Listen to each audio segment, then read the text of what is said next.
ಯೋಂತಃ ಪ್ರವಿಶ್ಯ ಮಮ ವಾಚಮಿಮಾಂ ಪ್ರಸುಪ್ತಾಂ ಸಂಜೀವಯತ್ಯಖಿಲಶಕ್ತಿಧರಸ್ವಧಾಮ್ನಾ ಅನ್ಯಾಂಶ್ಚ ಹಸ್ತಚರಣಶ್ರವಣತ್ವಗಾದೀನ್ ಪ್ರಾಣಾನ್ನಮೋ ಭಗವತೆ ಪುರುಷಾಯ ತುಭ್ಯಂ. ಆಚಾರ್ಯಃ ಪವನೋಸ್ಮಾಕಂ ಆಚಾರ್ಯಾಣಿ ಚ ಭಾರತಿ ದೇವೋ ನಾರಾಯಣ ಶ್ರೀಶಃ ದೇವಿ ಮಂಗಲದೇವತಾ ಕರೋತು ಮಮ ಕಲ್ಯಾಣಂ ಹರಿಃ ಹಯಮುಖಾಭಿದಃ.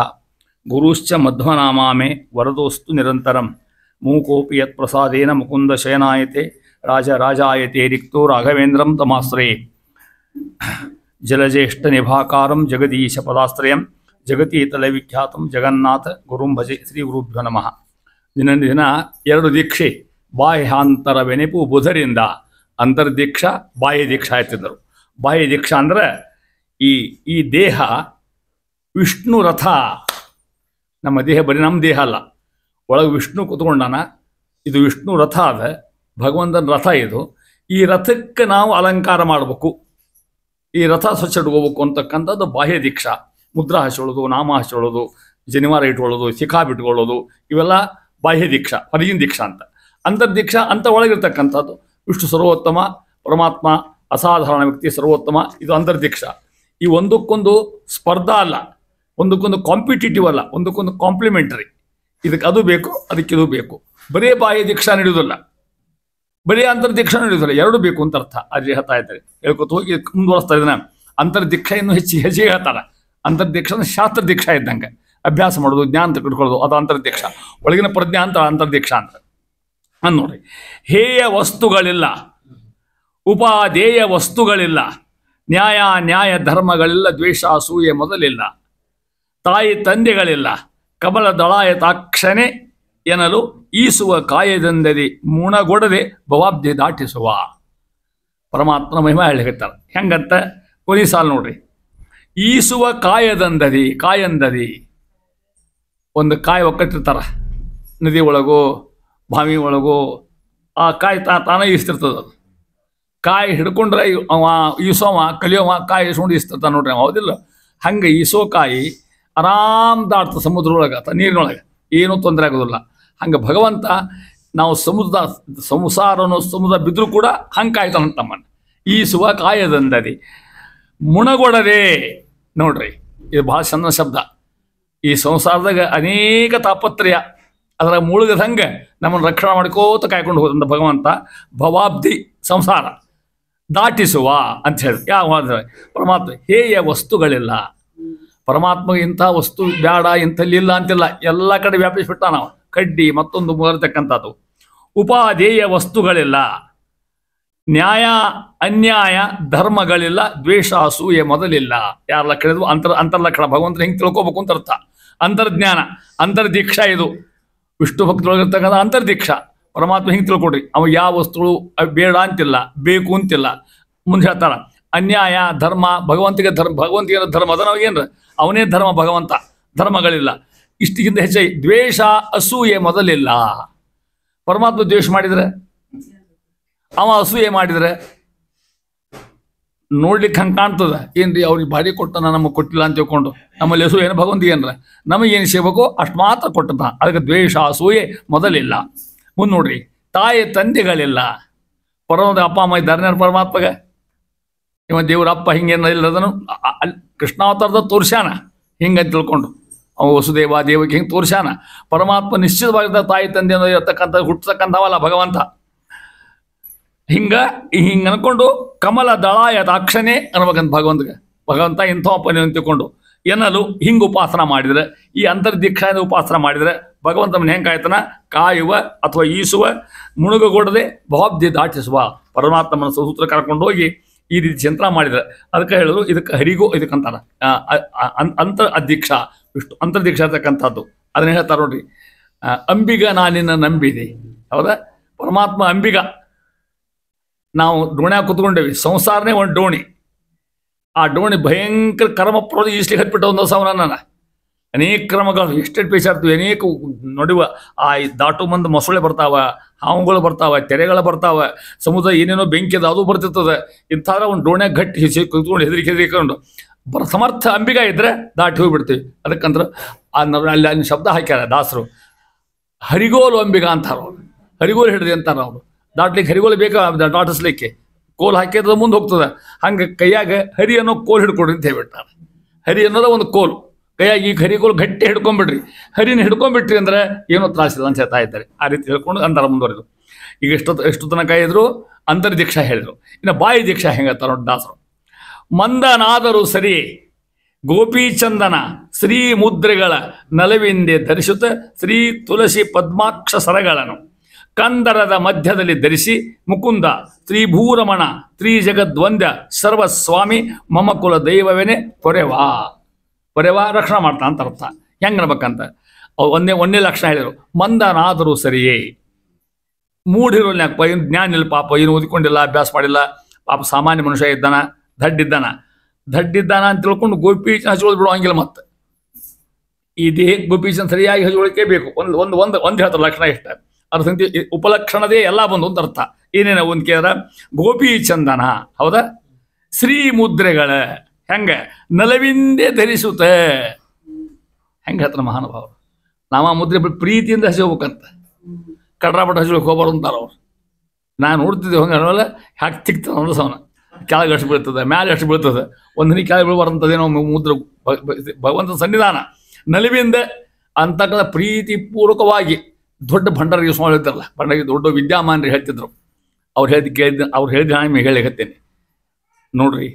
ಪ್ರಾತಃ ಕಾಲಕ್ಕೆ ದೇಹವನ್ನು ಸ್ವಚ್ಛ ತೊಳ್ಕೊಂಡು ಭಗವಂತನ ಚಿಹ್ನ ನಾಮ ಮುದ್ರೆ ಸರಿಯಾಗಿ ಹಚ್ಕೊಂಡ್ಬಿಟ್ರೆ ಯಾವ ದೋಷನೂ ಅವನ ಬರುವುದಕ್ಕೆ ಸಾಧ್ಯ ಇಲ್ಲ ಅಂತ.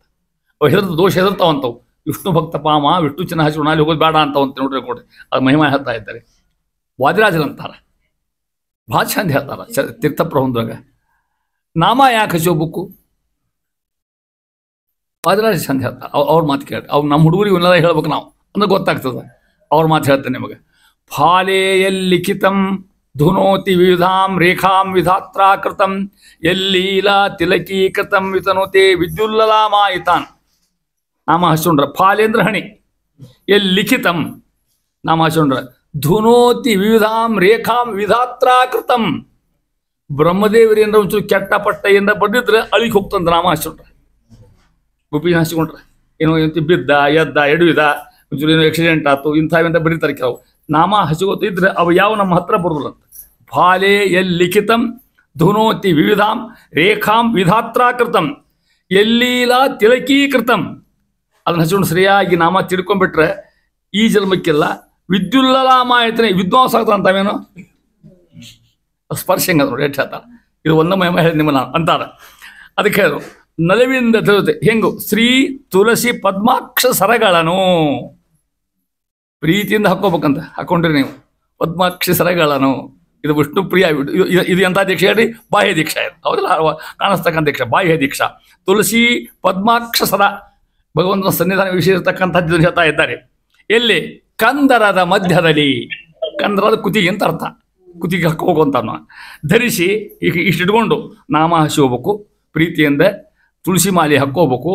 ಉಳಿದ್ರೆ ಮತ್ತು ಮತ್ತೆ ಕೇಳಬಾರ್ದು ನೀವು ಧೋತ್ರ ಉಟ್ರು ಹೇಳಿದ್ರಾಗ ಅಂತ ತಿಳ್ಕೊಂಡು ಅವೆಲ್ಲ ಹೇಳೋ ಪ್ರಶ್ನೆ ಇಲ್ಲ. ಅವನ್ನೆಲ್ಲ ಹೌದಿಲ್ಲ, ಮತ್ತು ಅವು ಇದ್ದಂಗೆ ಅಂತ ಅರ್ಥ ಅವನ್ನೆಲ್ಲ ಇರ್ತಾವೆ ಇಟ್ಕೊಂಡು ಹಿಂಗನ್ಬೇಕಂತ. ಮುಕುಂದ ಶ್ರೀಭೂರಮಣ ಅವನು ಸ್ತೋತ್ರ ಮಾಡ್ತಕ್ಕಂಥ ಶಬ್ದಗಳಿವು. ತ್ರೀ ಜಗದ್ವಂದ್ಯ ಅರ್ಥ ಆಗ್ತವೆ ಏನೋ ಪ್ರಶ್ನೆ ನಿಮಗೆಲ್ಲ. ಸರ್ವಸ್ವಾಮಿ ಮಮ ಕುಲ ದೈವ ಅವೆಲ್ಲ ಭಗವಂತನ ವರ್ಣ ಹೆಂಗದ ನೋಡ್ರಿ. ಅಂದ್ರೆ ಪರಮಾತ್ಮ ಪೊರೆವಾ ನಮ್ಮನ್ನು ರಕ್ಷಣೆ ಮಾಡ್ತಕ್ಕಂಥ ಸ್ವಾಮಿ. ಈಗ ಭಗವಂತನ ವೇಷ ಹಾಕ್ಕೊಂಡು ಅಂತರ್ದೀಕ್ಷಾ ಇಟ್ಕೋಬೇಕು, ಬಾಯಿ ದೀಕ್ಷಾ ಇಟ್ಕೋಬೇಕು. ಇಟ್ಕೊಂಡು ಪರಮಾತ್ಮ ಹಿಂಗೆ ಸ್ತೋತ್ರ ಮಾಡಬೇಕು. ಈ ಸ್ತೋತ್ರ ಮಾಡಿದಾಗ ಭಗವಂತ ಆಗಿರ್ತಕ್ಕಂಥವ ಈ ಸಂಸಾರಾಬ್ದಿಯನ್ನು ದಾಟಿಸಿ ನಮ್ಮ ಪಾಡ್ತಕ್ಕಂಥ ರಕ್ಷಣೆ ಮಾಡ್ತಕ್ಕಂಥ ಇದನ್ನ ಜಾಬ್ ತಗೊಂತ ಭಗವಂತ ಹೇಳ್ತಾ ಇದ್ದಾರೆ. ಅದನ್ನು ಹೇಳ್ತಾ ಇದ್ದಾರೆ. ಅಂಕಿತಂ ಹೆಂಗೆ ಶಂಕರಚಕ್ರಾದ್ಯೈಹಿ ವಿಷ್ಣು ದೀಕ್ಷಾನ್ವಿತಂ ನರಂ ನೋಡಿ ಹೆಂಗದ. ಯೋ ನಿಂದತಿ ವಿಮೂಢಾತ್ಮ ಸದ್ವೈಷ್ಟ ವಿಷ್ಣು ಮೇಮಹಿ. ಮುಕುಂದ್ ದಡ್ಡಿರಲಿ ಪಾಪ ಅದಕ್ಕೆ ಹೇಳಿದ್ರು ಮಂದನಾದರೂ ಸರಿಯೇ ಹೆಂಗರಿರಲಿ ಉದ್ಕೊಂಡವಿರಲಿ ಇಲ್ಲದೇವಿದ್ದೇವಿರಲಿ ಅದು ನಾಮ ಹಚ್ಚುಳಿಕೆ ಪುಸ್ತಕ ಹೋಗ್ಬೇಕು. ಅದಕ್ಕೇನಲ್ಲ ಅದು ಮುಂದಿನ ಹೆಜ್ಜೆ ಅದರ ಅಂತರ್ದೀಕ್ಷಾ. ಅದು ಬಾಯಿ ದೀಕ್ಷಾ ಸರಿಯಾಗಿ ನಾಮ ಉದ್ದೇಶಿಸ್ಬೇಕು. ಇನ್ನು ಹೇಳಿದ್ವಿ ನಾವಿಲ್ಲದೆ ಇರಬಾರ್ದು ತಿಳ್ಕೊಂಡು ಅದಕ್ಕೆ ನಾಮಿ ಆಗ್ಬೇಕಂತ. ನಾಮಿ ಆಗ್ಬೇಕು ಅಂದ್ರೆ ದೇಹದ ಮೇಲೆ ಯಾವ್ದಾರ ನಾಮ ಚಿಹ್ನೆ ಇರಬೇಕಂತ, ವೈಷ್ಣವ ಚಿಹ್ನೆ ಕಾಣ್ತಿರ್ಬೇಕು ಅಂತ ಹೇಳ್ತಾ ಇದ್ದಾರೆ. ಇದು ಭಗವಂತರ ಪ್ರೀತಿಯಾಗಿರ್ತಕ್ಕಂಥ ವೈಶಿಷ್ಟ್ಯ. ಇನ್ನು ಮುಂದೆ ಹೇಳ್ತಾರೆ ಅಯಂ ಸರ್ವೇಷ್ಟದಾತ ಮೇ ಸರ್ವಾನಿಷ್ಟ ನಿವಾರಕ. ನೋಡ್ರಿ ಮಹಿಮಾ ಹೆಂಗದ. ಸರ್ವಾನಿಷ್ಟ ನಿವಾರಕ ಗೋಪೀಚನ ಹಚ್ಕೊಂಡ್ರೆ ಹೆಣ್ಮಕ್ಳಿಗೆ ಹಚ್ಕೊಳ್ಳಿ ಕೇಳ್ಯಾರ ಗೊತ್ತ ನಿಮಗೆ. ಸರ್ವಾನಿಷ್ಟ ನಿವಾರಕ ಇದು ಹಚ್ಕೊಂಡ್ರೆ ಸರ್ವೋತ್ಕೃಷ್ಟಯೋ ಮಮೇಕೆ ತದಿಯೋ ಹಂಸಮೇ ಗತಿ ಇತಿ ಜ್ಞಾನಂ ನಿಶ್ಚಿಂತ್ಯ. ಅಖಂಡ ಜ್ಞಾನ ಕೊಡ್ತಕ್ಕಂಥ ಗೋಪೀಚನ ಧಾರಣ ಭಾಳ ಹೇಳಿ ಗೋಪೀಚನ ಧಾರಣಕ್ಕೆ ಹೆಂಗೆ ಅನ್ನೋದು ಹೆಂಗೆ ಯಾವ್ದು ಹಚ್ಕೋಬೇಕು ಯಾವ್ದು ಹಚ್ಕೋಬಾರ್ದು, ಒಟ್ಟು ಹೆಂಗೆ ಎಲ್ಲೋ ಬಡ್ಕೊಲಿಕ್ಕೆ ಹೋಗಬಾರ್ದು. ಅವನ್ನ ಕ್ರಮವಾಗಿ ಹಚ್ಕೊಳ್ಳಿಕ್ಕೆ ಕಲಿಬೇಕು ಅಂತ ಹೇಳ್ತಾ ಇದ್ದಾರೆ. ಆ ರೀತಿ ಹೇಳ್ಕೊತ ಹೋಗಿ ಅಂತಾರೆ ಮುಂದುವರೆದು. ಇದು ಬಾಹ್ಯ ದೀಕ್ಷಾವನ್ನು ಹೇಳ್ಕೊತ ಹೋಗಿ ಈ ಭಗವಂತನ ಉಪಾಸನಕ್ಕೆ ಎಷ್ಟು ಐಕ್ಯದ ಅದನ್ನಂತ ಇದ್ದಾರೆ. ಇಷ್ಟು ಹೇಳಿ ಅಂತರ್ದೀಕ್ಷಾ ಬೆಳಂಗಲಿ ಇನ್ನೂ ಹೇಳ್ಕೊತ ಹೋಗ್ತಾರೆ. ಇಲ್ಲಿ ಒಂದು ಮೇಲೆ ಮೇಲೆ ಬರ್ತೀವಿ ಮಾತು. ಐಹಿಕ ಭೋಗ ಕ್ಷಣಿಕ. ದುಡ್ಡು ದುಬಾರಿ, ನಾವು ಹೊಡ್ತಕ್ಕಂಥ ಡ್ರೆಸ್, ಹಾಕೊಳ್ತಕ್ಕಂಥ ಡ್ರೆಸ್ಸುಗಳು, ಅಡ್ಡಾಡ್ತಕ್ಕಂಥ ವಾಹನಗಳು ಕ್ಷಣಿಕ, ಇವೆಲ್ಲ ಯಾವ ಶಾಶ್ವತ ಅಲ್ಲ. ಅದನ್ನ ಹೇಳ್ತಾರೆ ನೋಡ್ರಿ. ಇವು 4 ಯೌವನಂ, ಇದು ಹರಿಕಥಾಮಸರ ಬೇರೆ ಕಂಡು ಹೇಳಿಕತ್ತೇನೆ ನಾನು. ಯೌವನಂ ಧನ ಸಂಪತ್ತಿ ಪ್ರಭುತ್ವಂ ಅವಿವೇಕತ ಏಕೈಕಮಪಿ ಅನರ್ಥಾಯ ಕಿಮು ಯತ್ರ ಚತುಷ್ಟಯಂ ಅಂತ ಸಂಸ್ಕೃತ. ಯೌವನ ಅಂದರೆ ನಿಮ್ಗೆ ಗೊತ್ತದ ಹರೇ. ಯೌವನಂ ಧನ ಸಂಪತ್ತಿ, ದುಡ್ಡಿರೋದು. ಯೌವನಂ ಧನ ಸಂಪತ್ತಿ ಪ್ರಭುತ್ವಂ, ಸ್ವಲ್ಪ ಹಿರಿಯತನ, ಅಧಿಕಾರ. ಪ್ರಭುತ್ವಂ ಅವಿವೇಕತ, ಇಂಥೇವಿ ಗುಣ. ಇವು ಏಕೈಕಮಪಿ ಅನರ್ಥಾಯ, ಒಂದಿದ್ರೆ ಹಾಳು ಮಾಡ್ತಾವಂತೆವು. ಈ ಕಿಮುಯತ್ರ ಚತುಷ್ಟಯಂ, ಅಷ್ಟು ಕೂಡ ಏನಾಗಲಿಕ್ಕಿಲ್ಲ. ಹಂಗೆ ಆಗ್ಬಂತ ಈ ಶ್ಲೋಕ ಹೇಳ್ತಾ ಇದ್ದಾರೆ ನೋಡ್ರಿ. ಪ್ರಾಯ ಧನ ಮದದಿಂದ ಜನರಿಗೆ ನಾಯಕ ಪ್ರಭುವೆಂಬ ಪೂರ್ವದಿ ತಾಯಿ ಪೊಟ್ಟೆಯೋಳ್ ಇರಲು ಪ್ರಭುವೆಂದೇಕೆ ಕರೆಯರೈ. ಉದಾಹರಣೆ ದೃಷ್ಟಾಂತ ಕೊಡ್ತಾರ.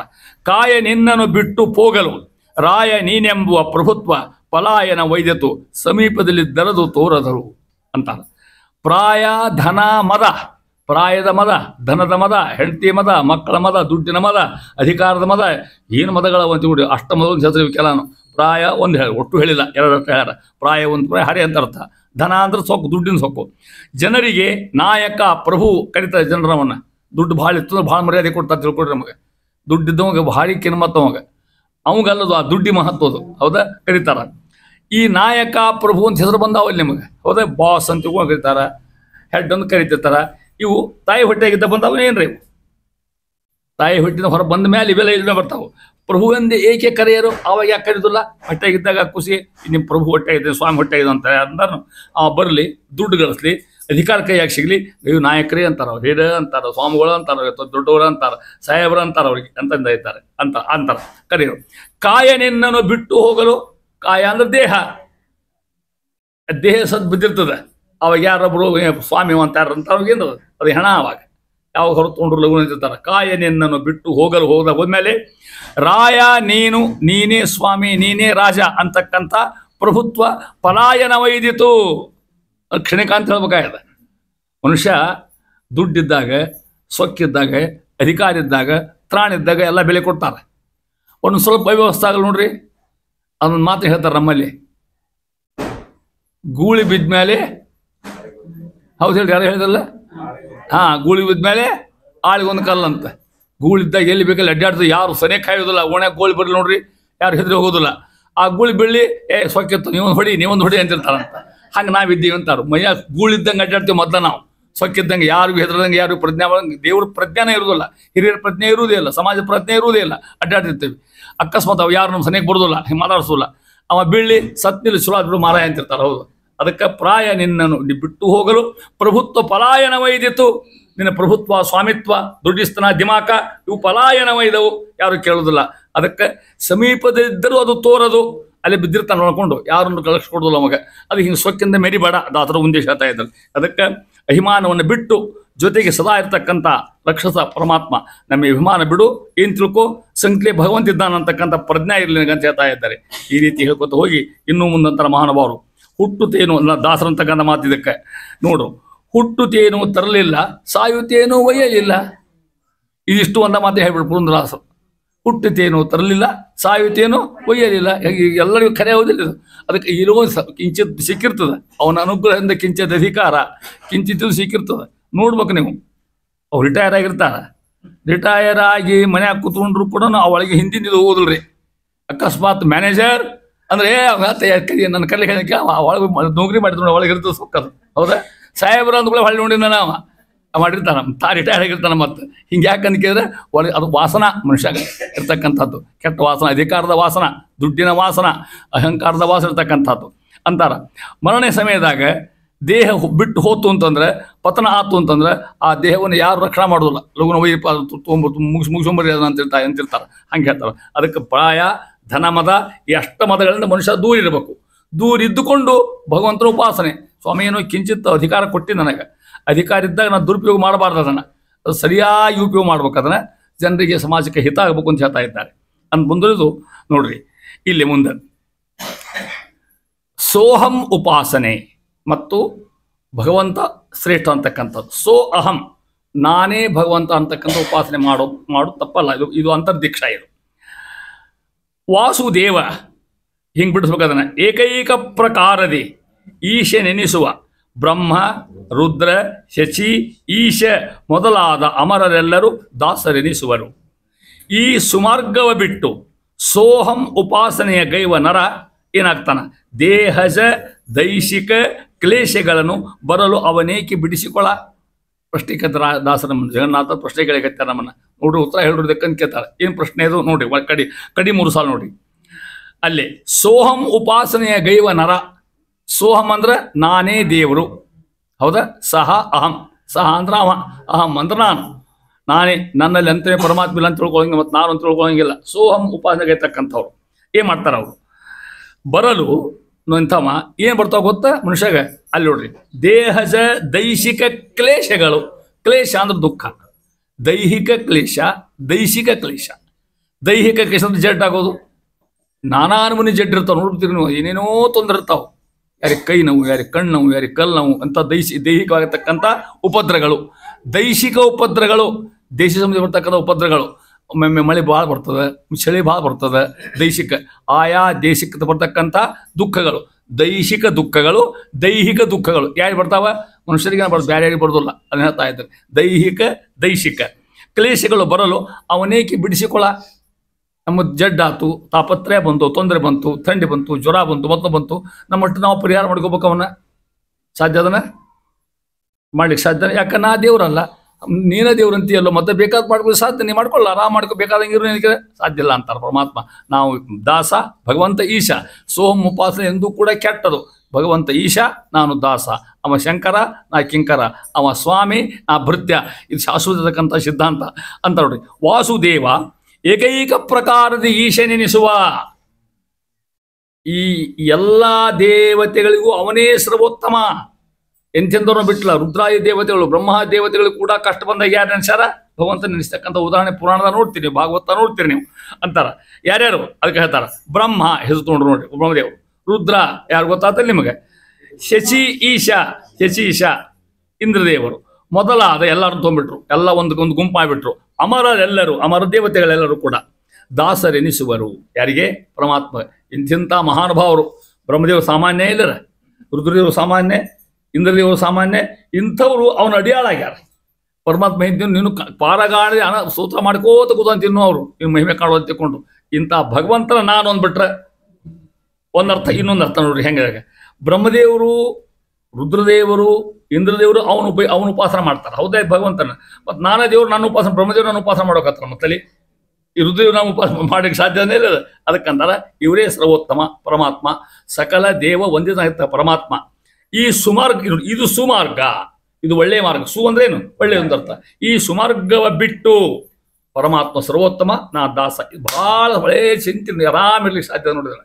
ನಾನಾ ದೊಡ್ಡವ ಅಂತಂದ್ರೆ ಭಾಳ ಕ್ಲೇಶ ಬರ್ತಾವ ನಮ್ಮ ಸುತ್ತ. ದೈಹಿಕವಾಗಿರ್ತಕ್ಕಂಥ ದೈಹಿಕವಾಗಿರ್ತಕ್ಕ ಕ್ಲೇಶ ಬರ್ತಾವೆ. ಅದಕ್ಕೆ ನಾನು ಪರಮಾತ್ಮನ ದಾಸ ಅಂತಕ್ಕಂಥ ಉಪಾಸನೆ ಮಾಡ್ಕೋತಿದ್ರೆ ಗೈವ ನರ ಆತ ದೇಹಜ ದೈಹಿಕ ಕ್ಲೇಶಗಳು ಬರಲು ಅವನೇಕೆ ಬಿಡಿಸಿಕೊಳ್ಳ.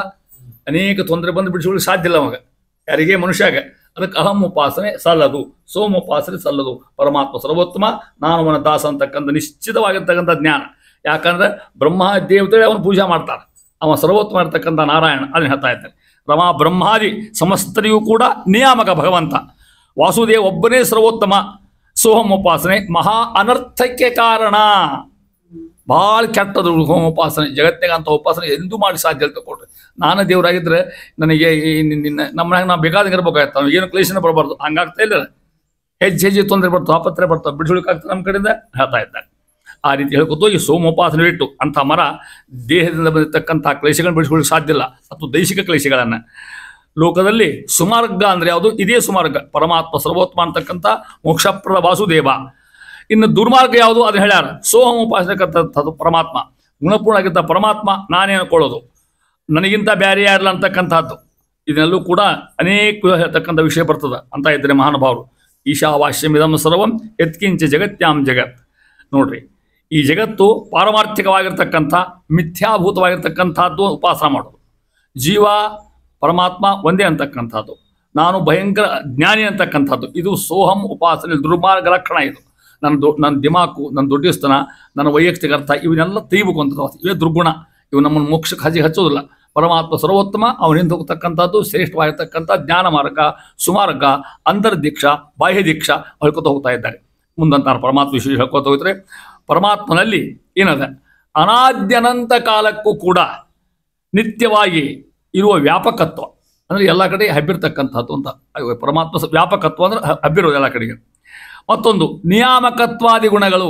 ಪರಮಾತ್ಮ ನಿಯಾಮಕನೂ ಹೌದು, ಎಲ್ಲರಿಗೂ ಕೂಡ ಜೀವರಿಗೆ ಸರ್ವಗುಣ ಸಂಪನ್ನಾಗಿರ್ತಕ್ಕಂಥವ. ಉಳ್ಳವರೆಲ್ಲ ಪರಮಾತ್ಮನ ದಾಸರು ಅನ್ನೋ ಬಿಡಿಸಿ ಹೇಳ್ತಾರೆ ಸಮಸ್ಯೆಯನ್ನು. ಆ ಪರಬ್ರಹ್ಮನಲ್ಲಿ ತ್ರಿಜಗದ್ವ್ಯಾಪಕತ್ವ, ನಿಯಾಮಕತ್ವ, ಸ್ಥಾಪಕತ್ವ, ಪರತ್ವ, ಈಶತ್ವಾದಿ ಗುಣಗಳಿಗೆ ಲೋಪವಿಲ್ಲ. ಏಕಪ್ರಕಾರ ಸ್ವರೂಪವೆನಿಸವು ಸರ್ವಕಾಲದಿ ಪೋಪುವಲ್ಲವು ಜೀವರಿಗೆ ದಾಸತ್ವದೋಪಾದಿ. ಜೀವರಿಗೆ ದಾಸತ್ವದೋಪಾದಿ. ನಮಗೆ ಇವ್ಯಾವ ನಮಗವ ನೋಡ್ರಿ. ಆ ಪರಬ್ರಹ್ಮನಲ್ಲಿ, ಪರಬ್ರಹ್ಮ ಅಂದರೆ ಗೊತ್ತಾದ ನಾರಾಯಣ ಭಗವಂತನಲ್ಲಿ ಏನೇನವ ತ್ರಿಜಗದ್ ವ್ಯಾಪಕತ್ವವನ್ನೇ ಎಲ್ಲ ಕಡೆಗೆ ಹೆಬ್ಬಿಟ್ಟು ತ್ರಿಜಗತ್ನಾಗ ಭೂ ವೈಕುಂಠ ನಾ ಎಲ್ಲ ಕಡೆ ಹೊಂಟಾಗ ಇಲ್ಲ ಸ್ಥಳ ಇಲ್ಲ. ಮನುಷ್ಯ ಏನು ಹಂಗಿದ್ದ? ನಾನು ಇಲ್ಲಿ ಕೂತ್ರೆ ನಮ್ಮ ಮನ್ಯಾಗ ಅಷ್ಟ ಅದು, ನಮ್ಮ ಮನ್ಯಾಗ ಎಲ್ಲೂ ಮೂಲೆ ನಾವು ಕೂತಿರ್ತೀವಿ, ಇಡೀ ಮನ್ಯಾಗ ಕೂಡ್ಲಿಕ್ಕೆ ಸಾಧ್ಯ ಇಲ್ಲ. ನಾವು ಒಂದು ಮೂಲ್ಯಾಗ ಕೂತಿರ್ತೀವಿ, ನಾವು ಇಡೀ ಮನೆ ತುಂಬ ವ್ಯಾಪ್ಸಾಯನ ಅಂತ ಯಾರು ಅಂತಾರೆ ನಮಗೇನು ಅಟ್ಲಾಗ್ತದೆ ನಾವು. ಭಗವಂತ ತ್ರಿಜಗದ್ ವ್ಯಾಪಕತ್ವ ಇಷ್ಟಿದು ಎಲ್ಲ ಕಡೆಗೆ ಹೆಬ್ಬಿರ್ತಕ್ಕಂಥ ಪರಮಾತ್ಮ ಸರ್ವೋತ್ತಮ ಇರ್ತಕ್ಕಂಥ ಒಂದನೇದು. ಎರಡನೇದು ನಿಯಾಮಕತ್ವ. ನೋಡ್ರಿ, ಬ್ರಹ್ಮಾದಿ ದೇವತೆಗಳಿಗೂ ಕೂಡ ನಿಯಾಮಕ ಯಾರು? ಭಗವಂತ. ಅಂತರ್ಯಾಮಿಯಾಗಿ ಬಿಂಬುರ್ಬಿ ಪರಮಾತ್ಮ ನಿಯಾಮಕ, ಎರಡನೇ ಗುಣ. ಮೂರನೇದು ಸ್ಥಾಪಕತ್ವ ಅಂತರ ಮಹಾನುಭಾವರು. ಎಲ್ಲ ವಸ್ತುಗಳಿಗೆ ಸ್ಥಾನ ಕೊಡ್ತಕ್ಕಂಥ ಮಹಾನುಭಾವನ ನಾವು ಮನೆ ಕೊಟ್ಟವಂದ್ರೆ ನಾವು ತೊಗೊಂಡದ್ದಲ್ಲ, ಅವನ ಅನುಗ್ರಹ. ಇದು ಸುಸೂತ್ರ ಚಂದ ಮ್ಯಾಲ ಒಂದು ಕೆಳಗೆ ಮನೆ ಕಳಿಸ್ಕೊಂಡಿದ್ದೀರಿ ಅಂದ್ರೆ ಅವನ ಅನುಗ್ರಹ ಹೌದಲ್ಲ. ಮತ್ತೆ ಎಷ್ಟು ಯಾರು ಮಾಡ್ತಾರೆ ಹೇಳೋಣ ಅಂತ. ಇದು ಅವ ಇದ್ದಂತ ಹೇಳಲಿಕ್ಕೆ ಸಾಧ್ಯ ಅಂತ ಹೇಳ್ತಾರೆ. ಸ್ಥಾಪಕತ್ವ ಅಂತರ ಮುಂದೆ ಅದೇ ಪರತ್ವವಾಗಿರ್ತಕ್ಕಂಥ ಮತ್ತೊಂದು ಗುಣ ಭಗವಂತನ ಹೇಳ್ತಾ ಇದ್ದಾರೆ. ಸ್ಥಾಪಕತ್ವ, ನಿಯಾಮಕತ್ವ, ವಶತ್ವ ಅಂತರ ಮಹಾನುಭಾವರು. ಅಲ್ಲಿ ಪರತ್ವ ಅದನ್ನು, ವಶತ್ವ ಅದನ್ನು ತಿದ್ದಿ ಕೊಡಿ ನೋಡಿ. ನನ್ನ ಬುಕ್ನ ತಪ್ಪದ ಲೆಕ್ಕ ಹಾಕ್ರಿ. ವಶತ್ವ ಇರ್ಬೇಕಾಯ್ತು. ವಶತ್ವ ಅಂದರೆ ಎಲ್ಲರನ್ನು ವಶ ಮಾಡ್ಕೊತಕ್ಕಂಥ ಗುಣ ವಶತ್ವ. ಈಶತ್ವಾದಿ ಗುಣಗಳಿಗೆ, ಈಶತ್ವ ಶ್ರೇಷ್ಠವಾಗಿರ್ತಕ್ಕಂಥ ಗುಣಗಳಿಗೆ ಲೋಪವಿಲ್ಲ ಅನ್ನೋ ಒಂದ ಮಾತನ್ನ ಹೇಳ್ಬಿಟ್ಟು ಪರಮಾತ್ಮನಿಗೆ ಇವತ್ತು ಕಿಂಚಿತ್ತು ಕೊರತೆ ಇಲ್ಲ. ಯಾವಾಗ ನಿಯಾಮಕ ನಿತ್ಯ ಇರ್ತಕ್ಕಂಥದ್ದು ಏನೇನವು? ಒಂದೊಂದು ವ್ಯಾಪಕತ್ವ, ಒಂದು ನಿಯಾಮಕತ್ವ ಎರಡನೇದು, ಸ್ಥಾಪಕತ್ವ ಮೂರನೇದು, ವಶತ್ವ ನಾಲ್ಕನೇದು, ಈಶತ್ವ ಐದನೇದು. ಇವು ಯಾವ ಗುಣ ಹೆಂಗವ? ಲೋಪವಿಲ್ಲ, ಕಡಿಮೆ ಆಗ್ಲಿಕ್ಕೆ ಸಾಧ್ಯ ಇಲ್ಲ. ಇವು ಮೊನ್ನಿತ್ತು, ನಿನ್ನೆ ಹೋತು, ಹೋದ ವರ್ಷ ಇತ್ತು, ಈ ವರ್ಷ ಇಲ್ಲ, ಮುಂದಿನ ವರ್ಷ ಬರ್ತಲ್ಲ ಗೊತ್ತಿಲ್ಲ. ಹಿಂಗೇನೋ ಯಾವಾಗ ಇದು ಅನಾದ್ಯನಂತ ಕಾಲಕ್ಕೂ ಅಂತ ಅರ್ಥ. ಆಗೂ ಇದೆ, ಈಗೂ ಅದ, ಮುಂದೆ ಇರ್ತಕ್ಕಂಥ ಯಾರಿಗೆ? ಭಗವಂತಗೆ. ಈಶತ್ವ, ನಿಯಾಮಕತ್ವ, ವ್ಯಾಪಕತ್ವ, ಸ್ಥಾಪಕತ್ವ ಎಲ್ಲ ಶಾಸ್ತ್ರದ ಮಾತು ನೋಡ್ರಿಲ್ಲ. ಇವು ಎಲ್ಲ ಸುಧಾರ ಮಾತು ಅಷ್ಟು ತಿಳ್ಕೊಡು ಅಂತ ಹೇಳ್ತಾ ಇದ್ದಾರೆ. ಲೋಪವಿಲ್ಲ, ಕಡಿಮೆ ಆಗ್ಲಿಕ್ಕೆ ಸಾಧ್ಯ ಇಲ್ಲ ಭಗವಂತ. ಯಾವಾಗ ನಿತ್ಯ ನಿಯಮ ಆಗಿರ್ತಕ್ಕಂಥ. ನಮಗೆ ಹಂಗಾಗ್ತಾನು? ಇವತ್ತು ಆರೋಗ್ಯ ಇರ್ತದೆ, ನಾಳೆ ಹೋಗ್ತದೆ. ಇವತ್ತು ದುಡ್ಡು ಇರ್ತದೆ, ನಾಳೆ ಹೋಗ್ತದೆ ನಮಗೆ. ಇವತ್ತು ಮತ್ತೊಂದು ಶಕ್ತಿ ಇರ್ತದೆ, ನಾಳೆ ಹೋಗ್ತದೆ ನಮಗೆ. ನಮಗೆ ನಿಯಾಮಕತ್ವ ಇಲ್ಲ, ಸ್ಥಾಪಕತ್ವ ಇಲ್ಲ. ಹೌದಾ? ನಾಳೆ ಅಕಸ್ಮಾತ್ ನಮ್ಮ ಮನೆಗೆ ಕೂತೀವಿ, ಕುಳ್ಕಣ್ಣ ಮನೆಗೆ ಕೂತೀವಿ, ನಾಳೆ ಅವನ ಬರ್ತಾನ. ಇಲ್ಲ ಇದು ವಕ್ ಪಾಸಿ ಅದ, ನೀವು ಬಿಟ್ಟು ಹೋಗೋದ್ಬಿಟ್ರೆ ಮಾಡ್ಬೇಕು. ಯಾಕ್ರಿ ವಕ್ ಪಾಸಿ ಯಾಕದ ಕೇಳಿದ್ರೆ, ಇಲ್ಲ ಹಿಂದೆ ನಮ್ಮ ಪೈಕಿ ಒಬ್ಬ ನಮಾಜ್ ಮಾಡಿದ್ದೆ ಈ ಜಗದಾಗ, ಅದಕ್ಕೆ ನೀವು ಬಿಟ್ಟು ಹೋಗ್ಬೋದು. ಈ ಹುಚ್ಚಾಗ ಹೌದಿಲ್ಲ, ವಿಚಾರ ಮಾಡಿ. ಸ್ಥಾಪಕತ್ವ, ನಿಯಾಮಕತ್ವ ನಮಗೆ ಶಾಶ್ವತ ಇಲ್ಲ. ಯಾರಿಗೆ? ಭಗವಂತಗೆ ಅಂತ ಹೇಳ್ತಾ ಇದ್ದೆ. ಅವ ಸಾತ್ವಿಕ. ಲೋಪವಿಲ್ಲ, ಏಕಪ್ರಕಾರ ಮತ್ತು ಅವನ ವೈಭವ. ಏಕಪ್ರಕಾರ, ಅಂದು ಅದ, ಇಂದು ಅದ, ಇವತ್ತು ಇರ್ತಕ್ಕಂಥ ಇದೆಲ್ಲ ಭಗವಂತನ ಮಹಿಮಾ. ಸ್ವರೂಪವೆನಿಸವು ಸರ್ವಕಾಲದಿ. ಭಗವಂತನ ಸ್ವರೂಪನೇ ಇದು, ಅದಕ್ಕೂ ಭಿನ್ನಿಲ್ಲೇ ಇಲ್ಲ. ಪರಮಾತ್ಮನ ಸ್ವರೂಪ ಹೆಂಗೋ ಹಂಗೆ ಈ ಪರಮಾತ್ಮ ಇದ್ದ ಹಂಗೆ. ಯಾವಾಗ? ಸರ್ವಕಾಲದಿ ಪೋಪು ಅಲ್ಲವು, ಅವನು ಬಿಟ್ಟು ಹೋಗ್ಲಿಕ್ಕೆ ಸಾಧ್ಯ ಇಲ್ಲ. ನಮಗೆ ಜೀವರಿಗೆ ದಾಸತ್ವದೋಪಾಧಿ. ನಮಗೆ ದಾಸತ್ವ ಕಾಯಂ, ಅವಾಗ ಈಶತ್ವ ಕಾಯಂ. ನಮ್ಮ ದಾಸತ್ವನೇ ಶ್ರೇಷ್ಠ. ಇವಾಗ ಅದಕ್ಕೆ ಯೇಸು ಜನ್ಮ ಬಂದರೆ ಕೇಳಿ ಆಗಲ್ಲ ನೀವು. ಹಿಂದೂ ಅದ ಮುಂದೂ ಅದ, ಅವಾಗ ದಾಸತ್ವ ಕಾಯಂ ನಮಗೆ, ಪರಮಾತ್ಮ ಈಶತ್ವ ಕಾಯಂ ಅಂತಕ್ಕಂಥದ್ದು. ಈ ರೀತಿ ಪರಮಾತ್ಮನ ಅಪಾರವಾಗಿರ್ತಕ್ಕಂಥ ಮಹಿಮೆಯನ್ನು ದಾಸರು ಯಾಕಂದ್ರೆ ಗೊತ್ತಾ, ಶ್ರೀಹರಿಯ ಗುಣೋತ್ಕರ್ಷ ಸ್ತೋತ್ರ ವರ್ಣನೆ ಅಂತಾರ ನೋಡ್ರಿ. ಹಂಗೆ ಆ ಪರಬ್ರಹ್ಮೇತಿ ಆದೌ ವಂದ್ಯ ಸರ್ವದೇವೈಕ ವಂದ್ಯ. ಇದ್ರ ಭಾಷಾಂತರ ಹೇಳಿಕತ್ತೀನಿ ನಾನು, ಎಲ್ಲಿ ತಗೊಂಡ ದಾಸರು ಅನ್ನೋದನ್ನು. ಇದು ವಿಷ್ಣು ರಹಸ್ಯದ ಮಾತು ಹೇಳ್ತಾರೆ. ಅವ ಹೆಂಗಿದೆ ಶಬ್ದ ಅಷ್ಟು ಅರ್ಥ ಆಗ್ತಾನೆ ಇವಾಗ. ಆದೌ ವಂದ್ಯ ಅರ್ಥಾತ್ ಅಷ್ಟಲ್ಲ, ಸರ್ವದೇವೈಕ ವಂದ್ಯ, ಎಲ್ಲರನ್ನು ಪೂಜೆ ಮಾಡ್ತಕ್ಕಂಥದ್ದು ಅಂತಾರೆ ಮುಂದೆ. ವೇದೇ ಶಾಸ್ತ್ರೇ ಇತಿಹಾಸೇ ಪುರಾಣೇ ಸತ್ತಾತ್ಪರ್ಯೇ ವಿಷ್ಣುರೈವೇಕ ಪ್ರಕಾಶ ನಮ್ಯೋ ಏಕ ಹರಿರೀತಿ. ಒಂದು ಮಾತು ಇನ್ನೊಂದು ರಿಕ್ತಾಮಣ ಸಾವಿರದ ಬೇರೆ, ಅದು ಬೇರೆ ಮಾತು ಹೇಳಿಕತ್ತೀನಾಗ. ಈ ಶ್ಲೋಕ ಹೆಂಗದ ನೋಡ್ರಿ. ಆಲೋಡ್ಯ ಸರ್ವಶಾಸ್ತ್ರಾಣಿ ವಿಚಾರ್ಯ ಚ ಪುನಃ ಪುನಃ ಇದಮೇಕಂ ಸ್ವನಿಷ್ಪುನ್ನಂ ಧ್ಯೇಯೋ ನಾರಾಯಣ ಸದಾ. ಆಲೋಡ್ಯ ಸರ್ವಶಾಸ್ತ್ರಾಣಿ, ಎಲ್ಲ ಶಾಸ್ತ್ರ ಬೇಕಾದ ಓದಿಗೆ ನೀವು. ಆಲೋಡ್ಯ ಸರ್ವಶಾಸ್ತ್ರಾಣಿ ವಿಚಾರ ಚ ಪುನಃ ಪುನಃ ಅಕಂಡು ವಿಚಾರ ಮಾಡ್ರಿ. ಏನಾಗುತ್ತೆ? ಆಲೋಡ್ಯ ಸರ್ವಶಾಸ್ತ್ರಾಣಿ ವಿಚಾರ್ಯ ಚ ಪುನಃ ಪುನಃ ಇದಮೇಕಂ ಸ್ವನಿಷ್ಪ. ಇದು ಖಾತ್ರಿ ಏನು? ಧ್ಯೇಯೋ ನಾರಾಯಣ ಸದಾ. ಎಲ್ಲ ವೇದ ಪುರಾಣ ಮಂತ್ರ ಎಲ್ಲ ಹೇಳ್ತಕ್ಕಂಥ ಧ್ಯೇಯೋ ನಾರಾಯಣ, ಪರಮಾತ್ಮ ಉಪಾಸ ಮಾಡ್ಕೋತಿರ್ತಕ್ಕಂಥದ್ದು. ಬೇರೆ ದೇವ್ರನ್ನ ಹೇಳಲಿಲ್ಲ. ಪುಣ್ಯ ಮುದ್ದಾಮ ನಾರಾಯಣ ಶಬ್ದ ಹಾಕ್ತಾರೆ ಅಲ್ಲಿ. ಆಮೇಲೆ ಅಚ್ಯುತ ಅನಂತ ಗೋವಿಂದ ಶಬ್ದ ಹಾಕಿಲ್ಲ. ಯಾವ ಶಬ್ದ ಹಾಕ್ಯಾರ? ನಾರಾಯಣ. ಯಾಕೆ ಗೊತ್ತೇ ನಿಮಗೆ? ಹಂಗೆ ಉದಾಹರಣೆ ಹೇಳ್ತೀನಿ. ಬೇರೆ ಮತದವರು ಈ ಅಚ್ಯುತಾಯ ನಮಃ ಅನಂತ ಈ ನೋಡಿ ಸಂಧ್ಯಾ ಎಲ್ಲರೂ ಮಾಡ್ತಾರಲ್ಲ, ಶ್ರೀ ವೈಷ್ಣವರು ಸ್ಮಾರ್ತರು ಎಲ್ಲರೂ ಸಂಧ್ಯಾವನೆ ಮಾಡ್ತಾರೆ. ನಮ್ಮಂತರ ಅಷ್ಟೊಂದು ಕೇಶವ ಅವ್ರ ಸಂಧ್ಯಾ ಬೇರೆ ನೋಡ್ತೇನ್ರಿ. ಅವ್ರು ಲೆಕ್ಕ ಹಾಕಿ ನೀವು ಎಷ್ಟು ಬಹತ್ವದ. ಆಶಮ್ಯ ಪ್ರಾಣನ ಹೆಮ್ಮೆ ಹೌದಾ? ಆಶಮ್ಯ ಕೇಶವ ಈಶ್ವ ಆಶಮ್ಯ ಅಲ್ಲಿ ದೇವ್ರು ಬಂದ, ಪ್ರಾಣನ ವಾಯುದೇವ್ರು ಬಂದರು.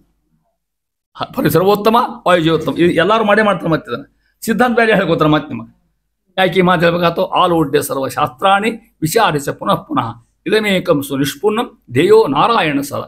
ಇನ್ನು ಈ ಥರ ಅಚ್ಯುತ ಅನಂತ ಗೋವಿಂದವಲ್ಲ, ಇವು ಶಿವಪುರ ಅರ್ಥ ಮಾಡಿ ಬರ್ತಾವೆ ಶಬ್ದಷ್ಟು. ಮತ್ತೆ ಅರ್ಥ ಮಾಡಿಕೊಳ್ಳಿ. ಇವೆಲ್ಲ ಶಿವರುದ್ರ ಅಂತ ಅರ್ಥ ಮಾಡ್ಬೋದಕ್ಕೆ. ಸಂಸ್ಕೃತ ಭಾಷಾ ಹಂಗಿರ್ತದೆ, ಹೆಂಗೆ ಬೇಕಂಗೆ ಹೊಳ್ಳಿ ಬಿಡ್ತಾರೆ ಶಬ್ದನ ಅರ್ಥನ. ಆ ರೀತಿಯಾಗಿ ಇಲ್ಲಿ ನಾರಾಯಣ ಶಬ್ದಕ್ಕೆ ಅರ್ಥ ಹಚ್ಚಲಿಕ್ಕೆ ಆಗಲ್ಲಂತ ಅವ್ರಿಗೇನು. ಒಬ್ಬ ಭಾಷಾರು ಹೇಳ್ತಾರೆ ಬೇರೆ ಮತ್ತವರು ಸ್ವಾಮಿ ಅಂದರು. ಎಲ್ಲ ಶಬ್ದಕ್ಕೂ ನಾ ರುದ್ರಪರ ಅರ್ಥ. ಅವ್ರು ರುದ್ರ ಉಪಾಸಕರು, ಅವರ ರುದ್ರ ಶ್ರೇಷ್ಠ. ಅವರಲ್ಲಿ ಶಿವ ಸರ್ವೋತ್ತಮ ಮತ್ತು ಶಿವೈಕ್ಯವಾದಿಗಳು ಅವರೆಲ್ಲರೂ ಕೂಡ ಅವ್ರಂತಾರಂತ.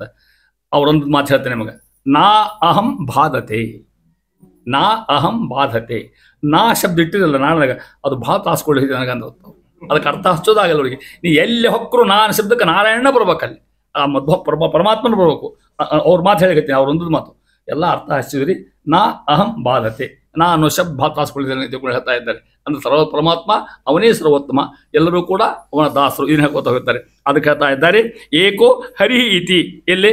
ಗರುಡ ಪುರಾಣ ಅದನ್ನ ಹೇಳ್ತಾ ನೋಡಿ. ವ್ಯಾಪಕತ್ವ ವ್ಯಾಪಿಸೋಣ, ನಿಯಾಮಕತ್ವ ಆಜ್ಞಾ ಮಾಡೋಣ, ಸ್ಥಾಪಕತ್ವ ಸ್ಥಾಪಿಸ್ತಕ್ಕಂಥದ್ದು, ವಶತ್ವ ಎಲ್ಲರೂ ಅವನ ವಶನ. ಇಲ್ರಿ ನಾ ಯಾರು ವಶ ಆಗ್ಲಿಕ್ಕೆ ಸಾಧ್ಯ ಇಲ್ಲ ಅಂತಂದ್ರೆ ನಾಳೆ ಮುಂಜಾನೆ ಏನಾಗ್ತೋ ಗೊತ್ತಿಲ್ಲ, ಮಗ ನಾಳೆ ದಿನ ಆಗ್ತೋ ಗೊತ್ತಿಲ್ಲ. ಎಲ್ಲ ಅವನ ವಶದಾಗ ಇರ್ತಕ್ಕಂಥದ್ದು, ಅವನೇ ಅಧಿಕಾರ ಇರ್ತಕ್ಕಂಥ. ಅದನ್ನ ಹೇಳ್ತಾ ಇದ್ದಾರೆ. ಪರಮಾತ್ಮನೇ ಸರ್ವೋತ್ತಮ ಅನ್ನೋ ಮಾತನ್ನು ದಾಸರು ಹೇಳ್ತಕ್ಕಂಥ ಮಾತು ಹೇಳ್ತಾ ಇದ್ದಾರೆ. ಅಂತರ ಮುಂದುವರೆದು ಹರಿಯ ಅದು ಅಸಾಧಾರಣ ಗುಣಗಳ ಸ್ತೋತ್ರ ಹರಿಕಥಾಮೃತದ ವೈಶಿಷ್ಟ್ಯದು. ಇದಕ್ಕೆ ಸ್ತೋತ್ರ ಪ್ರಕರಣ ಅಂತಿದ್ರು. ಹರಿಕಥಾಮೃತ ಸಾರದಲ್ಲಿ ಉಪಾಸನಾ ಭಾಗ ಹೇಳಿದ್ದೇನೆ ನಾನು, ಆ ಭಾಗ ಹೇಳಿದೆ. ಇದು ಸ್ತೋತ್ರ ಭಾಗ. ಏನು ಸ್ತೋತ್ರ ಮಾಡ್ತಾರೆ ಭಗವಂತನ ಅನೇಕ ಶಬ್ದಗಳಿಂದ. ಆ ಎಲ್ಲ ಶಬ್ದದಲ್ಲಿಯೂ ಶಾಸ್ತ್ರ, ಪುರಾಣ, ವೇದ, ಉಪನಿಷತ್ತು, ಭಗವದ್ಗೀತಾ ಅಲ್ಲಿ ತೋಮಂತೊಂದು ಹಾಕ್ತಾರೆ. ಮಹಾನುಭಾವ ತಿಳ್ಕೊಂಡು ಹೇಳ್ತಾ ಇದ್ದಾರೆ. ನಿತ್ಯ ನೂತನ ನೋಡಿ ಹೆಂಗ ವೈಶಿಷ್ಟ್ಯ. ಎಲ್ಲ ನಿಮಿಷ ಅಷ್ಟು ಅರ್ಥ ಆಗ್ತದೆ ಶಬ್ದಗಳು. ನಿತ್ಯ ನೂತನ ಯಾರ ವರ್ಣನ? ಇದು ಭಗವಂತನ. ನಿತ್ಯ ನೂತನ ನಿರ್ವಿಕಾರ ನೋಡಿ ಒಂದೊಂದು ಶಬ್ದ. ಸುಹೃತ್ತಮ ಪ್ರಣವಸ್ಥ ವರ್ಣೋ ಉತ್ಪತ್ತಿ ಕಾರಣ ವಾಂಗ್ ಮನೋಮಯ ಸಾಮಗಾನರಥ ದತ್ತ ಕಪಿಲ ಹಯಾಸ್ಯ ರೂಪದಿ ಪೃಥಕ್ ಪೃಥಕ್ ಜೀವರೊಳಗಿದ್ದು ಪ್ರವರ್ತಿಸುವ ಅವರವರ ಯೋಗ್ಯತೆ ಕರ್ಮವನ್ನು ಅನುಸರಿಸಿ. ಅವರವರ ಯೋಗ್ಯತೆ ಕರ್ಮವನ್ನು ಅನುಸರಿಸಿ ಅಂತ ಅರ್ಥ. ಆಮೇಲೆ ಯಾಕೆಂದ್ರೆ ಈಗ ಪ್ರಶ್ನೆ ಇಲ್ಲ, ಅಲ್ಲಿ ಹೇಳ್ತಾನೆ ನಿತ್ಯ ನೂತನ ಭಾವ ವೈಶಿಷ್ಟ್ಯ ಭಗವಂತಂದು. ನಿತ್ಯ ನೂತನ ಅವ ಕ್ಷಣ ಕ್ಷಣಕ್ಕೆ ಹೊಸಬು ಕಾಣ್ತಾನೆ ನಮಗೆ. ಅವನ ರೂಪಗಳು ಅನಂತ ರೂಪಗಳು, ಅನಂತ ಅವತಾರಗಳು. ಒಂದು ಕತೆ ಹೇಳ್ತೀನಿ ನಾನು. ಅಸಾಧ್ಯ ಕೃಷ್ಣ ಹಿಡಿಲಿಕ್ಕೆ ಸಾಧ್ಯನೇ ಆಗಿಲ್ಲ ಡ್ರಾಯಿಂಗ್ ಟೀಚರಿಗೆ. ಅವನು ಕತೆ ಹೇಳ್ತೀನಿ ನಾನು. ಪರಮಾತ್ಮ ನಿತ್ಯ ನೂತನ. ಲಕ್ಷ್ಮೀ ದೇವಿ ಅಂತಾಳಂತ. ನಿನ್ನ ಈ ರೂಪ ಇತ್ತು, ಇವತ್ತೇ ಬಂದು ಈ ರೂಪ ಅಂತ ಅಂತಕೇನೋ ಅಕ್ಕಿ ಗೊತ್ತಾಗ ಪಕ್ಕ. ಅವನು ತಿಳಿಸ್ಕೊಡ್ಬೇಕು, ಆಕೆಗೆ ಅನುಗ್ರಹ ಮಾಡ್ಬೇಕು. ಪರಮಾತ್ಮ ವಿಷಯ ನಿತ್ಯ ಪ್ರತಿ ಕ್ಷಣಕ್ಕೆ ಹೊಸ ಹೊಸ ಅವತಾರ, ಹೊಸ ಲಕ್ಷಣ, ಹೊಸ ಗುಣ. ಎರಡನೇದು ಹೇಳ್ತಾರೆ ನಿರ್ವಿಕಾರ. ವಿಕಾರ ಇಲ್ಲ ನಮಗೆಲ್ಲ ವಿಕಾರವ. ಮತ್ತು ಬಾಲ್ಯಾವಸ್ಥೆ ಅದನ್ನ, ಅದಾದ್ಮೇಲೆ ತಾರುಣ್ಯಾವಸ್ಥೆ ಅದನ್ನ, ಅದಾದ್ಮೇಲೆ ಈ ಪ್ರೌಢಾವಸ್ಥೆ ಅದನ್ನ, ಅದಾದ್ಮೇಲೆ ಮುಪ್ಪಾವಸ್ಥೆ, ಯಾರು ಕೇಳಿದ ಅವಸ್ಥೆ ಮನೆ ನಿಮ್ಮನ್ನ. ಹೌದಿಲ್ಲ ಪಾಪ ಎಲ್ಲ ಮನ್ಯಾಗ ಹೆಂಗೆ ಹೇಳ್ತೀನಿ ಪ್ರಪಂಚ ಹಂಗದ ಹೇಳ್ತೀನಿ ನಾನು. ಮನ್ಯಾಗ ಪಾಪ ಅವ್ರು ಮುದುಕನ ಹೊರ ಬಿಟ್ಬಿಟ್ಟಿರ್ತಾರ. ಹೌದಾ? ಒಳಗೆ ಅವನ ಹೆಂಡತಿ ಮಕ್ಕಳು ಅಷ್ಟು ಒಂದಾಗಿಬಿಟ್ಟಿರ್ತಾರ. ಮನೆಗೆ ಎರಡು ಪಟ್ಟಿ ಆ ಮುದುಕ್ ಒಂದ, ಇದು ಇಷ್ಟು ಒಳಗೆ ಇವತ್ತ ಹರಟಿ ತಿನ್ನೋದು ಚಳು ಕಾಡಿರ್ತದೆ. ಅವ ಏನು ಕೇಳಿಕ್ ಹೋದ್ರೆ ಸುಮ್ಮನೆ ಕೊಡು, ನೀಗೇ ತಿಂತ ನೀಗೇ ಗೊತ್ತು ಸುಮ್ಮ ಕೊಡು ಅಂತಾರ. ಅವಾಗ ಇಂಥ ಅವಸ್ಥಾ ಮನುಷ್ಯ ಬರ್ತಾವೆ. ಹೌದಲ್ಲ? ಮತ್ತೆ ಇದು ಕರೆ ಅವ್ರಿಲ್ಲ ಕಲ್ಗಟ್ಟಿಯವ್ರು. ಹೌದಲ್ಲ? ಮತ್ತೆ ಅದ ಎಲ್ಲ ಇವನ ಮಾಡಿರ್ತಾನೆ. ಮತ್ತೆ ನಿನಗೇನು ಗೊತ್ತು ಸುಮ್ಮ ಕೊಡು ಅಂತಿರ್ತಾರೆ. ಇವಾಗ ಫೋನ್ ಮೈ ಅಂತ ಹೇಳ್ರು ಅಲ್ಲಿ ತೋಣಿ ಮಾಡವ ಅವ್ರಿಗೆ ಗೊತ್ತು ಕೊಡು ಅಂತಿರ್ತಾರೆ. ಈ ಅವಸ್ಥೆ ನಮ್ಮ ವಿಕಾರಗಳು ಅಂತ ನಮಗೆ. ಪರಮಾತ್ಮಗೆ ಇಂಥ ವಿಕಾರಗಳು ಯಾವೂ ಇಲ್ಲ ಅಂತ ಅರ್ಥ. ಅದನ್ನ ಹೇಳ್ತಾ ಇದ್ದಾರೆ ನೋಡ್ರಿ. ಅವೇನು ಪ್ರಣವ ಮುಂದೆ ಸುಹೃತ್ತಮ ಒಳ್ಳೆ ಪರಮಾತ್ಮ ಶ್ರೇಷ್ಠ ಗೆಳೆಯ, ಸುಹೃತ್ತ ಗೆಳೆಯ ಅಂತ ಅರ್ಥ. ಉತ್ತಮ ಆಗಿರ್ತಕ್ಕಂಥ ಬಂಧು ಯಾರು ಗೊತ್ತ ನಮಗೆ? ಬಂಧು ಅವನೇ ನಿಜವಾದ ಬಂಧು, ಪರಮಾತ್ಮ ಮಾತ್ರ ಬಂಧು ತಿಳ್ಕೊಳ್ಳುವುದು, ಯಾರು ಬಂಧುಗಳಲ್ಲ ಅಂತ ಇದ್ದಾರೆ. ಆಮೇಲೆ ಪ್ರಣವಸ್ಥ. ಪ್ರಣವ ಅಂದ್ರೆ ಓಂಕಾರ, ಓಂಕಾರ ಶಬ್ದ ವಾಚನಾಗಿರ್ತಕ್ಕಂಥ ಪರಮಾತ್ಮ ಪ್ರಣವಸ್ಥ. ವರ್ಣ ಉತ್ಪತ್ತಿ ಕಾರಣ. ವರ್ಣ ಅಂದ್ರೆ ಅಕ್ಷರ, ಅಕ್ಷರ ಉತ್ಪತ್ತಿಯು ಅವನೇ ಕಾರಣ. ಅದಕ್ಕೆ ಅಕ್ಷರ ಅಂತ ಹೆಸರು. ಅದಕ್ಕೆ ಎಂದೂ ನಾಶ ಆಗುವುದಿಲ್ಲ. ಜಗತ್ತು ನಾಶ ಆದರೂ ಆ ಈ ಉಷ್ಟು ಉಳಿದೇ ಉಳಿತಾವಲ್ಲ ಇವು, ಅದಕ್ಕೆ ಅಕ್ಷರ ಅಂತ ಹೆಸರು. ಅಕ್ಷರಸ್ಥ. ವಾಂಗ್ ಮನೋಮಯ. ಪರಮಾತ್ಮ ಅನಂತ ಶಬ್ದಗಳಿಂದ ಕೂಡಿರ್ತಕ್ಕಂಥ ವರ್ಣ ಮಾಡ್ತಕ್ಕಂಥ ವಾಂಗ್ಮಯ ಅಂದ್ರೆ ಶಬ್ದ ಸಂಪತ್ತು. ಅಂದ್ರೆ ಮನೋಮಯ, ಮನಸ್ಸಿಗೆ ಅಧಿಕಾರ ಇರತಕ್ಕಂಥವ.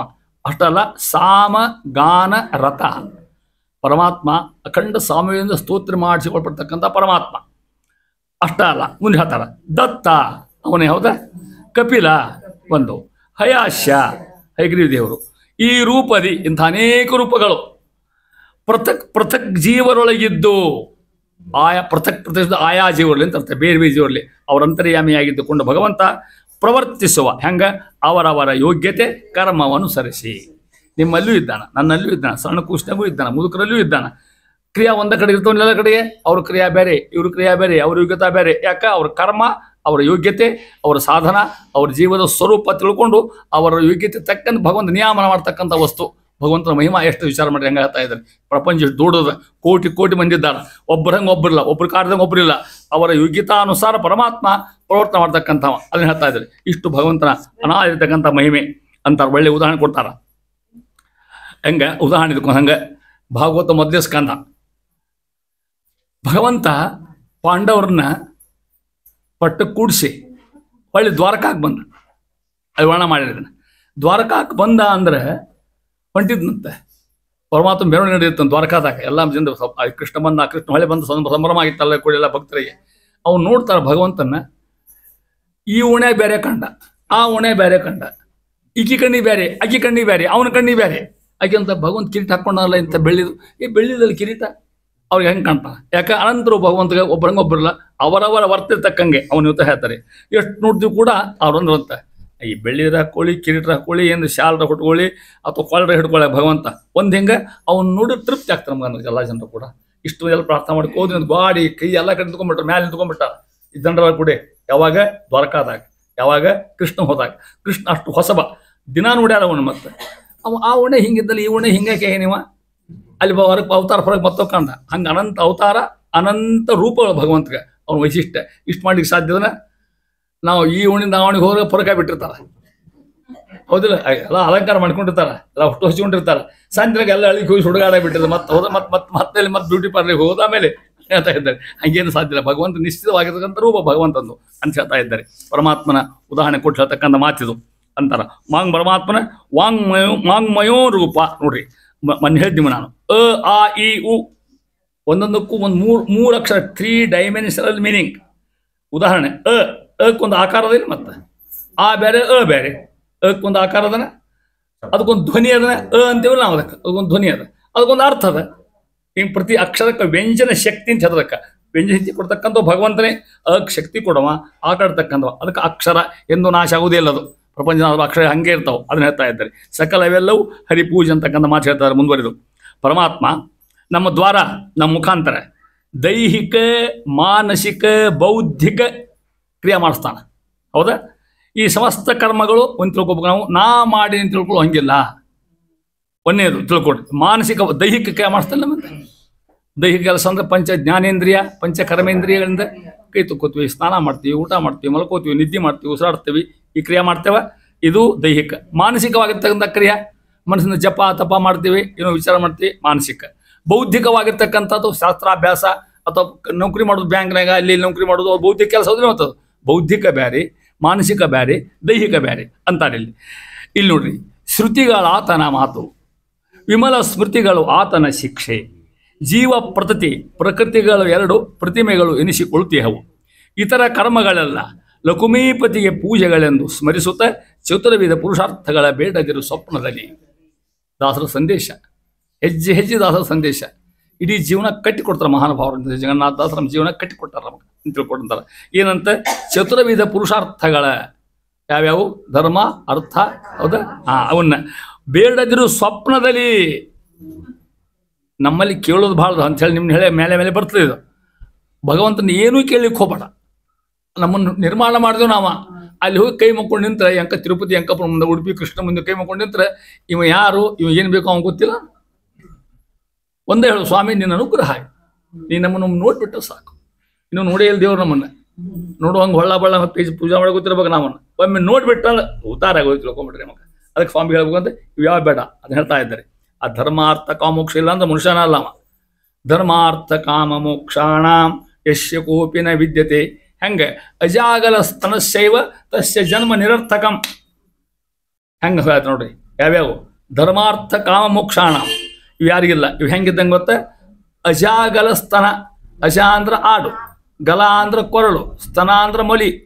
ಆಡಿನ ಕೊಳ್ಳಾಗ ಮಲಿ ಇರ್ತಾವೆ ನೋಡ್ರಿ ನೀವು. ಎದಕ್ಕೆ ಉಪಯೋಗ ಅವು? ಅದೇಂತ ಉಪಯೋಗ ಬರ್ತವೆ, ಹಾಲು ಕೊಡ್ತಾವೆ, ಏನಿಲ್ಲ, ಖಾಲಿ ಹಂಗೆ ತಿರುಗಿರ್ತಾವು. ಹಂಗೆ ನಮ್ಮ ಜೀವನ ವ್ಯರ್ಥ ಏನಿಲ್ಲರೆ ಧರ್ಮ ಅರ್ಥ ಕಾಮೋಕ್ಷ ತಕ್ಕಂಥ ಒಳ್ಳೇದಕ್ಕೆ ವಾಪರ್ಸ್ರಿ. ಭಗವಂತನ ಸ್ವಪ್ನದಲ್ಲಿ ಕೂಡ ಬಿಡು ಹಂಗಿಲ್ಲ ಅಂತ. ಈಗ ನಿಮ್ಗೆ ಉದಾಹರಣೆ ಕೊಟ್ಟಿದ್ದೆ, ಒಂದು ಕುಮಾರವ್ಯಾಸ ಉದಾಹರಣೆ ಕೊಟ್ಟಿದ್ದೆ. ಮಗ ಏನೂ ಬೇಡ ಸ್ವಾಮಿ, ನೀನು ನಿದ್ರೆ ರೀತಿ ನೋಡ್ಕೋತೀನಿ ಬಿಟ್ಟು ಈ ಸಾಕಂತಾರಂತ ಜನರ್ತಕ್ಕಂಥವ್ರು ಅಂತಾರ. ಅದಕ್ಕೆ ಹೇಳಿದರು ಶ್ರುತಿಗಳು ಆತನ ಮಾತು. ಶ್ರುತಿ ಅಂದ್ರೆ ವೇದ. ವೇದ ಸಾಕ್ಷಾತ್ ವೇದ. ಅದಕ್ಕೆ ವೇದಾನಾಂ ವೇದತ್ವಂ. ವೇದ ಪರಮಾತ್ಮನ ವೇದಯತಿ ಬೋಧಯತಿ ಪ್ರತಿಪಾದಯತಿ ತಸ್ಮಾತ್ ವೇದತ್ವಂ ಅಂತದಕ್ಕೆ. ಶ್ರುತಿಗಳು ಆತನ ಮಾತು. ಅದಕ್ಕೆ ಯುದ್ಧ ಹೇಳ್ದಂಗೆ ಕೇಳಬೇಕು ಅಂತ ಅರ್ಥ. ಮತ್ತೆ ಬೈಬಾಡ್ರಿ. ಮತ್ತೆ ವೇದ ಏನು ಹೇಳ್ತದೆ? ಫಲಾಂಡಂನ ಭಕ್ಷೇತ್, ಉಳ್ಳಾಗಡ್ಡಿ ತಿನ್ನಬೇಡ್ರಿ. ಹೌದಾ? ಇದು ಯಾರು ಮತ್ತೆ? ಹಂಗಾರೆ ದೇವ್ರ ಮಾತಿದು. ಅವ್ನು ನಡೆಸೋಕಿಲ್ಲ ಮತ್ತೆ ನಾವು ಇಲ್ಲ. ಅಖಂಡ ಅದೇನು ಮಾಡ್ತಿರ್ತಾರಲ್ಲ ಚಾತುರ್ಮಾಸಕ್ಕೆ ಮತ್ತೆ ಎಂಥದ್ದು? ಹೌದ್ರಿ, ಅದನ್ನು ಅದು ಮಾಡ್ಕೊಂಡು ನಾವು ಜಗಿಟ್ಕೊಂಡ್ಬಿಡ್ದು. ಶ್ರುತಿಗಳ ಆತನ ಮಾತು ನೋಡಿ ಹೇಳ್ತಾರೆ. ವಿಮಲ ಸ್ಮೃತಿಗಳು, ಶ್ರುತಿ ಸ್ಮೃತಿ ಅನೇಕ ಸ್ಮೃತಿಗಳು ಬಂದಾವು, ಜಗ್ಗ ಸ್ಮೃತಿಗಳು ಬಂದಾವು. ಪರಾಶರ ಸ್ಮೃತಿ ಅಂತ ಅರ್ಥ, ಧರ್ಮ ಸ್ಮೃತಿ ಅಂತ ಅರ್ಥ. ಅವು ಆತನ ಶಿಕ್ಷೆ, ಅವ ಕೊಡ್ತಕ್ಕಂಥ ಪಾಠ. ಪರಮಾತ್ಮ ಪಾಠ ಕೊಟ್ಟ ನಮಗೆ. ಲೆಸನ್ ನಂಬರ್ 1, 2, 3 ಕೊಟ್ಟಾನ. ಅದ್ರಾಗ ಸ್ಮೃತಿ ಒಳಗೆ ವೇದ ಸ್ಮೃತಿ ಅವನ ಟೆಕ್ಸ್ಟ್ ಬುಕ್ ನಮಗೆ. ಅವು ಯಾರು ಕೊಟ್ಟದ್ದು? ಭಗವಂತ ಕೊಟ್ಟಿರ್ತಕ್ಕಂಥ ಟೆಕ್ಸ್ಟ್ ಬುಕ್ ಅವು ಹೇಳ್ತಾ ಇದ್ದಾರೆ. ಜೀವ ಪ್ರತತಿ ಪ್ರಕೃತಿಗಳು, ಜೀವ ಸಮೂಹ ಮತ್ತು ಪ್ರಕೃತಿ ಅವನ ಪ್ರತಿಮೆಗಳು. ಭಗವಂತ ಪ್ರತಿಮಾ. ಇಡೀ ಪ್ರಪಂಚ ಜಗತ್ತದ ಅವನ ಪ್ರತಿಮಾ ಇದೆ. ಜೀವ ಅವನ ಪ್ರತಿಮಾ ಇದ್ದಂಗೆ. ಇಷ್ಟು ವೈಶಿಷ್ಟ್ಯ ಹೇಳ್ತಾ ಇದ್ದಾರೆ. ಇದೆಲ್ಲ ಅವನ ಮಹಿಮಾ. ಇತರ ಕರ್ಮಗಳೆಲ್ಲ ನೋಡ್ರಿ ಮ್ಯಾಲೆ ಹೇಳ್ಯಾರ. ದೈಹಿಕ ದೈಹಿಕ ಬೌದ್ಧಿಕ ಹೇಳ್ತಾ ಇದ್ದಾರೆ. ಲಕುಮೀಪತಿಯ ಪೂಜೆಗಳೆಂದು ಸ್ಮರಿಸುತ್ತಿರು. ನಾವು ಉಣ್ಲಿ ತಿನ್ನಲಿ ಕುಡಿಲಿ ಬೇಕಾದ ಮಾಡಲಿ, ಯಾವುದೇ ವ್ಯವಸ್ಥೆ ಮಾಡಲಿ, ಯಾವುದೇ ಕೆಲಸ ಮಾಡಲಿ, ಇದು ಅವನ ಪೂಜಾ. ಭಾಳ ಆದ್ರೆ ಏನು ಬರೋದು ಗೊತ್ತೋ? ಕತಿ ಕತಿ ಕತಿ ಹೇಳ್ತಾನೆ ನಿಮಗೆ. ಹೆಂಡತಿ ಸೀರೆ ಹಾಕೋ ಪ್ರಸಂಗ ಬರ್ಬೋದು, ಹಣ ಹಾಕೋ ಪ್ರಸಂಗ ಬಂದಿರ್ತದೆ. ತಪ್ಪೇನಲ್ಲ. ಅದೇ ಅವ್ರ ಯಾಕೆ ಹಾಕೋ ಇವ್ರು ಯಾಕೆ ಹಾಕ್ಬಾರ್ದು? ಅದು ಕೂಡ ದೇವ್ರ ಸೇವಾ ಅಂತ ಹೋಗ್ಬೇಕಂತ. ಸ್ವಾಮಿ ಈ ಕೆಲಸ ಹಚ್ಚಿದಿ, ನಿನ್ನ ಆಜ್ಞೆ ಆಗ್ಯದ, ಇದನ್ನು ಮಾಡ್ತಿರ್ತೀವಿ, ಕೈಯಿಂದ ಮಾಡ್ತೀನಿ. ಮಕ್ಕಳನ್ನ ಆಡಿಸ್ತಿರ್ತೀವಿ, ಎಲ್ಲಿ ಹೋಗ್ತಿರ್ತೀವಿ. ನೌಕರಿ ಮಾಡೋದು ಅವನ ಇಷ್ಟನ, ಅವ ಮಾಡೋದಲ್ಲ. ಮತ್ತು ಇಲ್ಲ ಮಾಡಲಿ, ಪ್ರಪಂಚ ಮಾಡಬೇಕು. ಏನು ತಿಳ್ಕೊಬೇಕು? ಇದು ಅವನ ಆಜ್ಞೆ. ನೀ ಆಜ್ಞೆ ಮಾಡಿರಿ, ಇಲ್ಲಾಂದ್ರೆ ಡ್ಯೂಟಿ ಈಸ್ ಡ್ಯೂಟಿ ಅಂತ ಹೇಳೋದಿಲ್ಲ.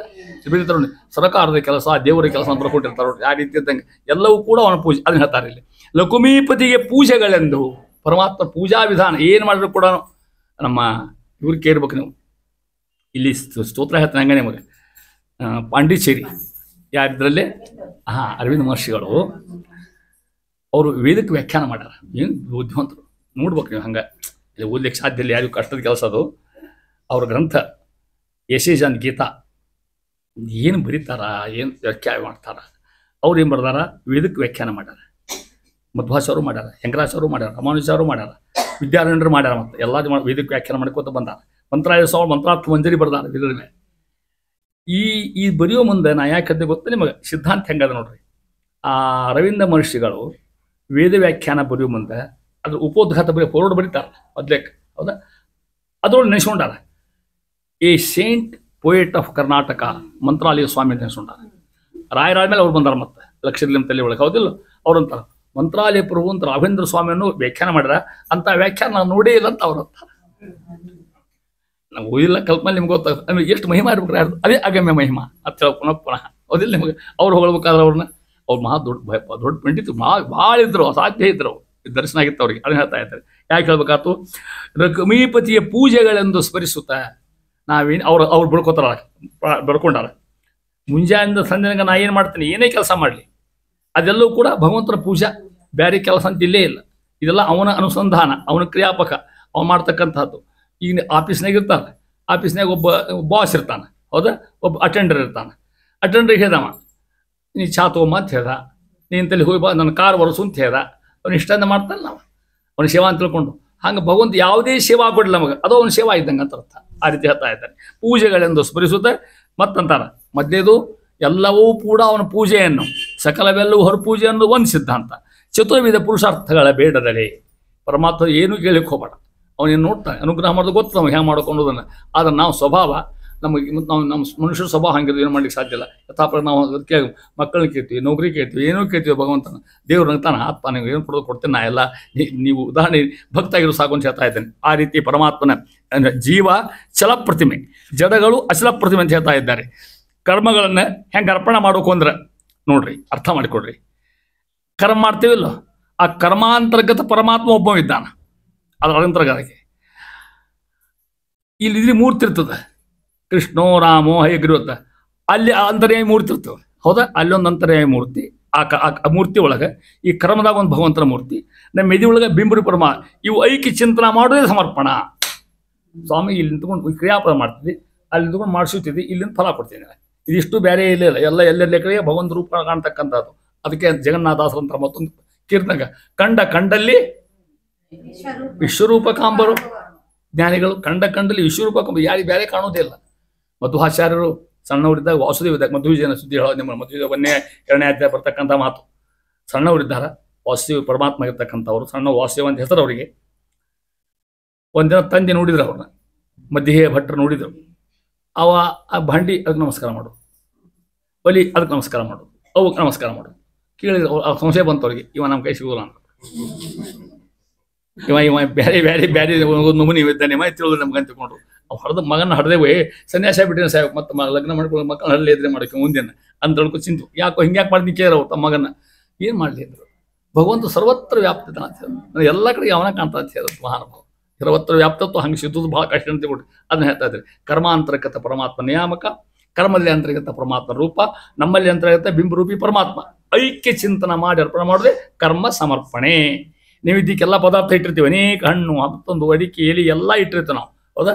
ಆಯಾ ಪದಾರ್ಥಗಳ ಅಂತರ್ಗತ ಪರಮಾತ್ಮ ಆ ರೂಪಕ್ಕೂ ಇಲ್ಲಿರ್ತಕ್ಕಂಥ ರೂಪಕ್ಕೂ ಐಕ್ಯ ಚಿಂತನೆ ಮಾಡಿ ಕೃಷ್ಣಾರ್ಪಣೆ ಒಂದೇ ನೈವೇದ್ಯ ತಿಳ್ಕೊಂಬಿಡ್ರಿ. ನೀವು ಇಲ್ಲಿ ಈ ರೂಪದಾಗ ಇಲ್ಲಿ ಕುತ್ಕೊಂಡಿರಿ, ಎಲ್ಲ ಕಡೆ ಕುತ್ಕೊಂಡಿರಿ, ಇಲ್ಲಿ ಹಿಂಗೆ ಕುತ್ಕೊಂಡಿರಿ, ಇಲ್ಲಿ ನಿಮಗೆ ಅರ್ಪಣೆ ಮಾಡ್ತೀನಿ. ಸ್ವಾಖ್ಯ ರಸ ತಗೋತೀರಿ, ಅದರ ರಸ ನಮಗೆ ಕೊಡು ಉಣಿಸಿ ನಮ್ಮನ್ನು ದೊಡ್ಡವ್ರು ಮಾಡ್ತೀನಿ. ನಾವು ಈ ಚಿಂತ ಹೆಂಗಿರ್ತಾರೆ ವಿಚಾರ ಮಾಡಿ, ಇದು ನೈವೇದ್ಯ ಚಿಂತ ಅಂತ ಹೇಳಿದ್ರು. ಅದು ಹೇಳ್ತಾರೆ, ನಮ್ಮ ಹಂಗೆ ಮಾಡೋದಿಲ್ಲ. ಚಲೋ ಹಣ್ಣು ತಂದಿರ್ತಾರೆ, ನೈವೇದ್ಯಕ್ಕೆ ಇಟ್ಟಿರ್ತಾರೆ, ಹೌದಾ? ಅಲ್ಲಿ ಅಂತಿರ್ತಾರೆ, ಈ ದೇವ್ರು ಕುಡಿಬಿಟ್ಟು ನಾನು ತಿನ್ನೋವಲ್ಲಿ ಮತ್ತೆ ಯಾರು ತಿನ್ನೋರಿ ಮುಂದೆ ತಾವು ತಿಂದು ಮಾತು ಮಾನಸಿಕ ತಿಂದ್ಬಿಟ್ಟಿರ್ತಾರೆ ಮಾತಲ್ಲ, ಅಷ್ಟು ಆಗಬಾರ್ದು ಹೇಳ್ತಾ ಇದ್ದಾರೆ. ಅದಕ್ಕೆ ಆಚಾರ ಅಂತಾರೆ. ಆಚಾರ ಒಂದು ಗ್ರಂಥ, 30 ಗ್ರಂಥದ ಪೈಕಿ ಅದು ಸದಾಚಾರ ಸ್ಮೃತಿ. ಅದಕ್ಕೆ ಇರ್ಬೇಕು ನೀವು, ಭಾಳ ಇಲ್ಲ, ಒಂದು 33 ಶ್ಲೋಕವ ಇಷ್ಟ. 15 ಮಿನಿಟೇ ಪ್ರಾಣ ಮಾಡ್ಬೋದು ನೀವು. ಅರ್ಥ ಇಷ್ಟ ಆಗಲ್ಲ, ವ್ಯಾಖ್ಯಾನ ಭಯಂಕರ ಅದ್ರ ಮೇಲೆ. ಅದನ್ನ ಹೇಳ್ತಾರೆ ನೋಡ್ರಿ, ಅದ್ರ ಒಂದೇ ಶ್ಲೋಕ ಹೇಳ್ತೀನಿ ನಮಗೆ. ಇದು ಅಲ್ಲಿ ಶ್ಲೋಕ ಇದೆ ನಾ ಹೇಳೋದು. ಸದಾಚಾರ ಸ್ಮೃತಿ ಯಸ್ಮಿನ್ ಸರ್ವ, ಅದು ನೋಡಿ ಇದಕ್ಕೆ ಸಂಬಂಧಪಟ್ಟಂಗೆ ಹೇಳಿಕತ್ತೇನೆ. ಯಸ್ಮಿನ್ ಸರ್ವಾಣಿ ಕರ್ಮಾಣಿ, ಯಸ್ಮಿನ್ ಯಾರಲ್ಲಿ, ಸರ್ವಾಣಿ ಕರ್ಮಾಣಿ ಯಾವ ಕರ್ಮಗಳನ್ನ, ಸನ್ಯಸ್ಯ ಆಧ್ಯಾತ್ಮ ಚೇತಸ, ಆಧ್ಯಾತ್ಮದಿಂದ ಒಟ್ಟು ಕೂಡ ಕರ್ಮಗಳನ್ನ ಅರ್ಪಣೆ ಮಾಡೋ. ನಿರಾಶಿ ಹೆಂಗೆ, ನಿರ್ಮಯ ಇದು ನಂದಲ್ಲ, ಅದಕ್ಕೆ ದಾನ ಮಾಡಿಸಿ ಬಂತ ನೋಡ್ರಿ, ನಮ್ಮಮ್ಮ ನಮ್ಮಮ್ಮ ಅನ್ನಿಸ್ತಾರೆ. ಗೊತ್ತಿಲ್ಲ ದಾನ ಏನೋ ಮಾಡಿರಿ ನೀವೆಲ್ಲ, ಎಲ್ಲ ದಾನ ಮಾಡಬೇಕು ಅಂತಾರೆ. ನಮ್ಮಮ್ಮ ಅಂದ್ರೆ ನಂದಲ್ಲ ಅಂತ ಅರ್ಥದು. ನೀವು ಕೊಟ್ಬಿಟ್ಟು ನಿಂತ್ಕೊಂಡು ಹೊಳ್ಳಿ ಮತ್ತೆ ಇಸ್ಕೊಂಡ್ರೆ ದಕ್ಷಿಣ ಭಾಳ ಕೊಟ್ಟಂಗೆ ಇದೆ ನಿಮಗೆ, ಒಂದು ಹೊಳ್ಳಿ ಅರ್ಧ ಹೊಳ್ಳಿ ಕೊಟ್ಟಿರ್ತಂದ್ರೆ ಹೌದು. ಅದಕ್ಕೆ ನಮ್ಮಮ್ಮ ಅಂತ ಹೇಳ್ದಂಗೆ ಅದ. ನಿರ್ಮಮ ಯಾತಿ ಪರಂಜೇತಿ ಸೋ ಅಚ್ಯುತ, ಅಲ್ಲಿ ಮಾತು ಹೇಳ್ತಾರೆ. ಇಷ್ಟು ಭಗವಂತನ ಅಪಾರವಾಗಿರ್ತಕ್ಕಂಥ ಮಹಿಮೆಯನ್ನು ದಾಸ ಹೇಳ್ಕೊತ ಹೋಗಿ ಅಂತಾರೆ. ಒಂದೊಂದು ಇದಕ್ಕೆ ಸ್ಮೃತಿ ಪೌರುಷೀಯ ಗ್ರಂಥವಾಗಿರ್ತಕ್ಕಂಥದ್ದು. ಅವೆಲ್ಲ ಶಿಕ್ಷಾರೂಪ, ಅದನ್ನು ಹೇಳಿದರು. ವೇದ, ಉಪನಿಷತ್ತು, ಸ್ಮೃತಿ ಎಲ್ಲ ಅವನ ಮಾತುಗಳೇ. ಕರ್ಮಗಳ ಸಮರ್ಪಣೆ ಅಂತಕ್ಕಂಥದ್ದನ್ನು ನೋಡ್ರಿ, ಆಗಲೇ ಹೇಳಿ ನಿಮಗೆ. ಬಿಂಬಕ್ರಿಯಾದ್ವಾರ ನಾವು ಪ್ರತಿಬಿಂಬ ಆಗ್ತಕ್ಕಂಥ ಜೀವರಲ್ಲಿ ಏನು ಮಾಡಬೇಕು? ಕರ್ಮಾಭಿವ್ಯಕ್ತಿ, ಕರ್ಮಾಂತರ್ಗತ ಪರಮಾತ್ಮ ಅವನ ಭಗವದ್ರೂಪ, ತಜ್ಜನಿತ ಹಲರು ಬರತಕ್ಕ ಪರಮಾತ್ಮನ ರೂಪ, ಅಲ್ಲಿರ್ತಕ್ಕಂಥ ಅಧಿಷ್ಠಾನ ರೂಪ. ಇವಿಕ್ಕೂ ಹೀಗೆ ಚಿಂತೆ ಮಾಡೋದೇ ನೈವೇದ್ಯ ಪ್ರಕರಣ ಅಥವಾ ಸರ್ವಸಮರ್ಪಣ ಅಂತ ಹೇಳ್ತಾ ಇದ್ದಾರೆ. ಶ್ರೀಶನಿಗೆ ಕರ್ಮಗಳ ಅರ್ಪಣೆ ಆದರೆ ಇಟ್ಟೋ ಸಿದ್ಧಾಂತ ಇರ್ತಕ್ಕಂಥದ್ದು. ಭಾಳ ಚಂದ ಕೆಲವು ಮಂದಿ ಈ ಇಸ್ಕಾನ್ ಮಂದಿ ಇದ್ದಾರೆ ನೋಡ್ರಿ ನೀವು. ಅವ್ರದ್ದು ಇಂಗ್ಲೀಷ್ನಾಗ ಆಫರಿಂಗ್ ಒಂದು ಚಾ ಮಾಡಲಿ ಕೃಷ್ಣಗೆ ಆಫರ್ ಮಾಡಿದ್ರು ಅವರು ಕೊಡೋರು. ಅದನ್ನು ಅವರು ಎಲ್ಲ ಆಫರಿಂಗ್ ಇಲ್ಲದೆ ಏನು ತಿನ್ನೋ ಹಂಗಿಲ್ಲ. ಎಲ್ಲನೂ ಕೂಡ ಅಷ್ಟು ಅವ್ರದ್ದು ಭಕ್ತಿ ಭಾಳ. ಹೆಂಗೆ ಅವರು ಹಾಡ್ತಾರ, ಹೆಂಗೆ ಹಾಡ್ತಿರ್ತಾರೆ ನೋಡಿ ನೀವು. ವಿಷ್ಣು ಭಕ್ತಿ ತನ್ಮಯ ಎಲ್ಲ ಖರೆ, ಎಷ್ಟು ಸರ್ವೋತ್ತಮ. ವಾಯುದೇವರು ಇಲ್ಲಿಲ್ಲ ಅವರಲ್ಲಿ. ಅಲ್ಲಿ ಫೇಲ್ ಆಗ್ತದೆ ಸಿದ್ಧಾಂತ ತಿಳ್ಕೊಡಲ್ಲ. ಅದನ್ನು ಹೇಳ್ತಾ ಇದ್ದಾರೆ. ಮಾನವನಾಗಿ ಧರ್ಮ, ಅರ್ಥ, ಕಾಮ, ಮೋಕ್ಷ, ಈಗ ಪುರುಷಾರ್ಥ ಚತುಷ್ಟಯ ಇವುಗಳ ಅಭಿಲಾಷೆ ಮಾಡ್ತಕ್ಕದ್ದಲ್ಲ. ಪರಮಾತ್ಮ ನೀ ಪ್ರೀತಿ ಆರು ಸಾಕು, ಇಷ್ಟೇ ಅಂದ್ಬಿಟ್ಟು ಸಾಕಂತ ಅದನ್ನು ಹೇಳ್ತಾ ಇದ್ದೆ. ಅಂತರ ಮುಂದುವರೆದು ಪರಮಾತ್ಮನನ್ನು ವಾಯುವಂತರ್ಗತ ಹರಿ ಉಪಾಸನೆಯೇ ಮುಖ್ಯ ಅಮಾಶ ಹೇಳ್ತಾ ಇದ್ದಾರೆ. ಭೂತಳ ಅಧಿಪನ ಆಜ್ಞಾಧಾರಕ, ಹಿಂಗೆ ಬಿಡಿಸೋ ಶಬ್ದ ಅದನ್ನು. ಭೂತಳಾಧಿಪನಾಜ್ಞಾಧಾರಕ ಕುಡಿ ಶಬ್ದ. ಹರಿಕಥಾಮತ ಹಂಗೆ ಬಿಡಿಸಿ ಅನ್ಲಿಕ್ಕೆ ಭಾಳ ಚಂದ ಅರ್ಥ ಆಗ್ತಾನೆ. ಭಾಳ ಒಳ್ಳೆ ಮತ್ತು ಒಳ್ಳೆ ಶಬ್ದ ನಿಮ್ಗೆ ಗೊತ್ತಿದ್ದು ಅಷ್ಟು ಶಬ್ದ. ಭೂತಳ ಅಧಿಪ ಆಜ್ಞಾಧಾರಕ ದೂತರಿಗೆ ಸೇವಾನುಸಾರದೆ ವೇತನವ ಕೊಟ್ಟು ಅವರ ಸಂತೋಷಿಸುವ ತೆರದಂತೆ. ಮಾತರಿಶ್ವಪ್ರಿಯನು ಪರಮ ಪ್ರೀತಿಪೂರ್ವಕ ಸದ್ಗುಣಗಳ ಗಾಯಕರ ಸಂತೋಷ ಪಡಿಸುವ ಇಹ ಪರಂಗಳಲ್ಲಿ. ಒಂದ ಮಾತೆ ಇಹ ಪರಂಗಳಲ್ಲಿ, ಇಲ್ಲಿ ಈ ಲೋಕದಾಗ ಆ ಲೋಕದಾಗ. ನಾವು ಮನುಷ್ಯರಿದ್ದಾಗ ನಾವು ಸತ್ ಮೇಲೆ ಹೋಗ್ತಕ್ಕಂಥ ಲೋಕದಾಗ ಏನು ಮಾಡ್ತಾರೆ? ಸಂತೋಷ ಪಡಿಸುವನು. ನಮಗೆ ಜ್ಞಾನ ಭಕ್ತಿ ವೈರಾಗ್ಯ ಕೊಟ್ಟು ನಮ್ಮನ್ನು ಕಾಯ್ತಾ ಇರ್ತಾನೆ ದೇವರಾಗಿರ್ತಕ್ಕಂಥ ಹೇಳ್ತಾರೆ. ಹೆಂಗೆ ನೋಡಿ ಉದಾಹರಣೆ ಕೊಡ್ತಾರೆ, ದೃಷ್ಟಾಂತ ಕೊಡ್ತಾರೆ. ಭೂತಳ ಅಧಿಪ ಅರ್ಥಾತ್ ನಿಮಗೆ ರಾಜ ಆ ಶಬ್ದ ಮೇಲೆ ಹೆಂಗೆ ಬರು. ಮೊನ್ನೆ ಅವನಿಪ್ಪ ಅಂದರು, ಆ ಮೊನ್ನಪ್ಪ ಶಿವಪ್ಪ ಅಂದರು, ಹೌದಿಲ್ಲ? ಭೂತಳ ಅಧಿಪನ ರಾಜ ಅಂತ ಅರ್ಥ. ಅವನ ಆಜ್ಞಾಧಾರಕ ರಾಜನ ಮಾತುಕತಕ್ಕರು ದೂತರು. ರಾಜನ ಮಂದಿ ದೂತರು ಇರ್ತಾರಲ್ಲ. ಮತ್ತೆ ಅವ್ನು ಕೇಳ್ತಾ ನಾನಾ ಮಂದಿ ಕಸ ಹುಡ್ದು ನಡ್ಕೊಂಡು ಮುಖ್ಯಮಂತ್ರಿನಾಗ ಇರ್ತಾರೆ ಮಂದಿ. ಎಲ್ಲೇ ರಾಜನ ಹತ್ರ ಇರ್ತಾರೆ, ಮತ್ತೆ ಎಲ್ಲ ಇರ್ತಾರೆ. ಇವ್ರೇನು ಮಾಡ್ತಾರ? ಅವ್ರಿಗಷ್ಟು ಏನು ಕೊಡ್ಬೇಕು? ರಾಜ ಏನಾರ ಕೊಡ್ಬೇಕ? ಪಗಾರ ಮಂತ್ಲಿ ಪೇ, ವೇತನ. ಅದು ಹಾಕಿ ವೇತನ ಅಂತ ಹಾಕಿ ನೋಡಿ. ವೇತನ ಅವಾಗ ಹೋಯ್ತು, ಮತ್ತದು ಪೇಮೆಂಟ್ ಅವಾಗ ಹೋಯ್ತು, ಆಗಿನ ಕಾಲಕ್ಕೆ ಹೋಯ್ತು ಶಬ್ದ ಒಂದ ನೋಡಿ. ಹಂಗೆ ದೂತರಿಗೆ ಹೆಂಗೆ ಕೊಡ್ತಾನೆ ರಾಜ? ಸೇವಾನುಸಾರದೇ. ಭಾಳ ಮಹತ್ವ ಶಬ್ದ. ಮತ್ತೆಲ್ಲ ಒಂದೇ ಪಗಾರ, ಒಟ್ಟಿಗೆ ಪಗಾರ ಒಂದೇ ಇರ್ತಾನೆ. ಅದು 7th ಪೇ ಕಮಿಷನ್ ಇದ್ದಂಗೆ. ಯಾರಿಗೆ ಅವ್ರ ಯೋಗ್ಯತಾ ತಕ್ಕಂಗೆ ಪಗಾರ, ಅವ್ರ ಪೋಸ್ಟ್ ತಕ್ಕಂಗೆ ಪಗಾರ ಕೊಡ್ತಾನೆ. ಹೆಂಗೆ ರಾಜ ತನ್ನ ಸೇವಕರಿಗೆ ಅವರ ಯೋಗ್ಯತೆಗೆ, ಅವರ ಕೆಲಸಕ್ಕೆ, ಅವರ ಕೆಲಸ ಮಾಡಿರ್ತಕ್ಕಂಥ ಸಾಧನೆಗೆ ಸರಿಯಾಗಿ ಪಗಾರ ಕೊಡುವಂತೆ ಅಂತ ಹೇಳ್ತಾ ಇದ್ದಾರೆ. ಕೊಡುವಂತೆ ಕೊಟ್ಟು ಅವರ ಸಂತೋಷಿಸುವ ತೆರದಂತೆ. ಪಗಾರ ಕೊಟ್ಟ ಏನಾಗ್ತದೆ ಅವ್ರಿಗೆ? ಆಗಲಿಕ್ಕೆ ಬೇಕು. ಮತ್ತೆ ಹೆಂಗೆ ಕೊಡ್ತಾನೆ? ಅವ್ರ ಯೋಗ್ಯತೆ ಹೆಂಗೆ ಕೊಡ್ತಾನೆ? ಅಷ್ಟಿಗೆ 1 ಮನೆ ಪಗಾರ ಇರೋದಿಲ್ಲ. ಸ್ಕೇಲ್ ಇರ್ತವೆ ಎಲ್ಲರಿಗೆ. ಹೋದ್ರೆ ಮತ್ತೆ ಸ್ಕೇಲ್ ಆವಾಗ ಹೋಯ್ತದು. ಯಾವ ಕಾಲಕ್ಕೆ ಇರೋದು ಏಕ ಸೇವಾ ತಕ್ಕಂಗೆ ಇರ್ತದದು. ಅದರಂತೆ ಯಾರು? ಪರಮಾತ್ಮ. ಯಾರವ? ಮಾತರಿಶ್ವಪ್ರಿಯ ಅಂತ ಹೆಸರು ಹಾಕಿದ್ರು. ಮಾತರಿಶ್ವ ವಾಯುದೇವರು. ಮಾತರಿ ಶಬ್ದಕ್ಕೆ ವೇದ, ಉಪನಿಷತ್ತು, ಪಂಚರಾತ್ರ, ಭಾಗವತ, ರಾಮಾಯಣ ಇವು ಮಾತರಿ ಶಬ್ದಕ್ಕೆ ಅರ್ಥ. ಇದರಿಂದ ಸ್ತೋತ್ರ ಮಾಡಿ ಹೇಳ್ತಕ್ಕಂಥ ಪರಮಾತ್ಮ ಎಲ್ಲ ಅವನೇ ಹೇಳ್ತಾವ. ಮಾತರಿಶ್ವಪ್ರಿಯ ಅಂದ್ರೆ ಒಂದು ಅರ್ಥ. ಮಾತರಿಶ್ವ ಅಂದ್ರೆ ವಾಯುದೇವರು, ಅವ್ರಿಗೆ ಪ್ರಿಯ ಆಗಿರ್ತಕ್ಕಂಥ. ಯಾರವ? ಪರಮಾತ್ಮ ಅಂತ ಅರ್ಥ. ಮಾತರಿಶ್ವಪ್ರಿಯ ಪರಮ ಆಗಿರ್ತಕ್ಕಂಥ ಪರಮಾತ್ಮ ಆಗಿರ್ತಕ್ಕಂಥವ. ಪ್ರೀತಿಪೂರ್ವಕ ಹೆಂಗೆ? ಸದ್ಗುಣಗಳ ಗಾಯಕರ ಸಂತೋಷ ಪಡಿಸುವ ಇಹ ಪರಂಗಳಲ್ಲಿ. ಹೆಂಗೆ ರಾಜ ವೇತನ ಕೊಟ್ಟ, ರಾಜ ಪಗಾರ ಕೊಟ್ಟ ಅವ್ರ ತಕ್ಕಂಗೆ, ಹಂಗೆ ಪರಮಾತ್ಮ ನಮಗೂ ಕೂಡ ಅನುಗ್ರಹ ಮಾಡ್ತಾನೆ. ನಾವು ಪಗಾರ ಪೇಮೆಂಟ್ ಕೊಡೋದು ಮತ್ತು ಅವಾಗ ಹೌದಾ ಅನುಗ್ರಹ ಕೊಡ್ತಾನೆ, ಭಕ್ತಿ ಜ್ಞಾನ ಕೊಡ್ತಾನೆ. ಹೆಂಗಂತ ಅದನ್ನ ಹೇಳ್ತಾರೆ. ಸದ್ಗುಣಗಳ ಗಾಯಕರ ಸಂತೋಷ ಪಡಿಸುವ. ಸದ್ಗುಣಗಳ ಗಾಯಕರು ಅಂದರೆ ಪರಮಾತ್ಮ ಸ್ತೋತ್ರ ಮಾಡ್ತಕ್ಕಂಥ ಮಹಾನುಭಾವರು ಅಂತ ಅರ್ಥ. ಯಾರ ಗುಣಗಳನ್ನ? ಪರಮಾತ್ಮಗಳು. ಎಂಥ ಗುಣ? ಸದ್ಗುಣಗಳೇ ಅವು, ಬೇರೆ ಗುಣಗಳ ದುರ್ಗುಣ ಅಲ್ಲೇ ಇಲ್ಲ. ಭಗವಂತರ ಅಂದರೆ ಭಜನೆ ಮಾಡಲಿಕ್ಕೆ ಭಾಳ ಮಹತ್ವ ಅಂತ ಅರ್ಥ. ನೋಡಿ, ಸದ್ಗುಣಗಳ ಗಾಯನ ಮಾಡೋರು ಯಾರು? ಮತ್ತೆ ಅವರೇ ಮಾಡ್ತಾರೆ. ಉಳಿದ್ರು ಹಾಡೋದು ಅಂತ ಅರ್ಥ. ನೋಡಿ, ಹಾಡು ಎಷ್ಟು ಬೆಲೆ ಅದ ನೋಡಿ. ಇಲ್ಲಿ ಸದ್ಗುಣಗಳ ಗಾಯಕರಿಗೆ ಆ ಹಾಡೋದೇ ಒಂದು ವೈಶಿಷ್ಟ್ಯ. ಅವನ ನಿತ್ಯ ಹೆಂಗೆ ಪುರಂದರದಾಸರು ಒಂದು ಗೀತ ಒಂದು ಕೀರ್ತನ ಅನ್ಬೇಕಾದ್ರೆ ಇಡೀ ದಿನ ತಗೋತಿದ್ರು ಅಂತವ್ರೇನು ಒಂದು ಗೀತ ಅನ್ಲಿಕ್ಕೆ. ಆನಂದ ತೀರ್ಥರೆಂಬು ನಿರಾಯ ಹೌದಲ್ಲ. ಈ ಆನಂದ ತೀರ್ಥ ಅನ್ನೋದು ಹಂಗ ಅನ್ನೋದು ಮೇಲೆ ಅನ್ನೋದು ಹಂಗದ. ಒಮ್ಮೆ ಅನ್ನೋದಿಲ್ಲ ಆನಂದ ತೀರ್ಥ ಆನಂದ ತೀರ್ಥ. ಅವ್ರಿಗೆ ಅಷ್ಟು ಉನ್ಮಾದ ಆಗ್ತಿತ್ತಂತ ಅವ್ರಿಗೇನು ಒಂದು ಕೀರ್ತನೆ. ಇದು ಹಾಡೋ ಪದ್ಧತಿ ಇದು. ನಮ್ಮಲ್ಲಿ ಹಂಗಿರೋದಿಲ್ಲ. ಮುಂದೆ ನೋಡ್ಲಿ ಹಾಡೋದು ಹೌದಾ. ಅಲ್ಲಿ ರೆಕಾರ್ಡ್ ಮಾಡೋದನ್ನ ಅಲ್ಲಿ ದೃಷ್ಟಿ ಆ ಕಡೆಗೆ ಇರ್ತದೆ. ಯಾರಾಗಬೇಕು ಪರಮಾತ್ಮ ಪ್ರೀತಿ ಆಗೋಣ ಹಾಡಿಗೆ ಅರ್ಥ. ಗಾಯನ ಪ್ರಿಯ ಅದನ್ನ ಹೇಳ್ತಾ ಇದ್ದೆ ನೋಡ್ರಿ. ಪ್ರೀತಿ ಪೂರ್ವಕ ಹೆಂಗೆ ಒಳ್ಳೆ ಪ್ರೀತಿಯಿಂದ ನಮಗಂತ ಭಗವದ್ ಗುಣಗಳನ್ನ ಅದು ಒಂದಲ್ಲ ಮತ್ತೆ ಮಂತ್ರನೂ ಹಂಗೆ ಅನ್ಬೇಕು ಅಂತ ಅರ್ಥ. ಮತ್ತೆ ಹಂಗೆ ಅನ್ಕೋತ ಕೂತ್ರೆ ಪೂಜೆ ಆಗೋದೇ ಇಲ್ಲ ಹೌದಲ್ಲ. ಕೇಶವ ನಾಶ ಮಾಧವ ಗೋವಿಂದ ವಿಷ್ಣು ಕೃಷ್ಣ ನಮ ಒಮ್ಮೆ ಮಾಡೋದು ಅನ್ಕೋತ ಕೂಡ್ರಿ ಸಂಜೆ ಆದರೂ ಆಗೋದು ಮತ್ತೆ ಹೌದಲ್ಲ. ಅದಕ್ಕೆ ಹೇಳ್ತಾ ಇದ್ದಾರೆ ಪ್ರೀತಿ ಪೂರ್ವಕ ಸದ್ಗುಣಗಳ ಯಾರ ಪರಮಾತ್ಮನ ಗುಣಗಳನ್ನು ಗಾಯಕರ ಹಾಡತಕ್ಕಂಥವ್ರನ್ನು ಸಂತೋಷ ಪಡಿಸುವ ಎಲ್ಲಿ ಇಹ ಪರಂಗಳಿ. ಎದು ಕೊಲಿಸಿದ್ರು ಹೆಂಗೆ ರಾಜ ತನ್ನ ಅಮಾತ್ಯರಿಗೆ ತನ್ನ ಸೇವಕರಿಗೆ ಏನು ಪಗಾರ ಕೊಡ್ತಾನ ಅವ್ರ ಕೆಲಸಕ್ಕೆ ತಕ್ಕಂಗೆ ಅವ್ರಿಗೆ ಕೆಲಸ ಮಾಡುವ ಅವನು ಸೇವಾ ಮಾಡ್ದಂಗೆ ಹೋದ್ರೆ ಮತ್ತದು ಈಗ ಪರಮಾತ್ಮ ಸೇವಾ ಹೆಂಗೆ ಮಾಡೋದು ಅವನ ಗುಣಗಳನ್ನು ಸ್ತೋತ್ರ ಮಾಡ್ತಕ್ಕಂಥದ್ದು. ಪರಮಾತ್ಮನ ಗುಣಗಳನ್ನು ಯಥಾಶಕ್ತಿ ಪ್ರೀತಿಯಿಂದ ಭಕ್ತಿಯಿಂದ ವೈರಾಗ್ಯದಿಂದ ಅವನಲ್ಲಿ ತನ್ಮಯ ಮಾಡ್ತಕ್ಕಂಥ ಜನರಿಗೆ ಅವರು ತಕ್ಕ ಭಗವಂತಿಗೆ ಕೊಡ್ತಾ ಅಧಿಕಾರ ಅವ್ರಿಗೆ ಕೊಡ್ತಕ್ಕಂಥ ಸ್ತೋತ್ರ ಮಾಡ್ತಾ ಇದ್ದ ಅಂತ ಹೇಳ್ತಾ ಇದ್ರಿ. ಎಲ್ಲಿ ಇಹ ಪರಂಗಳಿ ಅಂತ ಹೇಳ್ತಾ ಇದ್ರಿ. ಪರಮಾತ್ಮ ಇರ್ತಕ್ಕಂಥವ ಇದಕ್ಕೇನು ಫಲರಾಹಿತ್ಯ ನಿಷ್ಕಾಮ ಕರ್ಮ ಅದನ್ನ ಹೇಳ್ತಾ ಮೇಲೆ ಮಾಡಿ ದ್ವಂದ್ವ ಕರ್ಮ ಸಮರ್ಪಣೆ ಮನೆ ಹೇಳಿ ನಿಮ್ಮ ದ್ವಂದ್ವ ಸಮರ್ಪಣೆ ಮಾಡ್ತಕ್ಕಂಥವ ಎಲ್ಲಿ ಇಹ ಪರಂಗಲಿ ಪರಮಾತ್ಮ ಇರ್ತಕ್ಕಂಥವ ಆನಂದ ಕೊಟ್ಟ ಅಂತ ಹೇಳ್ತಾ ಇದ್ದಾರೆ. ಇಷ್ಟು ಭಗವಂತನ ಅಪಾರವಾಗಿರ್ತಕ್ಕಂಥ ಮಹಿಮೆ ಇದನ್ನು ಹೇಳ್ಕೊತಂತರ ಮಹಾನುಭಾವರು. ಇಲ್ಲಿ ಹಾಗಾದರೆ ಮಾತು ಶಬ್ದ ಕಥೆ ನೀವು ನಾನು ಅಂತಾರೆ ಮುಂದುವರೆದು ಒಂದೇ ಉದಾಹರಣೆ ಕೊಡ್ತಾ ಇದ್ದಾರೆ. ಇದು ಬಹಳ ಅದ್ಭುತವಾಗಿರ್ತಕ್ಕಂಥ ಒಂದು ಸಂದೇಶ ದಾಸರದು. ಇಲ್ಲ ಪುರಾಣದ ಸಂದೇಶನ ಬೇರೆ ಇರುವುದಿಲ್ಲ ಅಂತಾರ. ದೀಪ ದಿವದಲ್ಲಿ ಕಂಡರಾದಡೆ ಲೋಪಗೈಸುವರು ಆ ಕ್ಷಣ. ಅದು ಕುಡಿಸಿ ಲೋಪಗೈಸುವರು ಆ ಕ್ಷಣ ಹರಿ ಸಮೀಪದಲ್ಲಿದೆ ನಂದ ನಾಮ ಸುನಂದವೆನಿಸುವವು. ಔಪಚಾರಿಕವಲ್ಲ ಸುಜನರ ಪಾಪ ಕರ್ಮವು ಪುಣ್ಯವೆನಿಪುದು ಪಾಪಿಗಳ ಸತ್ಪುಣ್ಯ ಕರ್ಮವು ಪಾಪವೆನಿಸುವವು ಅಂತ ಸಿದ್ಧಾಂತ ಗೊತ್ತ ನಿಮಗೆ. ಕಡಿ ಅರ್ಧ ಸಾಲ ನೋಡಿ. ಸುಜನರ ಪಾಪ ಕರ್ಮ ನೀವೆಲ್ಲ ಎಲ್ಲ ಭಗವದ್ಭಕ್ತರು ನೀವೆಲ್ಲ ಹೌದಾ. ನೀವು ಮಾಡಿರ್ತಕ್ಕಂಥ ಪಾಪಕರ್ಮ ಪುಣ್ಯವೆನಿಸುವವು. ಕಿಂಚಿತ್ತೇನೂ ಸುಜನ ಪುಣ್ಯ ಕೆಟ್ಟ ಕರ್ಮ ಮಾಡುವುದೇ ಇಲ್ಲ ಬಹುತೇಕ. ದೇವತೆಗಳಾಗಲಿ ಉತ್ತಮ ಜ್ಞಾನಿಗಳಾಗಲಿ ಬಹುತೇಕ ಕೆಟ್ಟ ಕರ್ಮ ಮಾಡುವುದಿಲ್ಲ. ಅಪ್ಪಿ ಏನಾದರೂ ದುರ್ದೈವದಿಂದ ಏನೋ ಒಂದು ಶಾಪದಿಂದ ಕೆಟ್ಟ ಕೆಲಸ ಮಾಡಿರಬಹುದು. ಮಾಡಿರೂ ಕೂಡ ಅದು ಪುಣ್ಯ ಅಂತದೇನು.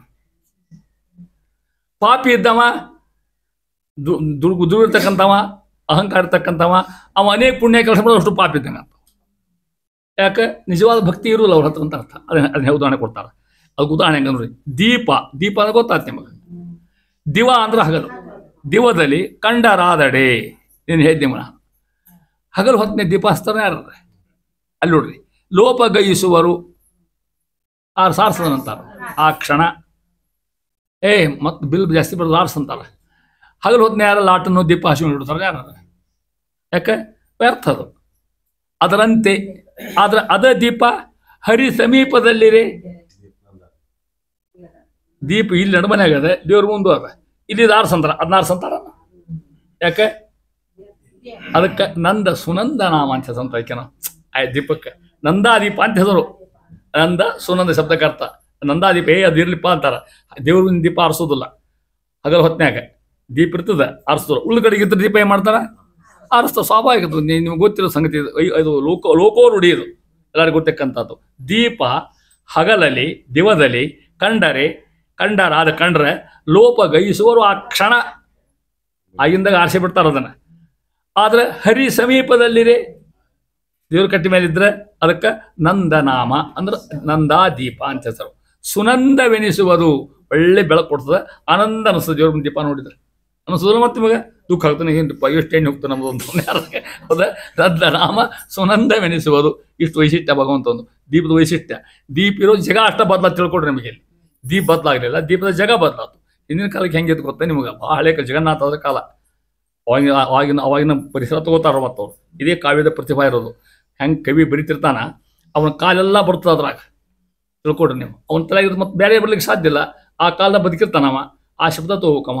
ಯಾಕೆ ತೊಗೊಂಡ್ರು ಹೇಳ್ಬೇಕಾತಿ ಮಾತು ಕೇಳಿದ್ರೆ, ಆಗಿನ ಕಾಲಕ್ಕೆ ಈ ಪಾಠ ಗೀಟ ಮಾಡೋ ಮುಂದೆ ದೀಪ ಹಚ್ಚಿ ಇಡ್ತಿದ್ರು. ಅವಾಗ ಎಣ್ಣೆ ದೀಪ, ಎಳ್ಳೆಣ್ಣೆ ದೀಪ ಹಚ್ಚಿ ನೋಡಿದ್ರು. ಮತ್ತು ಅವು ಲಾಟನ್ ಇತ್ತಾ ಬಂದದ್ದು ಅವೆಲ್ಲ.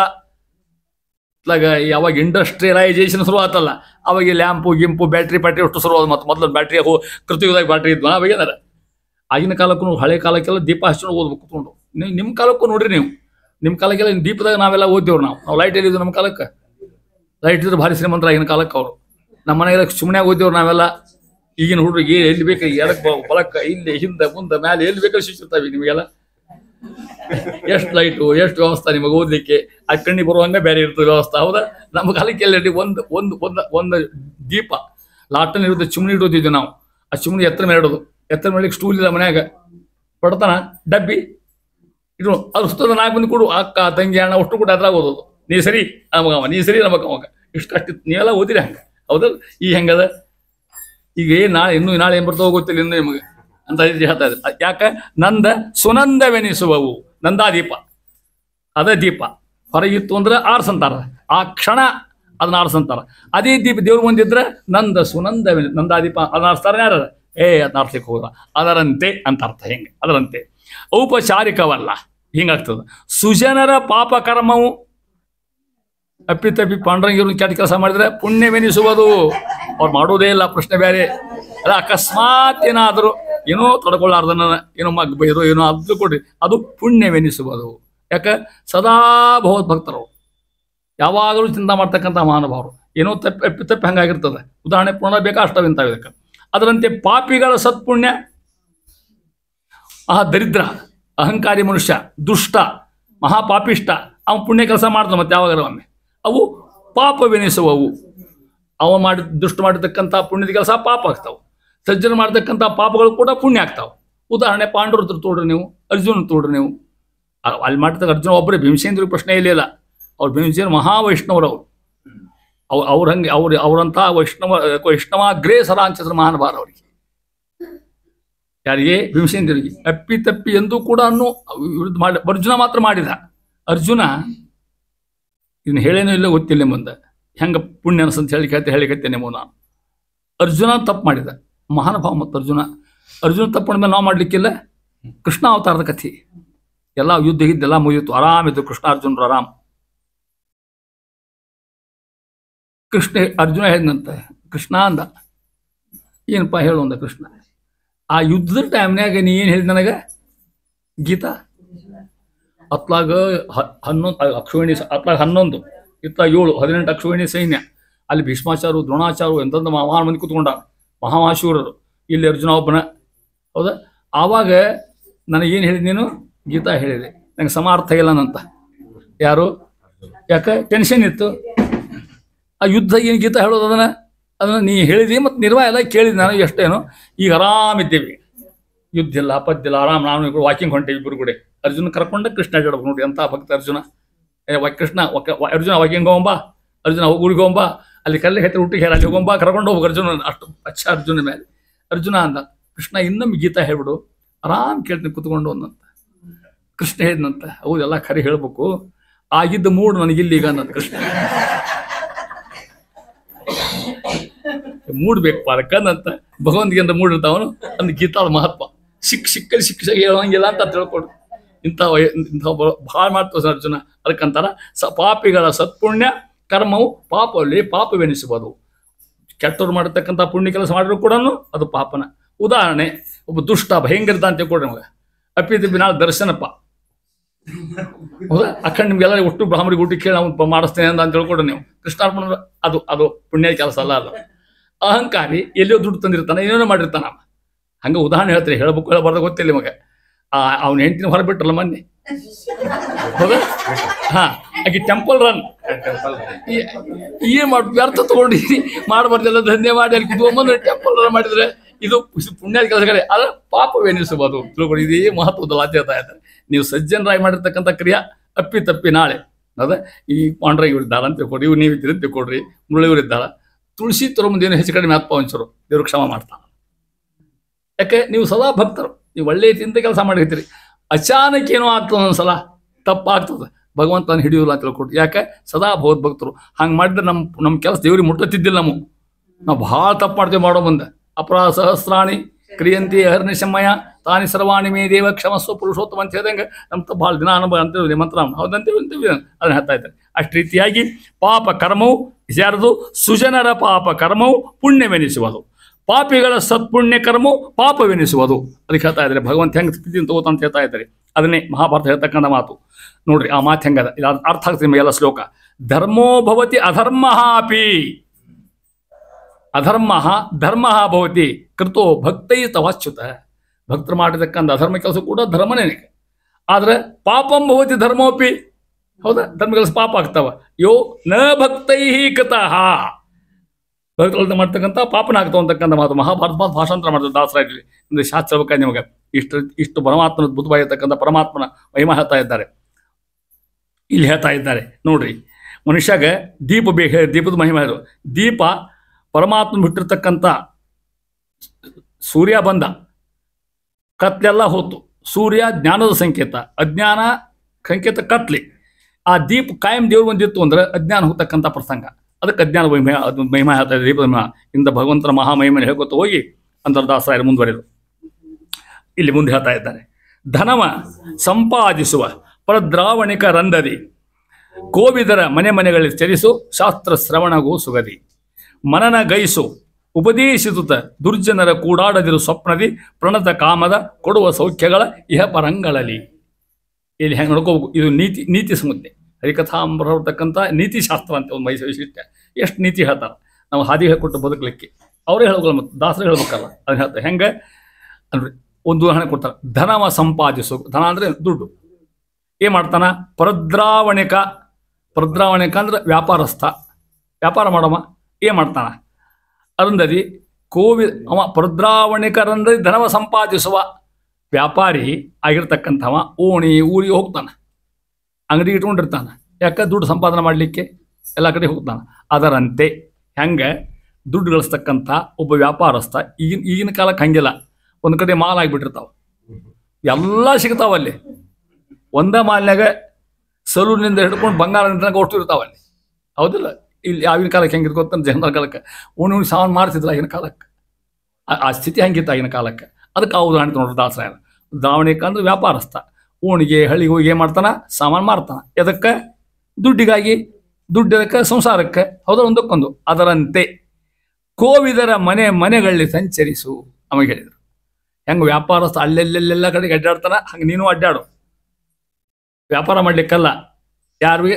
ಕೋವಿದರ ಮನೆಗಳು, ಜ್ಞಾನಿಗಳ ಮನೆಗೆ ಅಂತ ಅರ್ಥ. ಎಲ್ಲ ಕಡೆಗೂ ಪಾಠ ಹೇಳಿಸುವಂತ ಅರ್ಥ. ಕೋವಿದರ ಮನೆಗಳಿಗೆ, ಜ್ಞಾನಿ ಮನೆಗೆ ಅಡ್ಡಾಡು. ಯಾಕೆ? ಶಾಸ್ತ್ರ ಶ್ರವಣವು ಸುಗದಿ. ಅವ್ರನ್ನ ನಿಮ್ಮ ಮನೆಗೆ ವಿಚಾರ ಮಾಡ್ಲಿಕ್ಕೆ ಹೋಗಬೇಡ. ಜ್ಞಾನಿಗಳದ್ದಲ್ಲಿ ಹುಡುಕೊಂಡು ಹೋಗಿ ಪಾಠ ಓದ್ಬೇಕು, ಜ್ಞಾನ ಗಳಿಸ್ಬೇಕು ಅಂತ ಅರ್ಥ. ಅವ ಹೆಂಗೆ ದುಡ್ಡು ಗಳಿಸ್ತಾನ? ವ್ಯಾಪಾರಸ್ಥ. ನೀ ಏನು ಗಳಿಸ್ಬೇಕು? ಜ್ಞಾನ ಗಳಿಸ್ಬೇಕು. ಅವ ಹಳ್ಳಿ ಹೋಗ್ತಾನೆ. ನೀ ಎಲ್ಲಿ ಹೋಗ್ಬೇಕು? ಕೋವಿದರ ಮನೆ. ಕೋವಿದರ ಆಚಾರು, ವಿದ್ವಾಂಸರು ಹುಡ್ಕೊಂಡು ಪಾಠ ಹಿಡ್ಕೊಂಡು ಹೋಗಿ ಅವ್ರು ಹೇಳಿದಾಗ ಹೋಗ್ಬೇಕು. ಇಲ್ರಿ ನಾ ನಾಳೆ 4ಕ್ಕೆ ಬರವ, 4ಕ್ಕೆ ಹೇಳ್ರಿ ನೀವು ಅಂದರೆ ಗುರುಗಳು ಯಾವ ಬೇಕಾವ ಹೇಳ್ತಾರೆ. ಅವ್ರು ಮೂಡ್ ಬರ್ಬೇಕಲ್ಲ ಮತ್ತೆ ಅವ್ರಿಗೆ, ಹೌದಾ? ಇಲ್ಲ ಅವ್ರ ಪೂಜೆ ಕೂತ ಪಾಠ ಹೇಳ್ರಿ ಹೋಗಿ ಅಂದ್ರೆ ಅದಕ್ಕೆ ಅವ್ರ ಟೈಮ್ ಇದ್ದಾಗ ಹೊಂದಿಸಿಕೊಂಡು ಯಥಾ ಪ್ರಕಾರ ನೀವೇ ಇಟ್ಕೊಂಡು ಶಿಷ್ಯಸ್ತೇಹಂ ಸ್ವಾದಿಮಾಂ ತಾಂ ಪ್ರಪನ್ನಂ. ಸ್ವಾಮಿ ಮುಂದೇನಪ್ಪ ಪಾಠ ಹೇಳ್ರಿ, ಜ್ಞಾನ ಹೇಳ್ಕೊಡ್ರಿ ಅಂತ. ಅವ ವ್ಯಾಪಾರಸ್ಥ. ಅವ ಸಾಮಾನ ಮಾರಿ ದುಡ್ಡು ಗಳಿಸ್ತಾನೆ. ನಾವು ಗುರುಗಳ ಸೇವಾ ಮಾಡಿ ಜ್ಞಾನ ಗಳಿಸ್ಕೊಂತ. ಇಲ್ಲಿ ವ್ಯಾಪಾರಸ್ಥ, ಅವನು ವ್ಯಾಪಾರಸ್ಥ, ನಾನು ವ್ಯಾಪಾರಸ್ಥ. ಅವ ಸಾಮಾನು ಮಾರ್ತಾನ, ನಾವೇನು ಮಾಡ್ಕೋ? ಗುರುಗಳ ಸೇವಾ ಮಾಡ್ಕೊಂತಿರ್ತಾನೆ. ಗುರು ಉಪಸತ್ತಿ ಅಂತ ಹೇಳ್ತಾರೆ ಅದಕ್ಕೆ. ಉಪಸತ್ಯ. ಅವ ಏನು ಗಳಿಸಿದ? ದುಡ್ಡು ಗಳಿಸಿದ. ವ್ಯಾಪಾರ. ನಾವೇನು ಗಳಿಸ್ಬೇಕು? ಜ್ಞಾನ ಗಳಿಸ್ಬೇಕು. ಎಲ್ಲಿ ಅಡ್ಡಾಡಿ? ಕೋವಿದರ ಮನೆಗಳಿಗೆ. ಅವ ಹೆಂಗೆ ಓಣ್ಯಾಗ ಎಲ್ಲ ಕಡೆ ಅಡ್ಡಾಡ್ತಾನ, ನಾವೆಲ್ಲ ಅಡ್ಡಾಡಬೇಕು? ಜ್ಞಾನಿಗಳ ಮನೆಗೆ. ಎಷ್ಟು ಚಂದ ಉದಾಹರಣೆ ನೋಡಿ. ಧನವ ಸಂಪ್ರಾಜಿಸುವ ಪದ್ರಾವಣೆ ಕಂದದಿ ಕೋವಿದರ ಮನೆಯಲ್ಲಿ ಸಂಚರಿಸು. ಒಂದೇ ಹೇಳಲಿಕ್ಕೆ ಭಯಂಕರ ವಿಶಿಷ್ಟ. ನಮ್ಮಲ್ಲಿ ಶಾಸ್ತ್ರ ಪಾಠಕ್ಕೆ ಬಹಳಷ್ಟು ಬೆಲೆ ನಮ್ಮಲ್ಲಿ. ಅದನ್ನು ಹೇಳಿದ್ದು ನಿಮ್ಮನ್ನೇ ಸುಧಾದ ಮಾತು. ಸೋಪಾಸನಾಶ ದ್ವಿಧ ಶಾಸ್ತ್ರಾಭ್ಯಾಸ ಸ್ವರೂಪಿಣಿ ಧ್ಯಾನ ರೂಪ ಪರಾಚೈವ ತದಂಗಂ ಧಾರಣಾಧಿಕಂ. ಶ್ರೇಷ್ಠವಾಗಿರ್ತಕ್ಕಂಥ ಜ್ಞಾನ ಕಾರ್ಯ ಹೇಳ್ತಾ ಇದ್ದಾರೆ. ಯಾಕೆ ಹೋಗ್ಬೇಕು? ಬೇರೆ ಕೆಲಸ ಶಾಸ್ತ್ರ ಶ್ರವಣಗೋ ಸುಗದಿ. ಇದಕ್ಕೆ ಅಡ್ಡಾಡು ಅಂತ ಬೇರೆ ಕೆಲಸಕ್ಕಲ್ಲ, ಮತ್ತು ಗುರುಗಳನ್ನ ಹಾಕಲಿಕ್ಕಲ್ಲ, ಗುರುಗಳನ್ನ ಹೆದರಿಸಲಿಕ್ಕಲ್ಲ, ಮತ್ತು ಶಾಸ್ತ್ರ ಶ್ರವಣಗೋ ಸುಗದಿ ಅಂತ ಮಹಾನುಭಾವ. ಮನನ ಗೈಸು ಉಪದೇಶಿಸುತ್ತ ಮತ್ತೆ ಹೇಳ್ತಾರೆ. ಒಂದು ಶಬ್ದ ಎಷ್ಟು ಇಟ್ಟ ನೋಡಿ ಮಹಾನುಭಾವ. ಮನನಗೈಸು ಉಪದೇಶಿಸು ಒಂದು ಶಬ್ದ ಭಾಳ ಅರ್ಥದ. ಮನನಗೈಸು ಶಾಸ್ತ್ರ ಪಾಠಕ್ಕೆ ಹೋದಿ, ಅವ್ರು ಹೇಳಿಕೊಟ್ರು, ತಿಳ್ಕೊಂಡು ಮನನ ಮಾಡ್ತೀನಿ, ಮತ್ತು ಬಂದ ಪುಸ್ತಕ ತಲೆಗೆ ಮಾಡಿ ಮಲ್ಕೋಬಾರ್ದು ಗಟ್ಟಿ ಅಂತ ಹೇಳ್ತಾರೆ. ಯಥಾಶಕ್ತಿ ಅಷ್ಟು ಅರ್ಥ ಆಗಲಿಕ್ಕೆ ಸಾಧ್ಯ ಇಲ್ಲ. ಏನು ಮಹಿಮಾ, ನೀವು ವಿಜೇಂದ್ರ ಸ್ವಾಮಿ ಹೆಸರು ಕೇಳಿರಿ ನೀವು, ರಾಯರ ಗುರುಗಳು ಹೋದ. ಅವ್ರಿಗೆ ಗುರುಗಳು ಯಾರು? ವ್ಯಾಸರಾಯರು. ವಿಜೇಂದ್ರ ಸ್ವಾಮಿಗಳು ವ್ಯಾಸರಾಯರ ಹತ್ರ ನವಂ ಕೃತ್ವ 9 ಸಲ ಸುಧಾ ಓದ್ಯಾರಂತ. ಇನ್ನೂ ಆಗಿಲ್ಲ ಅರ್ಥ, ಇನ್ನೂ ಹೇಳ್ರಿ ಅಂದ್ರವ್ರೇನು. ಇನ್ನೂ ಎಷ್ಟೋ ಮಂದಿಗೆ ಅರ್ಥ ಆಗಿಲ್ಲ ಅದು, ಅಷ್ಟು ಅರ್ಥದಾಗದ. ಅದು ಅರ್ಥ ಪೂರ್ತಿ ಸಾಧ್ಯನೇ. 100 ವ್ಯಾಖ್ಯಾನ ಬಂದಾವೆ ಇನ್ನೂ ಕೂಡ. ಹಂಗೆ ಉದಾಹರಣೆ ಹೇಳ್ತೇನೆ ನಿಮಗೆ. ಇಲ್ಲಿ ನಮ್ಮ ಆಚಾರ್ಯದ್ರು, ಪಂಡಿತ ಆಚಾರ್ಯದೇನು, ಅವಾಗ ಅವ್ರ ಸಂಖ್ಯೆ ಹೋಗಿದ್ದೆ ನಾನು. ನಮ್ಮ ಸ್ವಾಮಿಗಳು ಸತ್ಯಾತ್ಮರ ಸುಧಾ ಅನುವಾದ ಮಾಡಲಿಕ್ಕೆ ಹತ್ತಿದ್ರು ಕೂತ್ಕೊಂಡು. ಬರೀ 2 ತಾಸು ಶ್ರೀಹಪ್ಪತ್ತಿ ನಿತ್ಯ ಗಣಿತ ಗುಣಮಾಣಿಕ್ಯ ವಿಷದ ಸುಧಾದ ಮೊದಲೇ ಸಾಲು. ಇದನ್ನು ತೊಗೊಂಡು 1.5 ತಾಸು ಹೇಳಿದರು ಅವರು. ಅಲ್ಲೇ ಎಲ್ಲ ವಿದ್ವಾಂಸರು ಕೂತಿದ್ರು. ಯಾರು ಪಿಟ್ ನೋಡಿ, ಪಿನ್ ಆಫ್ ಸೈಲೆನ್ಸು. ನಾ ಆಶ್ರಮಗಳಿಗೆ ಕೂತಿದ್ದೆ. ಅದು ಮುಗೀತು. ಮುಗಿದ ಕೂಡಲೇ ಇವ್ರಿಗೆ ತಡ್ಕೊಳ್ಳೋದಾಗಲ್ಲ. ಇವ್ರಿಗೆ ಗಾಳಿ 88-90 ವರ್ಷ ಆಗಿದ್ದು ಆಚಾರಿಗೆ. ಎದ್ದ ಬಿಟ್ರು. ಒಳಗಿನ ಉತ್ಸಾಹ ಹೇಳ್ತೇನೆ ಅವಾಗ. ಸ್ವಾಮಿ ಕೈಯಲ್ಲಿ ಮೈ ಕಸ್ಕೊಂಡ್ರು ಆಚಾರ. ಅದು ಸತ್ಯ ಅವ್ರಿಗೆ ಗೊತ್ತಿತ್ತು ಪಾಪ. ಹೇಳ್ರಿ ಆಚಾರ. ಏನೋ ಕಣ್ತುಂಬ ನೀರು ಮೈದವ್ರಿಗೆ, ಮೈ ಎಲ್ಲ ನಡುಗ್ತಿತ್ತು ಅವ್ರಿಗೆ. ಅವ್ರು ಹೇಳಿದರು, ಇಲ್ಲೇನು ನೀವು ಕೂತೀರಿ ಎಲ್ಲರೂ ಸಣ್ಣವ್ರು ಮುಂದೆ ಅಂತ ಹೇಳ್ಬಿಟ್ರು. ಮತ್ತು ಖರೆ ಅದೇ ಈ ಗುಂಪಿನ ಸತ್ಯದಾನ ಶಿಷ್ಯ ನಾವು ಒಬ್ಬನ ಅಂತ ಹೇಳಿದ್ರು ಅವ್ರು. ಹೌದು, ಮತ್ತು ಅದು ಖರೆ. ನಾವು ಯಾರಿಗೆ ಉಳಿದ್ರಲ್ಲ ಬೇರೆ ಓದಿದವರು. ನಾನು ಸುಧಾಕ 100 ಟಿಪ್ಪಣಿ ಬಂದಾವ. ನಾ ಹೆಚ್ಚು ಕಡಿಮೆ ಒಟ್ಟು ನೋಡಿನಿ ಅಂದ್ರೆ ಆಚಾರ. ಇವತ್ತೇನು ಸ್ವಾಮಿ ಹೇಳಿದರು ಅದಕ್ಕಿಂತ ಹೊಸದೇ ಹೇಳಿದರು. ಅಲ್ಲೇನಿಲ್ಲ ಅಂತ ಅರ್ಥ ಹೇಳಿದ್ರು. ಅದಕ್ಕೆ ಸ್ವಾಮಿ ನಿಮ್ಮ ಪ್ರಾರ್ಥನಾ ಮಾಡ್ಕೊತೀನಿ, ನೀವೊಂದು ಸುಧಾಕ ಟಿಪ್ಪಣಿ ಬರೀ ಅಂತ ಹೇಳಿದ್ರು. ಸ್ವಾಮಿಗಳು ಗಪ್ಪನ ಮೈ ಕಸ್ಕೊಂಡ್ರು, ಕೈಗಿಂದ ಅವ್ರ ಕೈಗಿಂದ ಕಸ್ಕೊಂಡ್ರು. ಇಲ್ಲ, ನಾ ಏನು ಹೊಸ ಹೇಳಿಲ್ಲ, ನಮ್ಮ ಹಿರಿಯರು ಹೇಳ್ದೆ ಹೇಳಿ ಅಂತ ಅವ್ರು ಹೇಳಿದ್ರು. ಯಾಕೆ ಹಾಕಿದ್ರೆ ಹೆಂಗಂತ ಇದು ಮಹಿಮಾ ಹೇಳ್ತೇನೆ ನಿಮಗೆ. ಅಷ್ಟು ಅರ್ಥವೈವಿಧ್ಯರ್ತಕ್ಕಂಥ ಗ್ರಂಥ. ಅದಕ್ಕೆ ಹೇಳ್ತಾರೆ. ಅದಕ್ಕೆ ಏನು ಹೇಳ್ಬೇಕಾದ್ರೆ ನಿಮಗೆ, ಅಡ್ಡಾಡು, ತಿರುಗು, ಜ್ಞಾನಿಗಳ ಮನೆಗೆ ಹೋಗು, ಪಾಠ ಹೇಳಿಸಿಕೋ, ಜ್ಞಾನ ಗಳಿಸಿಕೋ, ಅದನ್ನು ಮನನ ಮಾಡು. ಅಲ್ಲಿ ಬಿಟ್ಟು ಹೌದಾ, ಮನನ ಗೈಸು. ಹೆಂಗೆ? ಅದೊಂದರ ಉಪದೇಶಿಸುತ್ತ. ನಿಮ್ಗೆ ಉಪದೇಶ ಬರೀ ಕೇಳಬೇಡ್ರಿ, ಮುಂದೆ ನೀವು ಪಾಠ ಹೇಳ್ರಿ. ನೀವು 4 ಶಿಷ್ಯನ ಕಟ್ಟಿಕೊಡ್ರಿ. ಹೌದಾ, ಹೇಳ್ಕೊತ ಎಲ್ಲಿ ಕರಿತಾ ಅಲ್ಲಿ ಹೋಗಿ, ಎಲ್ಲಿ ಕರಿತಾ ಅಲ್ಲಿ, ಎಲ್ಲಿ ಕರಿತಾ ಅಲ್ಲಿ ಹೊಳ್ಳಿಗೆ ಹೋಗ್ಬೇಕು ಅಂತಾರತ್ತ. ನೀವು ಕರೆದ್ರಿ, ನಾ ಬಂದೆ. ಹೌದಾ, ಕೇಳ್ರಿ, ಹೇಳ್ರಿ. ಇದು ಒಳ್ಳೆ ವಿಚಾರ. ಇದರಂಥ ಸಮಯ ಇನ್ನೆಲ್ಲೂ ಇಲ್ಲ. ತಿಳ್ಕೊಂಬಿಟ್ರೆ ನೀವು 1.5 ತಾಸು ಅಖಂಡ ಭಗವಂತರ ಉಪಾಸನ. ಎಲ್ಲ ಕಣ್ಣು ಪುಸ್ತಕ ಇರ್ತಾವೆ, ಕೇಳ್ತೈತ್ರಿ. ಮನೆಯಾಗಿಂದೆಲ್ಲ ಮಾಡ್ತಿರಲ್ಲ ಈಗ ಬಹುತೇಕ ನೀವು. ನಿಮ್ಮ ಚಿಂತೆದ ಮನೆ ಗಡ್ಡಿ ಮತ್ತೆ ಇಲ್ಲ ಹೋದ್ರು ಆ ರೀತಿ. ಅದಕ್ಕೆ ಮನನಗೈದು ಇದು ಅರ್ಥ. ಉಪದೇಶಿಸುತ್ತೆ. ಪುನಃ ಮತ್ತೊಬ್ಬರಿಗೆ ಹೇಳ್ರಿ. ಹೆಣ್ಮಕ್ಳಿಗೆ ಮಾಡ್ಕೊಡ್ರಿ, ನಿಮ್ಮ ಮಕ್ಳಿಗೆ ಹೇಳ್ಕೊಡ್ರಿ. ಎಂತ ಒಳ್ಳೆ ಮಾತು ಹೇಳ್ಕೊಡ್ರಿ. ಗ್ರಂಥ ಹೇಳಲಿಕ್ಕೆ ಆಗೋದಿಲ್ಲ, ಲಕ್ಷ್ಮೀ ಶೋಭನ ಹೇಳಲಿಕ್ಕೆ ಬರ್ತದಿಲ್ಲ, ಮಧ್ವನಾಮ ಹೇಳಲಿಕ್ಕೆ ಬರ್ತದಿಲ್ಲ. ಮತ್ತು ಉಪದೇಶಿಸುತ್ತೆ. ಇದನ್ನು ಉಪದೇಶ ಮಾಡಿರ್ತೀವಿ. 2 ಕೆಲಸ ಆಚಾರ ನಮಗೆ. ಒಂದು ಮನನ ಮಾಡು, ಇನ್ನೊಂದು ಉಪದೇಶ ಮಾಡು. ಹೆಂಗೆ ದಾಸರ ಸರ್ ಹರಿಕತಾಂಬ ಹೆಂಗದ ನೋಡ್ರಿ. ಹೌದಾ, ಮನನ ಗೈಸು ಉಪದೇಶಿಸುತ್ತೆ. ಮುಂದೆ ಮತ್ತೊಂದು ಹೇಳ್ತಾರ. ಒಂದು ಮನನ ಮಾಡು ಕೇಳಿದ್ದನ್ನು, ಶಾಸ್ತ್ರಾಭ್ಯಾಸವನ್ನು. ಇನ್ನೊಂದು ಉಪದೇಶ ಮಾಡು. ದುರ್ಜನರ ಕೂಡೋಡಾಡದಿರು. ಹೌದಾ, ದುಷ್ಟ ಸಂಗತಿ ಹೋಗ್ಬೇಡ. ಜ್ಞಾನ ಹೋಗ್ಬಿಡ್ತದೆ, ಅಲ್ಲಿ ಕೊರತೆ ಬೀಳ್ತದೆ. ಹೆಂಗೆ ಕೊಡಕ್ಕೆ ಒಂದು ಸಣ್ಣ ತೂತ್ ಬಿದ್ದು ನೀರು ಹೋಗ್ತದೋ ಹಂಗೆ ಜ್ಞಾನಿಗಳ ಸಂಘ ತೂತ್ ಬಿದ್ದಂಗೆ ಅದು ನಮ್ಮ ದೇಹಕ್ಕೆ. ಒಂಚೂರು ದುರ್ಜನ ಕೂಡ ಹೋದ್ವಿ, ಕೆಟ್ಟ ಹೋಗಿ ತಿಳ್ಕೊಟ್ರಿ ನಮಗೆ. ಮನುಷ್ಯನ ಕೆಡಿಸೋದ ಭಾಳ ಇರ್ತದೆ. ಒಂದು ಸಂಗತಿ ಅದಕ್ಕೆ ಇಂಗ್ಲೀಷ್ನಾಗ ಹೇಳ್ತಾರೆ, the man is known by the company he keeps. ಹೌದಿಲ್ಲ, ಮನೆಯಾಗ ಗೆಳೆಯರು ಹೆಂಗಿರ್ತಾರೆ ಹಂಗೆ ಮನುಷ್ಯ ಕೆಡ್ಕ ಅಂತ ಹೇಳ್ತಾರೆ ಇಲ್ಲಿ. ದುರ್ಜನರ ಕೂಡ ಓಡಾಡದಿರು, ಅಡ್ಡಾಡಬೇಡ. ಹೆಂಗೆ ಅಲ್ಲೆಲ್ಲ ಸ್ವಪ್ನದಿ ಕನಸಿನ ದುಡ್ಡು ಬರಬಾರ್ದು. ಮತ್ತೆ ಹಗಲು ಹೊತ್ತಿನಾಗಲ್ಲ, ಕೆಟ್ಟ ಕನಸಿನಾಗ ಕೂಡ ಎಂತಂದ್ರೆ ದುಷ್ಟ ಬಟ್ಟಿಗೆ ಹೋಗ್ಬಾರ್ದು, ದುಷ್ಟ ಸ್ವಪ್ನ ಅಲ್ಲಿಯೂ ಆಗಬಾರ್ದು ಅಂತ. ಆವಾಗ ಹಿಂಗಿದ್ರೆ ಮನನ ಮಾಡೋದು, ಆಮೇಲೆ ಉಪದೇಶ ಮಾಡೋದು, ಅಭ್ಯಾಸ ಮಾಡೋದು, ಜ್ಞಾನಿಗಳ ಹತ್ರ ಅಡ್ಡಾಡೋದು, ದುರ್ಜನರ ಬಿಡೋದು. ಏನಾಗ್ತದೆ? ಪ್ರಣತ ಕಾಮದ. ಯಾರವ? ಪರಮಾತ್ಮ. ಪ್ರಣತ ಕಾಮದ ಕೊಡ್ತಕ್ಕಂಥವ. ಕೊಡುವ ಏನಂತ? ಸೌಖ್ಯಗಳ ಇಹ ಪರಂಗಳಲ್ಲಿ. ಪರಮಾತ್ಮ ಇಷ್ಟು ತಕ್ಕಂಥ ಇಂಥವ್ರು ಮಾತ್ರ ದೇವರಿಗೆ ಬೇಕು. ತಿಳ್ಕೊಡ್ರಿ, ಯಾರ್ಯಾರು ದೇವರಿಗೆ ಬೇಕಾಗಿಲ್ಲ ಅಂತಾರ. ಅನುಭಾಷಿತ ಆಚಾರ ಅಂತಾರ, ಜ್ಞಾನೇನೈವ ಪರಂಪದಂ. ಆಚಾರ ಮಾತು, ಜ್ಞಾನೇನೈವ ಪರಂಪದಂ. ಜ್ಞಾನದಿಂದ ಶ್ರೇಷ್ಠ. ಪರ ಅಂದ್ರೆ ಶ್ರೇಷ್ಠ, ಪದ ಅಂದ್ರೆ ಅವಸ್ಥಾ. ಶ್ರೇಷ್ಠ ಪದ ಯಾವುದು? ಮೋಕ್ಷ. ಜ್ಞಾನೇನೈವ ಪರಂಪದಂ. ಜ್ಞಾನದಿಂದ ಮಾತ್ರ ಮೋಕ್ಷ. ಅದಕ್ಕೆ ಅಭ್ಯಾಸ ಮಾಡೋದು, ಮತ್ತೊಂದು ತಿಳ್ಕೊಳ್ಳೋದು ಯಥಾಶಕ್ತಿ. ಅಷ್ಟು ಓದಲಿಕ್ಕಾಗಲಿ ಸಾಧ್ಯ ಒಂದು ಜೀವನದೊಳಗೆ. ಯಾತಿ ತಸ್ಮಾತ್ ವಿರಕ್ತ ಸನ್ ಜ್ಞಾನಮೇವ ಸಮಾಶ್ರಯೇ. ಶ್ರೀಮದಾಚಾರ್ಯ ಮಾತು. ತಸ್ಮಾತ್, ಆದ್ದರಿಂದ ವಿರಕ್ತ ಸನ್, ವೈರಾಗ್ಯ ಕಳ್ಕೊ. ಮೊದಲೇಕ ವೈರಾಗ್ಯ ಪಡ್ಕೊಂಡು ಶಾಸ್ತ್ರಾಭ್ಯಾಸ ಹತ್ತದ ಕಳ್ಕೊಂಡು ಏನು ಮಾಡಬೇಕು, ಜ್ಞಾನಮೇವ ಸಮಾಶ್ರಯ. ಯಾರ್ಯಾರು ಆಶ್ರಯ ಮಾಡಲಿಕ್ಕೆ ಬೇಡ, ಜ್ಞಾನವನ್ನೇ ಆಶ್ರಯ ಮಾಡಬೇಕು. ಯಾರ ಮಾತು? ಶ್ರೀಮದಾಚಾರ್ಯ ಮಾತು ಹೇಳ್ತಾ ಇದ್ದಾರೆ, ಅನುಭಾಷಿತ ಮಾತು ಹೇಳ್ತಾ ಇದ್ದಾರೆ. ಇಷ್ಟು ಅದ್ಭುತವಾಗಿದ್ದ ಭಗವಂತ ಹೇಳೋದು ಹೋಗಿ ಅಂತಾರ. ಕೋವಿದರ ಅಂತ ನೋಡಿ ಹೆಂಗೆ ದಾಸರು ಇಲ್ಲಿ ವರ್ತಕ ಇರ್ತಾನಲ್ಲ, ನಾವು ಉದಾಹರಣೆ ಕೊಟ್ಟೆ ನಮಗೆ, ವ್ಯಾಪಾರಸ್ಥ ಅವನೇ ಜ್ಞಾನಾರ್ಥಿ ಹೋಲಿಸ್ಯಾರ ಅವನು. ಸರಕುಗಳ ಮಾರಾಟ ಅಂದರೆ ಸೇವಾ ವೃತ್ತಿ, ಗುರುಗಳ ಸೇವಾ ಅಖಂಡ. ಗುರು ಸಪತ್ತಿ ಭಾಳ ಶ್ರೇಷ್ಠ ನಮ್ಮಲ್ಲಿ. ಈಗ ಉಲ್ಟಾ ಆಗಿದೆ, ಈಗ ಶಿಷ್ಯದ ಸೇವಾ ಗುರುಗಳು ಮಾಡ್ಬೇಕು. ಈಗ ಭಾಳ ಫರಕ ಆಗ್ಬಿಟ್ಟು ತಿಳ್ಕೊಡ್ರಿ ಈಗ. ಹೌದಾ? ಅದು ಹೇಳ್ತಾ ಇದ್ದಾರೆ. ಅದಕ್ಕೆ ಗುರು ಸೇವಾಕ್ಕೆ ಇರತಕ್ಕಂಥ ಮಹತ್ವ ಇನ್ನೆದಕ್ಕೂ ಇಲ್ಲ. ದೊಡ್ಡವರು ಸೇವಾ ಮಾಡೋದು, ಗುರುಗಳು ಸೇವಾ ಮಾಡ್ತಕ್ಕಂಥದ್ದು. ಆಮೇಲೆ ದ್ರವ್ಯ ಸಂಪಾದನೆ ಮಾಡಿ ನಮ್ಮ ವ್ಯಾಪಾರಸ್ಥ ನಾವೇನು ಸಂಪಾದನೆ ಮಾಡಬೇಕು? ಜ್ಞಾನ ಸಂಪಾದನೆ. ಹೆಂಗೆ ಹುಲಿಸ್ಯಾರ ದಾಸರು ನೋಡಿ, ದೃಷ್ಟಾಂತ ಹೆಚ್ಚು ಚಂದ ಕೊಡ್ತಾರೆ. ಇದು ಜಗನ್ನಾಥದಾಸ ವೈಶಿಷ್ಟ್ಯ, ಹರಿಕತಾಂಬಸದ ವೈಶಿಷ್ಟ್ಯ ಹೇಳ್ತಾ ಇದ್ದಾರೆ.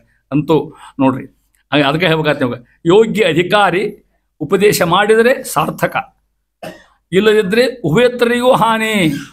ಜ್ಞಾನಿಯಾಗಿರ್ತದೆ ಉಪದೇಶ ಮಾಡಬೇಕು, ಉಪದೇಶ ಮಾಡಿ ಪುನಃ ಮನನ ಮಾಡಬೇಕು, ಮತ್ತೊಬ್ಬರಿಗೆ ಹೇಳೋಕೆ.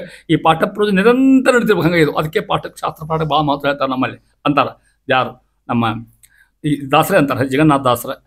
ಮತ್ತೊಂದು ಕಡೆ ಇದ ಮಾತ್ರ ಹೇಳ್ತಾರೆ, ಕೋವಿದರ ಸದನ ಹರಿಕತಾಮ ಸಾರಲ್ಲ, ಬೇರೆ ಕಡೆ ಹೇಳಿಕತ್ತೆ ನಾನು. ಕೋವಿದರ ಸದನ ಹೆಗ್ಗದ ಕಾಯುವುದೇ ಫಲವಿದು ಬಾದುವುದಕ್ಕೆ. ಕೋವಿದರ ಅದೇನು ಸದನ ಹೆಗ್ಗದ ಕಾಯುವುದೇ, ಹಿರಿಯ ಕದ, ಹೆಗ್ಗದ ಹಿರಿಯ ಕದ ಅಂತ ಅರ್ಥ, ಬಾಗಿಲು ಅಂತ ಅರ್ಥ. ಕೋವಿದರು ಜ್ಞಾನಿಗಳು, ಜ್ಞಾನಿಗಳ ಮನೆ ಕಾಯ್ತಕ್ಕಂಥದ್ದೇ ಫಲವಿದು ಬಾದುವುದಕ್ಕೆ. ಇವ ಅವ್ರು ಹೇಳಿದ್ರು. ಇನ್ನು ನೋಡಿ ಹೆಂಗತ್ತಾರ, ಪ್ರಾಣೇಶದಾಸರು ಅಂತಾರ, ಸಾದರದಿಂ ಜ್ಞಾನಿಗಳ ಮುಖದಲ್ಲಿ ದಿನೇ ದಿನೇ ಕೇಳಿ ವಿಜ್ಞಾನ ಗಳಿಸುವುದೇ ಸಜ್ಜನರ ನಡತೆ. ಇದು ಯಥಾಶಕ್ತಿ ಇಡೀ ದಿನ ಮಾಡಲಿಕ್ಕಾಗಿಲ್ಲ, ಅರ್ಧ ತಾಸು ಎಷ್ಟು ಆಗಿಲ್ಲ ಹೇಳ್ತಾ ಇದ್ದಾರೆ. ಅಲ್ಲಿ ಕೃಷ್ಣ ಹೇಳಿದ, ಅರ್ಜುನ ಹಂಗೆ ಸಿಗುವುದಿಲ್ಲ ಅಂತವ. ನೀ ಏನು ಕೇಳ್ತಿ ಪ್ರಶ್ನೆಗೆ ಅಷ್ಟು ಉತ್ತರ ಕೊಟ್ಕೊತ ಹೊಂಟೆ ನಾನು, ನೀ ಏನು ಸಹಜಿಗೆ ಇದಲ್ಲ. ಅಷ್ಟು ಸಾಧ್ಯಲ್ಲ. ಹೆಂಗಿರ್ಬೇಕು ಗುರುಗಳ ಸೇವಾ? ತದ್ವಿದ್ಯು ಪ್ರಣಿಪಾತೇನ ಪರಿಪ್ರಶ್ನೇನ ಸೇವಯ ಉಪದೇಕ್ಷಂತಿ ತೇ ಜ್ಞಾನಂ ಜ್ಞಾನಿನಃ ತತ್ವದರ್ಶನ. ಯಾರ ಮಾತು? ಕೃಷ್ಣ ಮಾತು. ಎಷ್ಟರ್ಥ ಇದಕ್ಕೆ. ಮಹಾತ್ಮ ಗಾಂಧಿ ಈ ಶ್ಲೋಕಕ್ಕೆ ಶರಣಾಗತಾಗಿಬಿಟ್ಟಂತೆ ತನ್ನ ತನ್ನ ಗ್ರಂಥೊಳಗೆ. ಅವನ ಹೆಸರು ಹೇಳಬಾಗ ಗೊತ್ತಿಲ್ಲ ನನಗಂತೂ ಹೇಳಿಗತ್ತೆ ನಮಗೆ. ಒಂದು ಗ್ರಂಥ ಯಾರ್ದು? ಗಾಂಧಿದು ಗೀತಾ ಮೈ ಮದರ್, ಇಂಗ್ಲೀಷ್ನಾಗ ಬರ್ತಾರೆ. ಅಲ್ಲಿ ಈ ಶ್ಲೋಕ ಹಾಕಿ ಈ ಶ್ಲೋಕ ಇಟ್ಕೊಂಡು ಹತ್ತು ಬಿಟ್ರಂತ ಗಾಂಧೀಜಿ ಹೇಳ್ತಾನಕ. ತದ್ವಿದ್ಯು ಪ್ರಣಿಪಾತೇನ ಪರಿಪ್ರಶ್ನೇನ ಸೇವಯ ಉಪದೇಕ್ಷಂತಿ ತೇ ಜ್ಞಾನಂ ಜ್ಞಾನಿನಃ ತತ್ವದರ್ಶನ. ಅರ್ಜುನ ಕೇಳಲಿ, 3 ಹಾರ್ಯವಂತ ಯಾರು? ತದ್ವಿದ್ಧಿ, ಆ ಪರಮಾತ್ಮ ತಿಳ್ಕೋಬೇಕು. ಪುಣ್ಯ ಹೇಳ್ತಾನೆ. ಪ್ರಣಿಪಾತೇನ, ಸಾಷ್ಟಾಂಗ ಗುರುಗಳಿಗೆ. ಪರಿಪ್ರಶ್ನೇನ, ಪಾಠಗಳನ್ನು ಬರೀ ಸುಮ್ಮನೆ ಹೋಗ್ಬೇಡ, ನಿದ್ದೆ ಮಾಡ್ಕೋತ ಒಳ ಪ್ರಶ್ನೆ ಮಾಡ್ಪ ಗುರುಗಳನ್ನ ಕೇಳ್ಕೊತ ಹೋಗ್ಬೇಕಂತ. ಅಂದ್ರೆ ಎಷ್ಟು ಅರ್ಧದಲ್ಲಿ ಗೊತ್ತಾಗ್ತದೆ. ಮತ್ತೆ ಸರ್ ನೀವು ಹೇಳ್ಕೊತ ಹೋಗ್ರಿ, ನಾನು ಸುಮ್ಮನೆ ಮಾಡ್ಕೊಂಡಿರ್ತೀನಿ ಅಂದ್ರೆ ಅಲ್ಲ, ಪುನಃ ಪ್ರಶ್ನೆ ಮಾಡ್ತಿರ್ಬೇಕು. ಹಂಗಿರ್ಬೇಕು. ಪರಿಪ್ರಶ್ನೇನ ಸೇವಯ, ಗುರುಗಳ ಸೇವಾ ಅಖಂಡ ಮಾಡು. ತದ್ವಿದ್ಯೆ ತಿಳ್ಕೊ ಪರಮಾತ್ಮನ. ಪ್ರಣಿಪಾತೇನ 1ನೇದು, ಪರಿಪ್ರಶ್ನೇನ 2ನೇದು, ಸೇವಯ 3ನೇದು. ಇಷ್ಟಿದ್ರೆ ಆ ಮುಜತ್ರ ಉಪದೇಕ್ಷಂತಿ ತೇ ಜ್ಞಾನಂ, ಅವಾಗ ನೀವು ಜ್ಞಾನ ಕೊಡ್ತಾರ. ಯಾರು? ತತ್ವದರ್ಶಿನ ಗುರುಗಳು. ಹಾಗೆ ಸೇವಾಗಳು ಉಪನಿಷತ್ತು ಕತೆ. ವರಾಜ ತನ್ನ 3 ಮಂದಿ ಮಕ್ಕಳನ್ನ ಕರ್ಕೊಂಡು ಹೋದ. ಸ್ವಾಮಿ ಇವರಿಗೆ ಅಭ್ಯಾಸ ಮಾಡಿ ಒಂದು 7-8 ವರ್ಷ ನಿಮ್ಮಲ್ಲಿ ಬಿಟ್ಟಿರ್ತೇನೆ ನಾನು. ಒಳ್ಳೆ ಪ್ರಜೆಗಳನ್ನ ಸಾಕ್ಬೇಕು ಇವ್ರ ಮುಂದೆ, ರಾಜ ಹಂಚಿಕೊಡ್ತೇನೆ ಇವ್ರಿಗೆ ನಾನು, ಒಳ್ಳೆ ರಾಜ ಆಗ್ಬೇಕು ಅಂತ ಕಳ್ಕೊಂಡು ಹೋದ. ಅಪ್ಪ ಇಟ್ಟು ಹೋಗಂದ್ರವು. ಇಟ್ಟು ಹೋಗಿ ಒಂದು ಕಡೆ ಪರೀಕ್ಷೆ ಮಾಡಿರವು. 1ನೇ ದಿನ ಊಟಕ್ಕೆ ಹಾಕ್ಸಿದ್ರು. ಗುರುಗಳು ಹೇಳ್ತಿ ದೊಡ್ಡಿಗೆ ಊಟಕ್ಕೆ ಹಾಕ್ಬೇಕು, ಮತ್ತೆ ಯಾರೆಲ್ಲ ಏನಿಲ್ಲ ಊಟಕ್ಕೆ ಹಾಕಿದ್ರು. ಅವ ಊಟಕ್ಕೆ ಹೋದಾಗ ಅಂದಪ್ಪವ, ನೋಡ್ರಿ ಇದ್ರಾಗ ಉಪ್ಪ ಇಲ್ಲ ಅಂತ. ಅವ ಊಟ ಹತ್ರ ಕೈ ತಗೊಂಡು ಊರಿಗೆ ಹೋಗಂತೀವಿ ನಾವು. 3ನೇ ಮತ್ತೊಬ್ಬ 2ನೇ ಮಗ ಅವ ಅಂದ, ಇದೆಲ್ಲ ಈ ಚಾಪಿ ಮೇಲೆ ಹೆಂಗೆ ಮಕ್ಕಳು ನಿಂತು ಬರೋದು ನನಗೆ ಅಂದವ. ಜಗ್ಗಿ ಹಸಿಯ ಮಲ್ಕೊಂಡವ, ಕಾಟ್ ಮೇಲೆ ಮಲ್ಕೊಂಡವ. 3ನೇದವ, ಚಾಪಿಯರ ಕೊಡ್ರಿ, ಊಟಕ್ಕರ ಹಾಕ್ರಿ, ಉಪ್ಪರ ಹಾಕ್ರಿ, ಖಾರ ಹಾಕ್ರಿ, ತಿನ್ನೋದು ಮನ್ನ ಮಾಡು, ನೀ ಕುಡಿಲಿ ಅಂತ. ನಿನ್ನ ಲಕ್ಷ್ಯ ಕಡೆಗದ, ಅಭ್ಯಾಸ ಕಡೆಗದ, ಇವ್ರದ್ದು ಸುಖದ ಕಡೆಗದ. ಅವ್ರ ಅಭ್ಯಾಸಕ್ಕೆ ಬಂದಿಲ್ಲ. ಹಿಂಗೆ ಸೇವಾ ಮಾಡೋದು ಗುರುಗಳಿಗೆ ತೋಚಿದ್ರಿಂದ ಗುರುಗಳು ಸಿಗೋದೇ ಭಾಳ ಕಷ್ಟಿತ್ತು. ಮೊದಲೇ ಕೇಳ್ಕೊಟ್ರೆ ಭಾಳ ನಮ್ಮಲ್ಲಿ ಸಿದ್ಧಾಂತ. ಪರಿಪ್ರಶ್ನೆಯನ್ನು ಪುನಃ ಪ್ರಶ್ನೆ ಮಾಡ್ಕೊಂಡು ಕೇಳೋ ಹೊತ್ನಾಗ ಈ ಪಾಠ ನಿಲ್ರಿ ಗುರುಗಳಲ್ಲಿ ಇಲ್ಲಿ ನಂಗೆ ಈ ಶಬ್ದ ಅರ್ಥ ಆಗಿಲ್ಲ, ಇದು ಎಲ್ಲಿದೆ, ಹಿಂಗೆಲ್ಲಿರ್ತದೆ. ಈಗ ಸತ್ಯಜ್ಞಾನರ ಕಾಲದಾಗಿತ್ತು ಅಂತ ನಮ್ಮ ಆಚಾರ್ಯ ಹೇಳ್ತಿದ್ರು ನಮಗೆ. ಸತ್ಯಜ್ಞಾನರ ಕಾಲಕ್ಕೆ ಶಿಷ್ಯನ ಕೂತ್ಕೊಂಡು ಹೋಗ, ನೀನು ಓದಿ ಕೂತು. ಆಗಿನ ಕಾಲ ಹಂಗಿತ್ತು ಅಂತ ತಿಳ್ಕೊಡ್ರಿ, ಓದಿ ಕೂತ್ಕೊಂಡಿರ್ಬೇಕು. ಸತ್ಯಜ್ಞಾನ ಪಂಡರಾಚಾರ್ಯ ಹೇಳ್ತಿದ್ರು ನಮ್ಮ ಮುಂದೆ, ಸತ್ಯಜ್ಞಾನ ಹಿಂಗೆ ಕೂತ್ಕೊಂಡಿರ್ಬೇಕಂತ. ಈ ಹಿಂಗೆ ಟೇಬಲ್ ತುಂಬ ಕೆಳಗೆಲ್ಲ ಧೋತ್ರ ಹಾಕ್ಕೊಂಡಿರ್ಬೇಕಂತ. ಧೋತ್ರ ಹಿಂಡಿಸಿ ಹಾಕ್ಕೊಂಡಿರ್ಬೇಕಂತ. ಒಂದು ಪ್ರಶ್ನೆ ಕೇಳಿದ್ರಲ್ಲ, ಅವ್ರಿಗೆ ಒಂದು ಧೋತ್ರ ಜೋಡ್ಕೊಡು ಮೊದಲು ಅವನಿಗೆ. ಒಂದು ಹೊರತು ಮೊದಲೇಕ ಮತ್ತೆ ಪಾಠ ಹೇಳ್ದವ. ಈಗ ಹಂಗಿರೋದಿಲ್ಲ. ಗುರು ಹೇಳ್ಬಿಡ್ತಾರ, ನಾ ಹೇಳೋ ನೀನು ಕೇಳಿಕ್ ಹೋಗ್ಬಾಡ್ರೆ. ಮತ್ತೆ ನಮಗೆ ಭಾಳ ಸಂಶಯ ಅವ. ಈ ಪಾಠ ಮುಗಿದ ಮೇಲೆ ಕೇಳ್ರಿ, ತಿಳಿದ್ರಿ ಹೇಳ್ತೀವಿ, ಇಲ್ಲಾಂದ್ರೆ ಇಲ್ಲ. ಅವ್ರು ಹಂಗಿಲ್ಲ, ಚತುರ್ಶಿಸ್ತು ಪಾಂಡಿತ್ರು ಅವ್ರು. ಹೇಳ್ಬೇಕಂತ ಏನು ಪ್ರಶ್ನೆ ಕೇಳಿದ್ರು ತಗೊಂಡು ಹೋದ್ರು ಜೋಡು ಹೋಗಂತ. ನಮ್ಮ ಮಾಜ ಹೇಳ್ತಿದ್ರು, ನಾ ಮೇಲೆ ಕೇಳ್ತಿದ್ದೆ. ಯಾಕೆ ನಮ್ಮ ಮನೆ ಮಂದಿ ಭಾಳ ಒಬ್ಬರು ದೋತ್ರ ಜೋಡು ಆಗ್ತದೆ ಕೊಡ್ಲಿಕ್ಕೆ. ಚಾಟಿಗೆ ಹೇಳ್ತಿದ್ರು ಅವ್ರು, ಎಷ್ಟು ಪ್ರಶ್ನೆ ಕೇಳ್ತೀವಿ ಸ್ವಯಂ ಮತ್ತೆ ಏನು ಮಾಡ್ಬೇಕ್ರಿ, ಮನೆ ಮಂದಿ ಭಾಳ ಅದ. ಆಗಿನ ಕಾಲಕ್ಕೆ ಪ್ಯಾಂಟ್ ಗಿಂಟಿದ್ದಿದ್ರೆ ಎಲ್ಲ ದೋತ್ರ ಹೊಟ್ಟಿದ್ರು ನೋಡಿ, ಆಗಿನ ಕಾಲಕ್ಕೆ ಹೌದಿಲ್ಲ. ಅದಕ್ಕೆ ಹೇಳ್ತಿದ್ರು. ಯಾಕೆ ಹೇಳ್ಬೇಕಾಗ್ತಿನ, ಭ್ರಾಮಕತ್ರಯ ಅಂತಾರ. ಜ್ಞಾನಿಗಳು ಮನನ ಮಾಡು, ಮೊದಲೇಕ ಉಪದೇಶ ತಗೋ, ಮನನ ಮಾಡು, ಅದ್ರ ಮತ್ತೆ ಉಪದೇಶ ಮಾಡು, 3 ಆಯ್ಕಾರ. ಇದ್ರ ಒಂದಿಗೆ ದುಷ್ಟರ ಸಹವಾಸ ಬಿಡು. ಹರಿಕಥಾಮೃತ ಸಾಧು ಸಂದೇಶ ಎಷ್ಟು ಚಂದ ನೋಡಿ ರಾಜ ಹೇಳ್ತಕ್ಕಂಥ ಮಾತು ಅಂತ ಇದ್ದಾರೆ. ಅದಕ್ಕೆ ತದ್ವಿದ್ಯೆ ಪ್ರಣಿಪಾತೇನ ಪರಿಪ್ರಶ್ನೇನ ಸೇವೆಯ, ಇದು ಇನ್ನೊಂದು ಅರ್ಥ. ಉಪದೇಕ್ಷಂತಿತೆ ಜ್ಞಾನಂ ಜ್ಞಾನಿನಃ ತತ್ವದರ್ಶನ. ತಿಳ್ಕೊಡು, ಹಂಗೆ ಸೂಕ್ಷ್ಮ ಹೇಳ್ತೇನೆ ಮುಂದೆ. ಇದು ಅರ್ಜುನ ಮುಂದೆ ಏನಾಗ್ತಾನ, ಇಂದ್ರ. ಅರ್ಜುನ ಆತ ಮುಂದೆ ಎತ್ತಾಗ್ತಾನ, ಮುಂದೆ ಟೀಕಾರ ಯಾರಾಗ್ತಾನ. ಹೌದ್ರ ಮತ್ತೆ ಗೊತ್ತು ಕೇಳಿರಲಿದ್ರಿ ನೀವು. ಇಲ್ಲಿ ಅದನ್ನ ಹೇಳ್ತಾರ, ಅದು ಭವಿಷ್ಯತ್ ಕಾಲ. ತದ್ವಿದ್ಯೆ ಪ್ರಣಿಪಾತೇನ ಪರಿಪ್ರಶ್ನೇನ ಸೇವೆಯ. ಅಖಂಡ ಗುರುಗಳ ಸೇವಾ ಮಾಡು. ಗುರುಗಳು ಆವಾಗ ಜ್ಞಾನ ಕೊಡ್ತಾರ. ಅದು ಸ್ವಾಮಿ ಅಂದ ಅರ್ಜುನ. ಏನಾದ, ಎತ್ತಾದ, ವೃಷಭ ಆದ. ಆಚಾರ ಗ್ರಂಥ ಹೊತ್ಕೊಂಡು ಅಡ್ಡಾಡಿದ, ಮೈ ತುಂಬ ತಿಕ್ಕೊಂಡು ಅವ್ರು ಉಪದೇಶ ಮಾಡಿದ್ರು. ಕೈ ತುಂಬ ಕೇಳ್ಬೇಕು ಕೂತ್ಕೊಂಡು. ಆಗಳಿಗೆ ಮಾತಾಡೋ ಪ್ರಶ್ನೆ ಇಲ್ಲೇ ನೋಡಿ. ಎತ್ತಾದ ಕೂಡಲೇ ನಾನು ಬರೀ ಕಿವಿ ಇರ್ತಿರ್ತದೆ. ಏನು ಪಾಠ ಹೇಳ್ತಿರ್ಬೇಕು, ಕೂತ್ಕೊಂಡು ಹ್ಞೂ ಅಂತಿರ್ಬೇಕು. ಆ ಮುಂದೆ ಕೂತ್ರೆ ತಿಳಿತೋ ಇಲ್ಲೋ, ಇವ್ರು ತಿಳಿತಿತ್ತು. ಅದು ಮುಂದಿನ ಅರ್ಥ ಆಗ್ತಕ್ಕಂಥ ವಿಶೇಷತೆ ನಿಮಗೆ ಅಂತ ಇದ್ರೆ ಮಹಾನುಭಾವರು. ಇಷ್ಟು ರೀತಿ ಅವನ ಗುಣೋಪಾಸನೆ ಸ್ಮರಣೆ ಚಿಂತಿಸು ಸರ್ವತ್ರದಲ್ಲಿ ಅಂತ ಹೇಳ್ಕೊತ ಹೋಗ್ತಾ ಇದ್ದಾರೆ ಅಂತ ಹೇಳಿ ಅದ ನಂತರ ಮುಂದುವರಿತು. ಮತ್ತೆ ಭ್ರಾಮಕತ್ರಯ, ಪರಮಾತ್ಮ ಸರ್ವಕ್ಕೂ ಆಧಾರ, ಪ್ರೇರಕ. ಅವನ್ ಹೆಂಗೆ ತಿಳ್ಕು, ಕಾರಕ, ಕ್ರಿಯ, ದ್ರವ್ಯ, ವಿಭ್ರಮ 3 ವಿಧ ಜೀವರಿಗೆ ಬಹು ಸಂಸಾರಕ್ಕೆ ಇವು ಕಾರಣವೆನಿಸವು ಎಲ್ಲ ಕಾಲದಲ್ಲಿ. ದೂರ ಓಡಿಸಿ ಭ್ರಾಮಕತ್ರಯ ಮಾರಿ ಒಳಗಾಗದಲೇ ಸರ್ವಾಧಾರಕನ ಚಿಂತಿಸುತ್ತಲಿರು ಸರ್ವತ್ರ ಮರೆಯದಲೇ. ಅರ್ಥ ಆಗ್ಬೇಕೆಲ್ಲ ಗೊತ್ತಾಗ್ತದೆ ನಿಮಗೆ. ಹೆಂಗದರ ಭ್ರಾಮಕತ್ರಯನ ಸರ್ವಾಧಾರಕ ಒಂದು ಹೆಸರು ಕೊಟ್ಟರು ಭಗವಂತಗೆ. ಎಲ್ಲರಿಗೂ ಆಧಾರ ಅವನ. ಯಾರಿಗೆ? ಭಗವಂತನ ಇರ್ತಕ್ಕಂಥವ. ಅವನ್ನ ಚಿಂತಿಸುತ್ತಲಿರು, ನೆನಪು ಮಾಡ್ಕೋದ್ರು, ಸ್ಮರಣ ಮಾಡ್ಕೋತಿರು. ಸರ್ವತ್ರ ಮರೆಯದಲೇ. ಹೊಸದಾಗಿ ಲಗ್ನ ಆಗಿದ್ರಿ, ಮಾವನ ಮನೆಗೆ ಹೋಗ್ತೀನಿ, ಅಲ್ಲಿ ದೇವ್ರು ಮರಿತೀನಿ ಅಂದ್ರೆ ಅಲ್ಲಿ ನೆನಪು ಮಾಡ್ಕೊಳ್ಳೋದ ಮತ್ತೆ. ಹೌದಿಲ್ಲ? ಸರ್ವತ್ರ ಮರೆಯದಲೇ ಅಂತಾಳೆ. ಇವು 3 ಹೇಳಿದ್ರು, ಕಾರಕ, ಕ್ರಿಯಾ, ದ್ರವ್ಯ.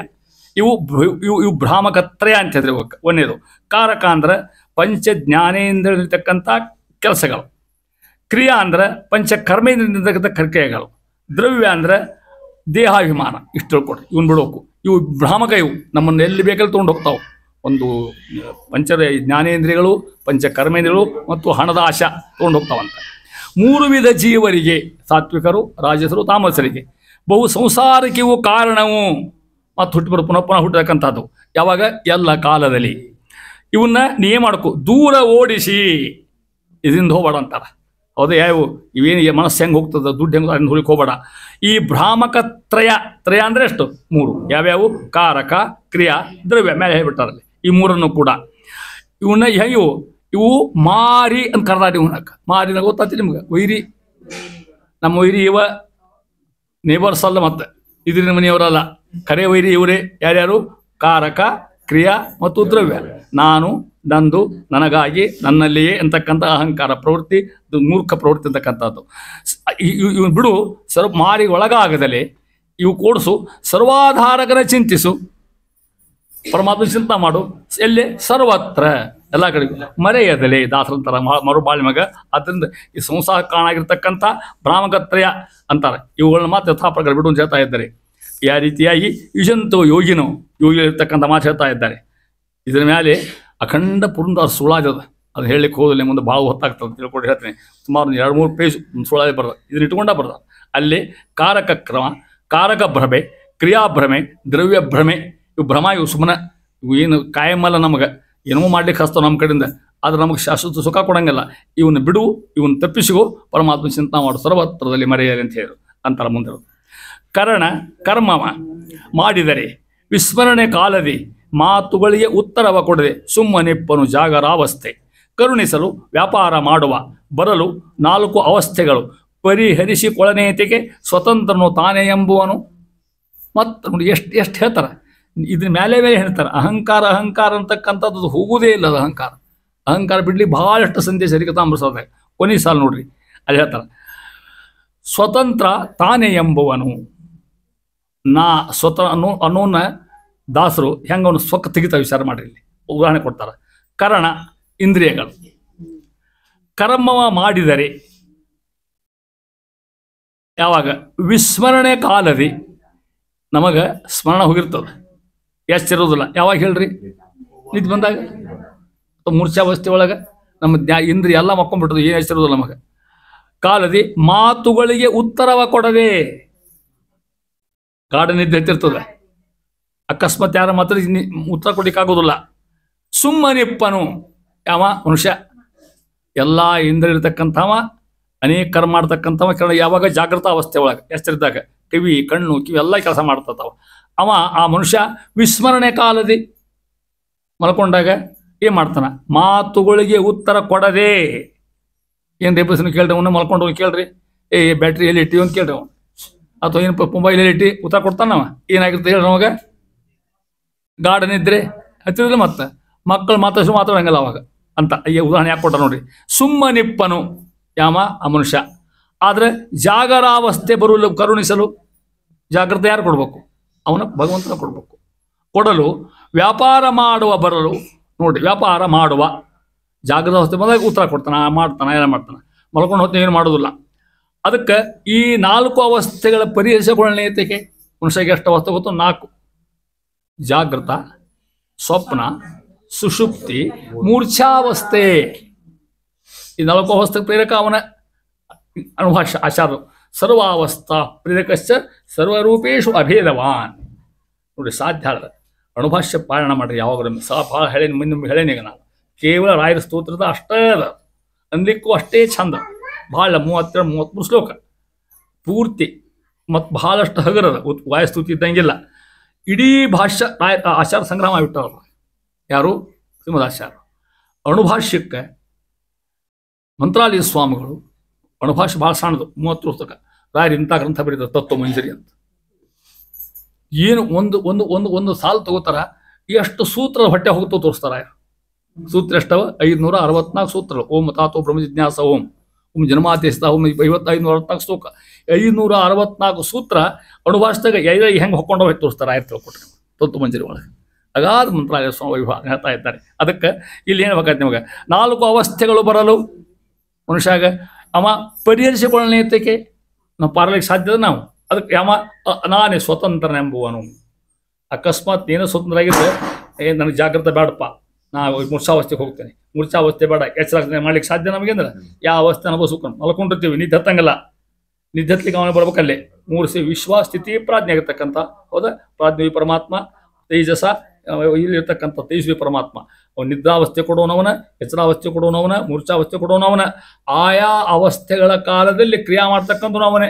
ಅಕಸ್ಮಾತ್ ನೀನ ಅಹಂಕಾರ, ನೀನ ಮನುಷ್ಯ, ನೀ ಸ್ವತಂತ್ರ ಆಗಿದ್ರೆ ನೀ ತೊಗೊಂಬನೋಣಂತ ನಾ ಈಗ ಮೂರ್ಛೆ ಹೋಗ್ಬೇಕು ಅಂತ ಹೋಗ್ತೇನೆ. ನಾ ಮಲ್ಕೊಂಡಿದ್ದವ ಯಾವಾಗ ಅವಾಗ ಅವಂಗೆಲ್ಲ ಎಚ್ಚರ ಎಬ್ಬಿಸೋ ಭಗವಂತನ ನಿದ್ದೆ ಬರಲಿಕ್ಕೆ ಅವನ ಕಾರಣ. ಅದಕ್ಕಂತ ನಾನೇ ಅಹಂಕಾರ, ನಾನೇ ದೊಡ್ಡವ, ನಾನು ಸ್ವತಂತ್ರ ಅಂತಕ್ಕಂಥ ಮಾತನ್ನು ತೆಗಿ ಅಂತ ದಾಸರು. ಇದಕ್ಕೆಲ್ಲ ಪರಮಾತ್ಮ ಕಾರಣ ಅಂತ ಹೇಳ್ತಾ ಇದ್ದಾನೆ. ಮುಂದುವರೆದು ನೋಡ್ರಿ, ಇಷ್ಟೊತ್ತನ ಕಾರಣ ಹೇಳಿದ್ದು ಅಂತ ದಾಸರು ಏನತ್ತು? ಯುಕ್ತಿ ಮಾತುಗಳಲ್ಲ, ಸ್ಮೃತ್ಯುಕ್ತ ಮಾತುಗಳಿವು. ವಿಚಾರಿಸೆ ಮುಕ್ತಿಗಿವು ಸೋಪಾನವೆನಿಸವು. ಪ್ರತಿ ಪದವು ಭಕ್ತಿಪೂರ್ವಕ ಪಠಿಸುವವರಿಗೆ ವ್ಯಕ್ತಿ ಕೊಡುವ ಸ್ವರೂಪ ಸುಖ ಪ್ರವಿಕ್ತರಣೆ ಮಾಡುವನು ಭವ ಭಯದಿಂದ ಬಹುರೂಪ. ಬಹುರೂಪ ಯಾರು? ಭಗವಂತ. ಅನೇಕ ರೂಪ ಏನು ಮಾಡ್ತಾನೆ. ಇಷ್ಟೋ ತನಕ ನಾ ಏನು ಹಿರಿಕತ ಮಾಡ್ತಾ ಹೇಳ್ಕೊತ ಬಂದೇನೆ. 15 ಸಂಧಿ ಇಲ್ಲಿ ತನಕ ನಾನು ಯುಕ್ತಿ ಮಾತುಗಳಲ್ಲ, ನಾ ಸ್ವಂತ ನನ್ನ ಮಾತಲ್ಲ ಅಂತ ಹೇಳ್ತಾರೆ. ಎಷ್ಟು ಅಹಂಕಾರ ಕನ್ನ ಮಾಡ್ತೀವಿ. ನಾ ಏನೋ ಯುಕ್ತಿಯಿಂದ ಹೇಳ್ತಕ್ಕಂಥ ಮಾತುಗಳಲ್ಲ. ಹಾಗಾದ್ರೆ ನೀವು ಶ್ರುತಿ ಸ್ಮೃತ್ಯುಕ್ತ ಮಾತುಗಳು ಎಲ್ಲಿ ಮಾತಿವು? ವೇದ, ಉಪನಿಷತ್ತು, ಶಾಸ್ತ್ರ, ಅಲ್ಲಿ ಮಾತು ಹೇಳಿರುತ್ತೆ ನಿಮಗೆ.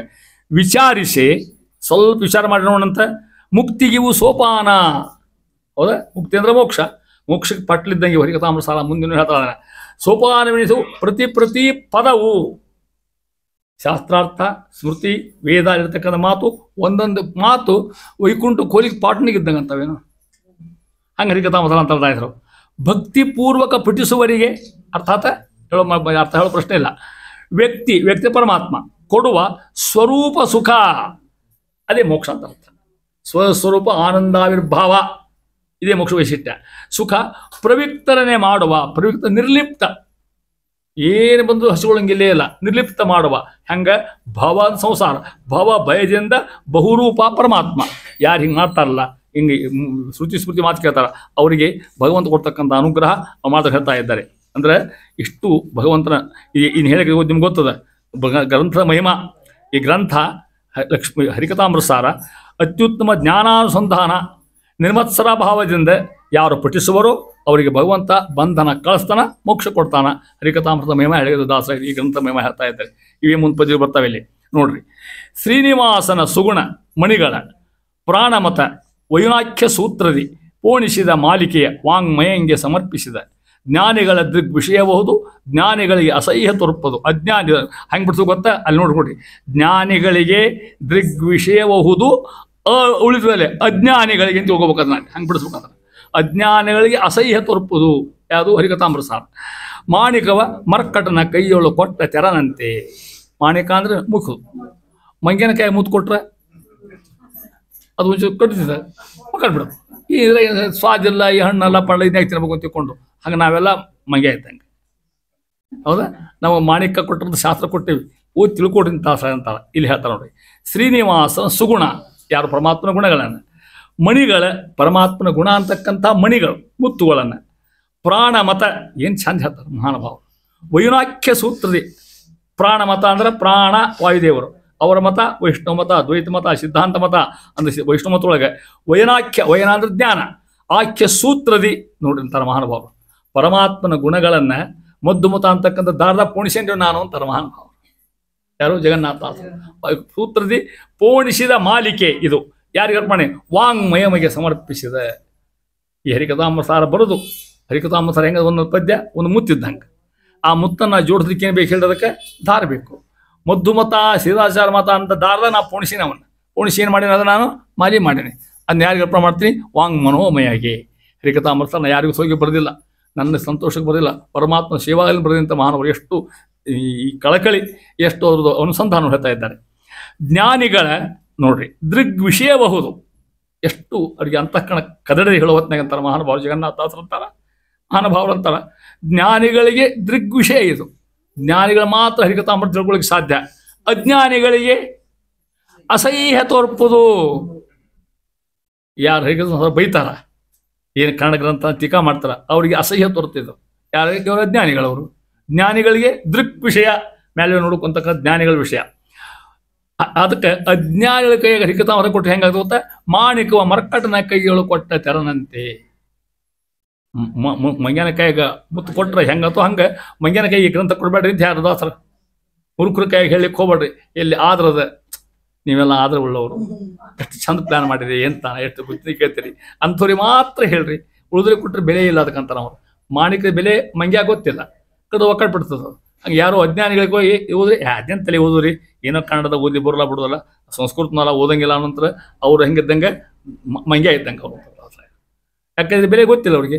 ಪ್ರತಿ ಪದ ಏನು ಹೇಳ್ತದೆ? ಭಗವಂತನ ಮಹಿಮಾ ಹೇಳ್ತಿದೆ ಅಂತ ಹೇಳ್ತಾ ಇದೆ. ವಾಂಗ್ಮಯಿಗೆ ಸಮರ್ಪಿಸಿದ ಜ್ಞಾನಿಗಳ ದೃಗ್ವಿಷಯ ಅವ್ರಿಗೆ ಮಾತ್ರ ತಿಳಿತದೆ, ಅಜ್ಞಾನಿಗಳಿಗೆ ಅಸಹ್ಯ ತೋರ್ಪದು. ಹೆಂಗೆ? ಮಾಣಿಕವ ಮರ್ಕಟನ ಕೈಯೋಳು ಕೊಟ್ಟ ತೆರನಂತೆ ಅಂತೇಳಿ ನಾವು ಮುಗಿಸ್ತಾ ಇದ್ದಾರೆ ಅಂತಾರೆ ಮಹಾನುಭಾವರು. ಅದರಂತ ಮುಂದುವರೆದು ಮುಂದಿನ ಪದ್ಯೊಳಗೆ 2 ಪದ್ಯಗಳ್ದಾವ ಅಂತ ನೋಡ್ರಿ ಹೇಳ್ತಾ ಇದ್ದೇನೆ. ಪರಮಾತ್ಮ ಹೆಂಗೆ ರಕ್ಷಣೆ ಮಾಡ್ತಾನೆ, ಭಕ್ತರ ರಕ್ಷಕ ಅಂತಕ್ಕಂಥ ಸಾರ್ಥಕ ಎಷ್ಟು ಇಲ್ಲಿ ನೋಡ್ರಿ. ಇಲ್ಲಿ ಪದಪ್ರಯೋಗ ಹೆಂಗದ ನೋಡ್ರಿ ಈ ನುಡಿ ಒಳಗೆ. ಶ್ರೀ ವಿಧೀರ ಹೆಂಗೆ ಬಿಡ್ಸೋಕೆ ಗೊತ್ತಾನ? ವಿಧೀರ ಹೆಂಗೆ ಬಿಡ್ಸೋಕೆ ಅದನ್ನ? ಆ ಶಬ್ದ ಹೆಂಗೆ ಬಿಡ್ಸೋಕು? ವಿಧೀರ. ವಿಧಿ ಈರ 2 ಶಬ್ದವ್ರೆ. ವಿಧಿ ಪ್ಲಸ್ ಈರ ಕೂಡಿ ವಿಧೀರ ಗುಣಸಂಧಿ ಆತಲ್ಲ ಅದು. ವಿಧಿ ಈರ, ಈ ಮುಂದೆ ಈ ಬಂದು ದೊಡ್ಡಿ ಆಗ್ತದೆ. ಏನು ಕೇಳಿ ಉಪಯೋಗ ಇಲ್ಲ, ಖರೆ ಹಂಗೆ ಹೇಳ್ತೇನೆ ನಾನು. ನಮಗೊಂದು ಹೇಳೋ ಹವ್ಯಾಸ. ವಿಧಿ ಈರ, ವಿಧೀರ. ವಿಧಿ ಅಂದರೆ ಯಾರು? ಬ್ರಹ್ಮದೇವರು. ಈರ ಅಂದ್ರೆ ವಾಯುದೇವರು. ಸಮೀರ ಈರ ಒಂದು ಶಬ್ದದಲ್ಲಿ ಸಮ್ಯಕ್ಕಿರ ಈರ ಶಬ್ದಕ್ಕೆ. ಈರಣ್ಣ ಅಂದ್ರೆ ಹನುಮಣ್ಣ ಅಂತ ಅರ್ಥ. ಮತ್ತೆ ವಿಧಿ ನೋಡಿ ಹೆಸರವ ಲೆಕ್ಕ ಹಾಕೋರಿ. ಶ್ರೀ ಒಂದ, ಶ್ರೀ ಅಂದ್ರೆ ಯಾರು? ವಿಧಿ ಎಷ್ಟಾಯ್ತು? 2.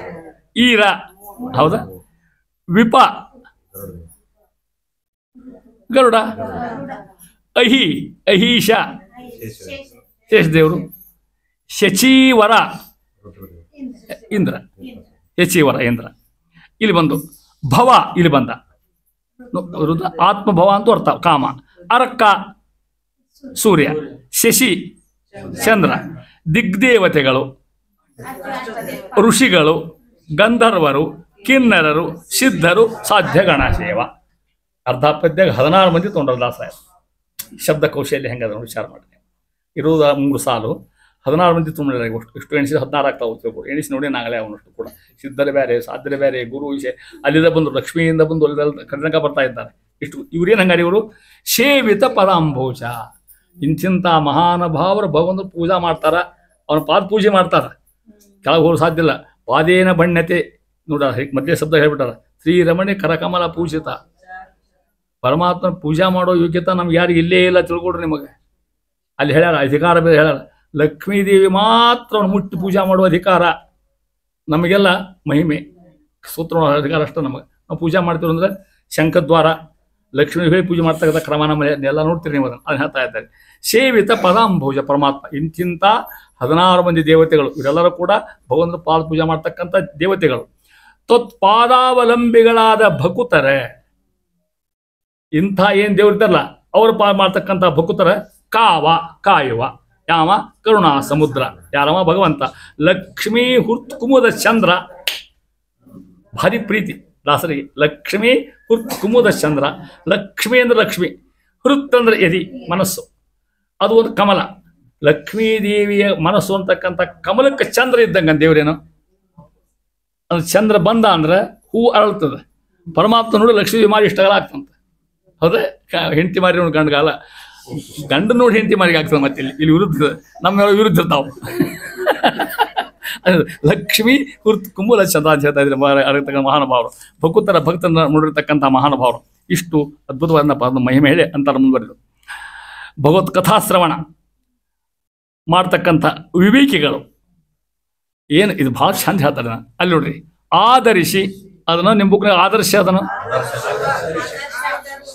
ಆದರ್ಶ ಅದಲ್ಲ, ಆದರಿಸಿ ಇಲ್ಲ, ಆದರ್ಶನ ಇರಬೇಕು, ಅದ ಕರೆಕ್ಟ್ ಶಬ್ದ. ಆದರ್ಶ ಇಲ್ಲ, ಅಥವಾ ಆದರ್ಶಿ ಅನ್ನೋದನ್ನೇ ಮಾಡ್ಯಾರ ಕೆಲವು ಬುಕ್ನಾಗ. ಆದರ್ಶ ಹಂಗೆ ನಿಮ್ಗೆ ಹಿಂದೆ 7ನೇತ್ತಕ್ಕೆ ಹೋಗ್ರಿ, ನಿಮ್ಮ 7ನೇತ್ತಕ್ಕೆ ಹೋಗ್ರಿ. ಆದರ್ಶ ತತ್ಸಮ, ಆದರ್ಶಿ ತದ್ಭಾವ. ಈಗ ಅರ್ಥ ಆಗ್ತದೆ ನಿಮ್ಗೆ. ಆದರ್ಶ ಆದರ್ಶ ಅಲ್ಲೇ ಇಟ್ಕೊಳ್ರಿ.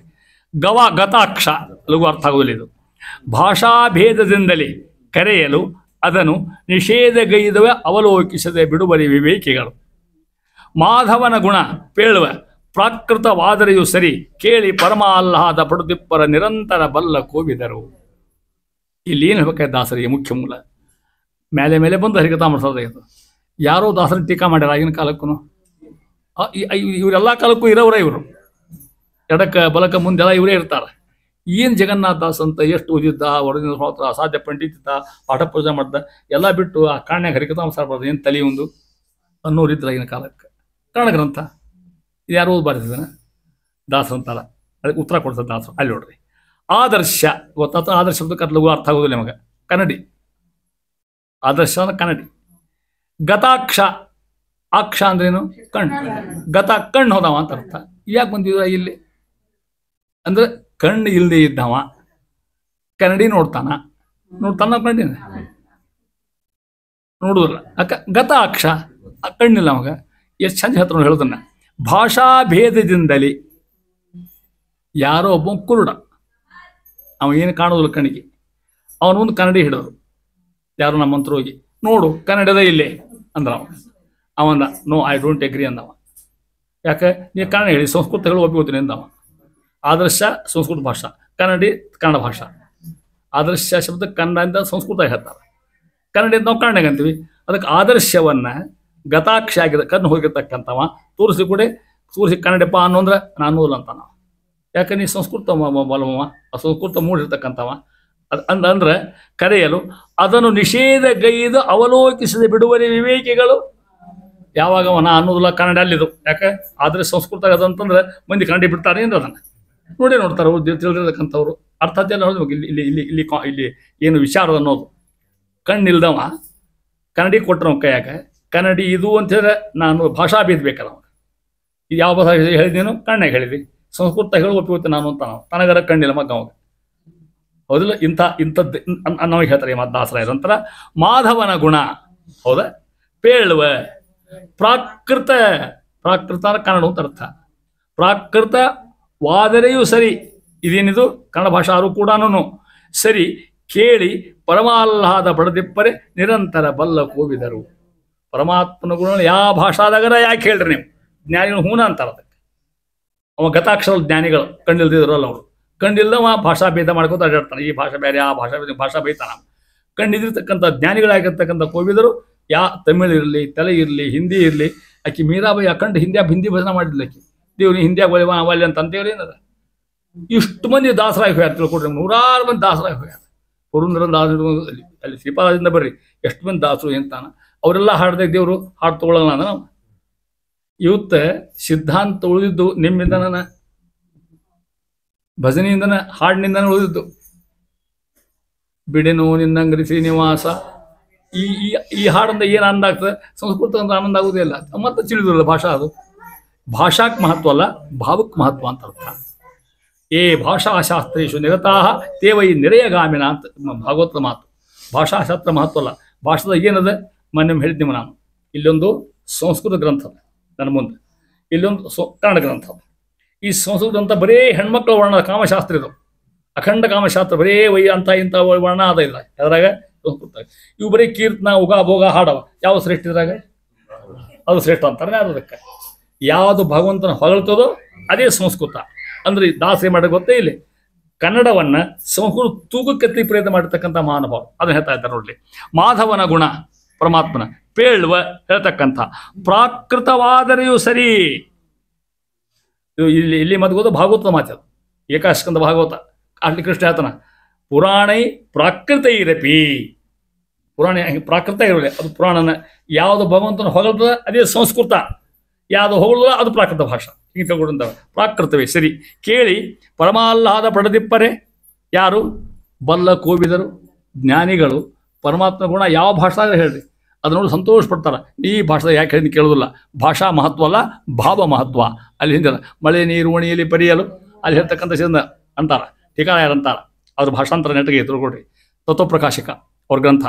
ಗಂಗಾ ಸಂಗೇನ ನೈರ್ಮಲ್ಯಂ ನೃತ್ಯಾದ್ವಿರ್ ಲಭ್ಯತೆ ಯಥ ವಾಶೋ ವಿಶುದ್ಧಿ ಶುದ್ಧರ್ಥಂ ಸಂಗಮ್ಯಂತೆ ಗುರುರ್ಗಿರಹ. ಗಂಗಾ ಸಂಗೇನ ನೈರ್ಮಲ್ಯಂ. ಯಾವುದು? ನೃತ್ಯಾದ್ವಿರ್ ಲಭ್ಯತೆ ಯಥ. ಮಳೆ ಬರ್ತದೆ, ಓಣ್ಯಾಗೆಲ್ಲ ನೀರು ಹರಿತಾವ, ಘಟಾರದ ನೀರು ಹರಿತಾವ. ಅದನ್ನ ಯಾರ ಪೂಜೆಗೆ ಕುಡಿಲಿಕ್ಕೆ ತಗೋತಾರೆ? ಯಾರು ಅದನ್ನ ತೊಗೊಳ್ಳೋದಿಲ್ಲ, ಯಾಕೆ ಹೊಲಿರ್ತಾರೆ. ಅದ ನೀರು ಬಾವಿಗೆ ಹೋಗಿ ಬೆಳ್ಳಿ ಸ್ವಾಮಿಗಳಿಗೆ ಬರ್ತದೆ. ಮತ್ತು ನೀರು ಇಲ್ಲಿ ಬೆತ್ತು, ಭಾವ್ಯ ಬೆತ್ತು, ನದಿಗೆ ಹೋಗಿಸ್ತೀವಿ. ಗಂಗಾ ಶ್ರೀಕೊಂದು ಪವಿತ್ರತೆ ಬಂದಿರೋದಕ್ಕೆ ನೀರು ಪಾತ್ರ ಫರಕ ಆತಿಲ್ಲೋ ಹಂಗೆ ಟೀಕಾರ ಅಂತಾರ. ಗಂಗಾ ಸಂಗೇನ ನೈರ್ಮಲ್ಯಂ ನೃತ್ಯಾದ್ವಿರ್ ಲಭ್ಯ. ಹಂಗೆ ವಾಶೋ ವಿಶುದ್ಧಿ ಶುದ್ಧರ್ಥಂ. ನನ್ನ ಮಾಸು ಅಂತಾರ ಸಂಗಮ್ಯಂತೆ ಗುರುರ್ಗಿರಹ. ನಾ ಏನು ಬರೆದೇನೆ ಈ ಗ್ರಂಥ, ನಾ ಬರೆದ ದೊಡ್ಡವಲ್ಲ. ಇಲ್ಲಿ ನಾ ಬರೀತಕ್ಕಂಥ ಪ್ರತಿಯೊಂದು ಮಾತು ನಮ್ಮ ಗುರು ಆಚಾರ ಗ್ರಂಥಕ್ಕೆ ಹೋಗಿ ಸೇರ್ಕೋತ ಅದು ದುಡ್ಡಿಸ್ತಾನೆ ನಮ್ಮ ಮಾನವನ ಅನ್ಕೋತಾರೆ. ಆ ರೀತಿ ಹೇಳ್ತಾ ಇದ್ದಾರೆ. ಆಹ್ಲಾದ ಪಡೆದಿಪ್ಪರೆ ನಿರಂತರ ಬಲ್ಲವು ಕೋವಿದರು. ನೋಡ್ರಿ, ಯಾವುದು ಮಹತ್ವ ಅಲ್ಲ, ಮುಖ್ಯ. ಅದನ್ನ ಹೇಳ್ತೇನೆ ನಮಗೆ. ಹಾಲು ಮುಖ್ಯ. ಅದು ಕಪ್ಪಗಳು ಬೆಳೆ ತೊಗೊಂಡು ಏನು ಮಾಡೋದು ನೀವು? ಅದನ್ನ ಕಪ್ಪಳ ಕೊಟ್ಟರು ಹಾಲು, ಬಿಳೆ ಆಕಳ ಕೊಟ್ಟರು ಅದು ಹಾಲು ಮಹತ್ವನ. ಆಕಳ ಬಣ್ಣ ಮಹತ್ವ ಅಲ್ಲ. ಹಂಗಿಲ್ಲಿ ಭಾಷಾ ಮಹತ್ವ ಅಲ್ಲ, ಅದು ಕೊಡ್ತಕ್ಕಂಥ ಜ್ಞಾನ ಮಹತ್ವ ಅಂತ. ಹಾಲು ಶಬ್ದ ಜ್ಞಾನ ಅಂತ ಅರ್ಥ. ಏನ್ರಿ, ಆ ಹೆಣ್ಮಕ್ಳು ಕರಗಿದ್ದಾಳೆ, ಆಕೆ ಮಾಡಿದ್ರೆ ಅಡಿಗೆ ಉಣ್ಣೋದಿಲ್ಲ ಅಂದ್ರೆ ಚೋಳ ಮಗನ ಅಂತಾಳೆ. ಅಡಿಗೆ ರುಚಿ ಆಗಿದ್ದಿಲ್ಲ, ಅದು ಊಟ ಮಾಡಿ ಸಾಕಂದ. ಅಡಿಗೆ ಮಹತ್ವನ ಮಾಡಿರೋ ಮಹತ್ವ ಅಲ್ಲ. ಮಾಡೋ ಶುದ್ಧಿರ್ಬೇಕು, ಪ್ರಶ್ನೆ ಬೇರೆ. ಬಣ್ಣ ನೋಡ್ಕೋತ ಅಡ್ಡಾಡಿದಾಗ ಅಂತ ಹೇಳ್ತಾರೆ. ಆ ರೀತಿಯಾಗಿ ಸಂಸ್ಕೃತ ಭಾಷೆಯ ಮಹತ್ವನ ಹೇಳ್ಕೊತ ಹೋಗಿ ದಾಸರು ಇಷ್ಟು ಅವನ ಮಹಿಮೆ ಅಂತಾರೆ. ಅದರಂತೆ ಮುಂದುವರೆದು ಮುಗಿಸಿ ಬರ್ತಕ್ಕಂಥ ಗ್ರಂಥ ಅದನ್ನು ಹೇಳ್ತಾ ಇದ್ದಾರೆ ಹೆಂಗೆ ಅನ್ನೋದನ್ನು. ಇಲ್ಲಿಯೂ ಕೂಡ ಹರಿಕಥಾಮೃತಸಾರದ ಮಹಿಮೆಯನ್ನು ದಾಸರು ಒಂದೊಂದು ಪದ್ಯೊಳಗೆ ಎಕ್ಸ್ಚೇಂಜ್ ಹೇಳ್ತಾರೆ. ಇಲ್ಲಿ ನೋಡಿ ಮತ್ತೊಂದು ಮನೆ ಹೇಳ್ತಾರೆ. ಭಾಸ್ಕರನ ಮಂಡಲವ. ಭಾಸ್ಕರ ಅಂದ್ರೆ ಯಾರು? ಸೂರ್ಯ. ಮಂಡಲವ ಕಂಡು ನಮಸ್ಕರಿಸಿ ಮೋದಿಸದೆ ದ್ವೇಷದಿ ತಸ್ಕರನು ನಿಂದಿಸಲು ಕುಂದಹುದೆ ದಿವಾಕರಗೆ ಒಂದು ದೃಷ್ಟಾಂತ. ನಿಮ್ಗೆ ಅರ್ಥ ಆಗ್ಬಿಡ್ತದೆ. ಅದರಂತೆ ಸಂಸ್ಕೃತವಿದಲ್ಲೆಂದು ಕುಹಕ ತಿರಸ್ಕರಿಸಲೇನಹುದು ಭಕ್ತಿ ಪುರಸ್ಕರದಿ ಕೇಳುವರಿಗೆ ಒಲಿವನು ಪುಷ್ಕರಾಕ್ಷಸರ. ಪುಷ್ಕರಾಕ್ಷರ ಪರಮಾತ್ಮ. ಪುಷ್ಕರ ಅಕ್ಷ ಪುಷ್ಕರ ಇತಿ ಅಕ್ಷಾಣಿ ಯಶಸಃ ಅಂತ ಅರ್ಥ. ಪುಷ್ಕರ ಕಮಲ, ಕಮಲ ದಿಕ್ಕಿನೊಳ್ತಕ್ಕಂಥ ಪರಮಾತ್ಮ ಅಂತ ಅರ್ಥ ಅದು ಹೇಳ್ತಾ ಇದ್ದಾರೆ. ಭಾಸ್ಕರನ ಉದಾಹರಣೆ ಕೊಡ್ತಾರೆ, ದೃಷ್ಟಾಂತ ಚಂದ ಕೊಡ್ತಾರೆ. ಇಂಥ ಉದಾಹರಣೆ ಭಾಸ್ಕರ ಅಂದರೆ ಸೂರ್ಯ, ಸೂರ್ಯಮಂಡಲ ಸೂರ್ಯ ನೋಡಿದ ಅರ್ಥ. ಕಂಡು ತಿರಸ್ಕರಿಸಿ ಮೋದಿಸದೆ ದ್ವೇಷದಿ 3 ಕೆಲಸ ಮಾಡ್ತಾನವ. ಮೊದಲೇದು ಕಂಡು ನಮಸ್ಕಾರ ಮಾಡೋದಿಲ್ಲ, ಸೂರ್ಯ ನಮಸ್ಕಾರ ಮಾಡ್ಲಿಕ್ಕೆ ಹೋಗೋದಿಲ್ಲ, ಅದನ್ನು ಒಪ್ಪಿಕೊಳ್ಳಿಕ್ಕೆ ಹೋಗೋದಿಲ್ಲ, ಅದನ್ನ ದ್ವೇಷ ಮಾಡ್ತಾನೆ ಸೂರ್ಯನ. ಯಾರವ? ತಸ್ಕರ, ಕಳ್ಳ. ಯಾಕೆ ಅವಾಗೇನು ತೊಂದರೆ ಆಯ್ತು? ಕಳ್ಳ ಮಾಡಲಿಕ್ಕೆ ರಾತ್ರಿ ಕಳ್ಳ ಮಾಡೋದು ಹಗಲು ಹೋದ್ರೆ ಮತ್ತೆ ಹಗಲು ಕಳ್ಳ ಮಾಡೋದು ಕಳ್ಸ ಕೆಲಸ. ತಸ್ಕರ ಇದ್ದವ, ಕಳ್ಳಿದ್ದವ ಸೂರ್ಯನ ಬೈತ, ಅವ್ನ ಕಂಡ್ರಾಗೋದಿಲ್ಲ, ನಮಸ್ಕಾರ ಮಾಡೋದಿಲ್ಲ. ಏನ್ರಿ ನನಗೆ ಕೆಲಸ ಕಟ್ಟು ಬರ್ತಾನೆ ಅಂತಾರೆ. ಯಾಕೆ? ಹಗಲಿರ್ತದೆ. ಅದರಂತೆ ಕುಂದ ಹೋದೆ ದಿವಾಕರಿಗೆ ಅಪ್ಪಿತಪ್ಪಿ ಒಬ್ಬ ಕಳ್ಳ ತನ್ನ ಕಳ್ಳ ಮಾಡ್ಲಿಕ್ಕೆ ಅನುಕೂಲ ಆಗಲಿಲ್ಲ ಅಂತ ತಿಳ್ಕೊಂಡು ಹೇಳಿ ಸೂರ್ಯನ ಬೈದ್ರೆ ಸೂರ್ಯನ ಮಹತ್ವ ಕಮ್ಮಿ ಆಗ್ತಾನೆ. ಏನಾಗ್ತದೆ ಸಾಧ್ಯ ಆಗಲಿಕ್ಕೆ ಇವ ಕಳ್ಳ ತಾ ಮಾಡೋ ಕೆಲಸ ನೋಡಿದ್ರೆ. ಹಂಗೆ ಯಾರು ಹರಿಕಲಾಮ ಟೀಕಾ ಮಾಡ್ರು ಕಳ್ಳರಿದ್ದಂಗ್ರಿ ನೀವು ಅಂತ ದಾಸ. ಯಾಕೆ ಗೊತ್ತಾ? ಸಂಸ್ಕೃತ ಇದಲ್ಲೆಂದು, ಸಂಸ್ಕೃತ ಸೂರ್ಯ ಅಂತ ಸೂರ್ಯ ಇದ್ದಂಗೆ ಇದಲ್ಲ ಅಂತ ತಿಳ್ಕೊಂಡು ಕುಹಕ ಕಳ್ಳಯಮ ತಿರಸ್ಕರಿಸಲು. ಹೌದಾ? ಹರಿಕತಾಮಸ ಬೇಡ ಅಂತಂದು ಅವ ಏನಾಹುದು ಏನಾಗಿ ಹರಿಕತಾಮಸಕ್ಕೆ ಅಂತ ಕುಂದು ಬರ್ತದೆ. ಅವ ಹರಿಕತಾಮಸ ಅವತ್ತು ಅದ, ಮೊನ್ನೆ ಅದ, ಇವತ್ತು ಇರ್ತದೆ, ಮುಂದೆ ನಿಮ್ಮ ಮಕ್ಕಳ ಕಾಲಕ್ಕೂ ಇರ್ತದೆ. ಕಾಯಂ ಇರೋದ ಬೈದವ ಒಂದಿನ ಸತ್ತು ಹೋಗ್ಬಿಡ್ತಾನ. ತಿಳ್ಕೊಡ್ರಿ. ಅದಕ್ಕೆ ಬೈಲಿ ಯಾಕೋ ಭಾಷಾ ವಿಷಯ ಮೇಲೆ ಮೇಲೆ ದಾಸರು 8-10 ಪದ್ಯಾಗಿ ಇದನ್ನು ಹೇಳ್ಕೊತ ಹೋಗ್ತಾರೆ ಅವ್ರು. ಅವ್ರಿಗೆ ಆವಾಗಿನ ಕಾಲಕ್ಕೆ ಇನ್ನೂ ಭಾಳಷ್ಟು ಇತ್ತು ಗದ್ದಲ. ಅಪ್ಪಿ ತಪ್ಪಿ ನಮ್ಮ ಸ್ವಾಮಿಗಳಾಗಲಿ ಯಾರೋ ವಿದ್ವಾಂಸರಿ ಪೂರ್ತಿ ಸಂಸ್ಕೃತ ಭಾಷಣ ಮಾಡಿ ಹೋಗಿ ಕೇಳ್ತೀರಿ ನೀವು? ಬೇಡ ಜುಲುಮಿಂದ ಮುಂದೆ ಊಟದ ಅಂತ ಕುತ್ಕೊಂಡ್ರು ಕೂಡ ಹೋಗ್ಬಿಟ್ಟಿರ್ತಾರೆ. ಯಾಕೆ ಏನು ಹೇಳಿ ಮುಂದೆ ಊಟಕ್ಕೆ ಹಾಕ್ತಾರ ಸಾಕತ್ತ ಕಡೆಗೆ ತಿಳ್ಕೊಂಡು ಹೇಳಿ.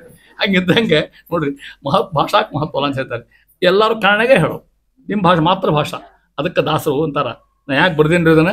ಕನ್ನಡದ ನಾಣ್ಣುಡಿ ಒಳಗೆ, ಕನ್ನಡದ ಜೇನುಡಿ ಒಳಗೆ, ಕನ್ನಡದ ಚೆನ್ನುಡಿ ಒಳಗೆ ಭಾಳ ಕನ್ನಡ ಹೊಗಳ್ಬೇಕು. ಯಾಕೆ? ಸಾಹಿತ್ಯ ಸಮ್ಮೇಳನ ಪ್ರಾರಂಭ ಆಗಿದೆ ಇವತ್ತು. ಕನ್ನಡದ ಜಾತ್ರೆ ನಾವು ಹೋಗ್ಬೇಕಾಗಿತ್ತು, ತಪ್ಪಿಸಿ ಓದಾಗಿಲ್ಲ ನನಗೆ.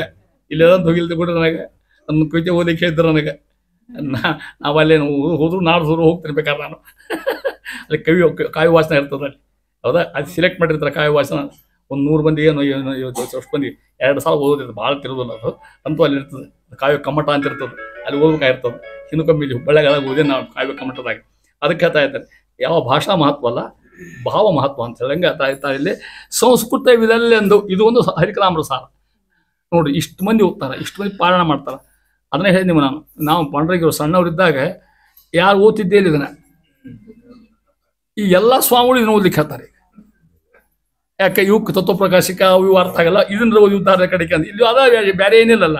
ದಾಸರು ಹೇಳಾರಲ್ಲ, ಮಧ್ವ ವಲ್ಲಭ ತಾನೇ ಹೃದಯದಳು ಇದ್ದಂದದೇ ನೋಡಿದೆನು ಅಪದ್ಧತಿಗಳ ನೋಡದಲೆ. ನಾ ಬೇರೆ ಹೇಳಿದ್ರು ನಿಮಗೆ. ಮಧ್ವಾಚಾರ್ಯಂತ ನುಡಿಸ್ಯಾರ ಅಂತ ನುಡಿದಿನ ನಾನಂತರ ಮಹಾನುಭಾವರು ಬೇರೆ ಶಾಸ್ತ್ರ ಹೇಳಿ ಸಾಧ್ಯ ಅದನ್ನ ಅಂತಾರೆ ನೋಡ್ರಿ. ಸಂಸ್ಕೃತ ಇದೆಲ್ಲ ಕುಹಕ ತಿರಸ್ಕರಿಸಲು ಏನಬಹುದು? ಭಕ್ತಿ ಪುರಸ್ಕರದಿ ಕೇಳುವರಿಗೆ. ನನ್ನ ತೊಗೊಂಡಿಲ್ಲ, ನಿಮ್ಮನ್ನು ತೊಗೊಂಡ ನೋಡ್ರಿ. ಕೇಳುವರಿಗೆ ಅಂದ, ಕೇಳುವರಿಗೆ ಅಂದಾರ, ಕೇಳುವರಿಗೆ ಅಂತ. ಭಕ್ತಿ ಪುರಸ್ಕರದಿ ಕೇಳುವರಿಗೆ, ನಿಮಗೆಲ್ಲ ಇದು ಭಕ್ತಿ ಪುರಸ್ಕರ ಕೇಳ್ತಕ್ಕಂಥವರಿಗೆ. ಒಲಿವನು ಯಾರವ? ಪುಷ್ಕರ ಸದಾ ಅಂತರ ಮಹಾನ್. ಸದಾ ಯಾವಾಗ ಮೇಲೆ ಕೇಳೋ ಹೊತ್ನಾಗ ಅಷ್ಟಲ್ಲ, ಮತ್ತೆ ಮನೆಗೆ ಹೋದ್ಮೇಲೆ ಕೇಳುವ ಸದಾ ಯಾವ ಕಾಲಕ್ಕೂ ಕೂಡ ಹರಿಕಥಾಮೃತ ಪದ್ಯಗಳನ್ನ ಕೇಳೋದಾಗಲಿ, ಹೇಳೋದಾಗಲಿ, ಓದೋದಾಗಲಿ, ಪಾರಾಯಣ ಆಗಲಿ. ಯಾಕೆ? ಇದು ತತ್ವಶಾಸ್ತ್ರ ಯುಕ್ತ ಗ್ರಂಥ ಮಹಿಮೆ ಆಗ್ತಕ್ಕಂಥದ್ದು. ಕೇವಲ ಭಗವಂತನ ಗುಣದ ವರ್ಣನೆ ಇದ್ರಾಗ. ಆದ್ದರಿಂದ ಇದು ಯಾವ ಭಾಷಾ ಮಹತ್ವ ಅಲ್ಲ, ಭಾವ ಮಹತ್ವ ಅನ್ಸತಕ್ಕಂಥ ಮಾತು ಅಂತಾರೆ. ಈ ಕುಹಕಿಗಳು ಅಂದರೆ ಟೀಕಾ ಮಾಡ್ತಕ್ಕಂಥ ಮುಂದೆ ಇನ್ನೂ ಇದ್ದ ತಿಳ್ಕೊಡ್ರಿ ನಮಗೆ. ಎಷ್ಟೋ ಕಮ್ಮಿ ಈಗ ಈಗೆಲ್ಲ ಯಾರು ಲಕ್ಷ ಇಲ್ಲ, ಎಲ್ಲರೂ ತಮ್ಮ ಉದ್ಯೋಗ ಆಗಿಬಿಟ್ಟವೆ. ಎಲ್ಲರಿಗೂ ಯಾರು ಲಕ್ಷ ಕೊಡೋಲ್ಲ. ಆಗಿನ ಕಾಲಕ್ಕೆ ಪುರಾಣ ಹೇಳೋದು, ಭಾಗವತ್ ಹೇಳಬೇಕು, ಮತ್ತು ವಿಷ್ಣು ರಹಸ್ಯ ಹೇಳಬೇಕು ಇರ್ತಾವೆ. ಈಗ ಹರಿಕಥಾಮೃತ ಪ್ರವಚನ, ಅದು ಪಾರಾಯಣ ಎಲ್ಲ ಸ್ವಾಮಿಗಳು ಇದು ಬಾಯ್ಪಡಿಗೂ ನಮ್ಮ ಸ್ವಾಮಿಗಳು ಲಕ್ಷಗಳು ದಕ್ಷಿಣೆ ಕೊಡ್ತಾರೆ. ಅಂಥ ಮಹತ್ವ ಹರಿಕಥಾಮೃತ ಬಂದಿರತಕ್ಕಂಥದ್ದು. ಇಲ್ಲಿ ಅಂದಲ್ಲೇನೆ 8 ವ್ಯಾಖ್ಯಾನ 10 ವ್ಯಾಖ್ಯಾನ ಬಂದಾವ ಇದ್ರ ಅಂತ ತಿಳ್ಕೊಡ್ರಿ. ಇನ್ನೂ ಅದು ಇದ್ರ ಮೇಲೆ. ಇದು ಕನ್ನಡ ಗ್ರಂಥ ಆದರೂ ಸಂಸ್ಕೃತ 2 ವ್ಯಾಖ್ಯಾನವಾಗಿದೆ. ಒಂದು ವ್ಯಾಸ ದಾಸ ಸಿದ್ಧಾಂತ ಕೌಮದಿ ಅಂತ ಒಂದು, ತಾಮ್ರಪ್ರಣಯ ಅಂತ ಒಂದು. ಅದ್ಭುತ ಗ್ರಂಥ ಅದು ಹೇಳ್ತಾ ಇದ್ದಾರೆ. ಅದರಂತೆ ಇದನ್ನ ನೋಡ್ರಿ, ಇನ್ನೂ ಎಷ್ಟು ಮನಸ್ಸು ನೊಂದದವ್ರದ್ದು ಹೇಳ್ತೇನೆ ನಿಮ್ಮನ್ನ. ಇದನ್ನು ಇದ್ರೆ ಗೊತ್ತಾಗ್ತದೆ ಕಾವ್ಯದ ಭೂಮಿಕಾ, ಕವಿಯ ಕಲ್ಪನೆ ಎಷ್ಟು ಚಂದ ಇರುತ್ತೆ ಅನ್ನೋದನ್ನು. ಅದು ಹೇಳ್ದಂಗೆ, ನೀ ಹಿಂಗೆ ನೋಡಬೇಡ ನನ್ನ, ನೀ ಹಿಂಗೆ ನೋಡಿದ್ರೆ ನಾ ಹೆಂಗೆ ನೋಡಿಲಿ ನಿನ್ನ, ಕವಿ ಹೊರದೇ ಇರ್ತದೆ ಹಿಂಗೆ. ಅಲ್ಲಿ ಹೇಳ್ತಾ ನೋಡ್ರಿ, ಪತಿತನ ಕಪಾಲದೋಳು ಭಾಗೀರಥಿಯ ಜಲವಿರೆ ಪೇಯವೆನಿಪುದೆ ಇತರ ಕವಿ ನಿರ್ಮಿತ ಕು ಕಾವ್ಯ ಶ್ರಾವ್ಯ ಬುಧರಿಂದ ಕೃತಿಪತಿ ಕಥಾನ್ವಿತವೆನಿಪ ಪ್ರಾಕೃತವಿತ ಸಂಸ್ಕೃತವೆನಿಸಿ ಸದ್ಗತಿಯೇ ನೀವದು ಭಕ್ತಿಪೂರ್ವಕ ಕೇಳಿ ಪೇಳುವರಿಗೆ. ಇಲ್ಲಿ ಮೊದಲು ನಿಮ್ಮನ್ನು ಹಾಕ್ಯಾರ, ಭಕ್ತಿಪೂರ್ವಕ ಕೇಳಿ ಯಾರು ನೀವು ಪೇಳುವರು, ಆಮೇಲೆ ನಾವು. ಎಷ್ಟು ಮಹತ್ವ ಕೊಟ್ಟ ನೋಡ್ರಿ ನಿಮ್ಮ ದಾಸರಲ್ಲ. ಹೊಳ್ಸಿ ಬರ್ತಾವ್ರಿಗೆ ಪೂರ್ವಕ ಪೇಳುವರಿಗೆ ಕೇಳಿ ಮಾಡಲಿ ಬರ್ತಿತ್ತವ್ರಿಗೆ. ಕೇಳ್ರಿ ಇದನ್ನಂತರ ಮಾನವರು, ಅದಕ್ಕೆ ತಯಾರಾಗಿರಿ ನೀವೆಲ್ಲ. ಪತಿತ ಅಂದ್ರೆ ಮೂರ್ಖ, ಪಾಪಿಷ್ಟ. ಪತಿತ ಪಾವನ ಸೀತಾರಾಮ್, ಪತಿತರನ್ನು ಪಾವನ ಮಾಡ್ತಕ್ಕಂಥ ರಾಮನಾಮ. ನಾಮ ಯಾವುದು? ರಾಮನಾಮ. ಹಾಗೆ ಪತಿತನ. ಕಪಾಲ ಅಂದ್ರೆ ಅವನಕ್ಕಿರ್ತಕ್ಕಂಥ ಒಂದು ಗಡಿಯೋ ಅಥವಾ ಕಮಂಡಲೋ ಏನೋ ಒಂದು. ಅವ ಪತಿತ ಅವ ಅಂತ ಕಪಾಲ ಹಿಡ್ಕೊಂಡಿರ್ತಾನೆ. ಕಪಾಲ ಅಂದ್ರೆ ಇದು ಎಲ್ಲ ಎಲಿವಿನ ಮಾಡಿರ್ತಾರಲ್ಲ, ಕಪಾಲ ಅಂತ. ಕಪಾಲ ಭಾಗೀರಥಿಯ ಜಲವಿದೆ. ಅವ ಮೊದಲಿಗೆ ತಾನ ಪತಿತ, ಕೆಟ್ಟ ಮನುಷ್ಯ, ದುಷ್ಟ. ಅವನ ಕೈಯಾಗೊಂದು ಅಸ್ಥಿಯಿಂದ ಮಾಡಿರ್ತಕ್ಕಂಥ ಒಂದು ಕಪಾಲ, ಅದ್ರ ಭಾಗೀರಥಿ ನೀರು. ಯಾರು ತಗೋತಾರ ಅದನ್ನ? ಯಾಕೆ? ಅದು ಪಾತ್ರ ಚಲೋ ಇಲ್ಲ ಅದ್ರದ್ದು. ಭಾಗೀರಥಿ ಏನು ಚಲೋ, ಮತ್ತು ಭಾಗೀರಥಿ ಇದ್ದದಕ್ಕೆ ಅದೆಲ್ಲ ಕಪಾಲ್ದಾಗದ.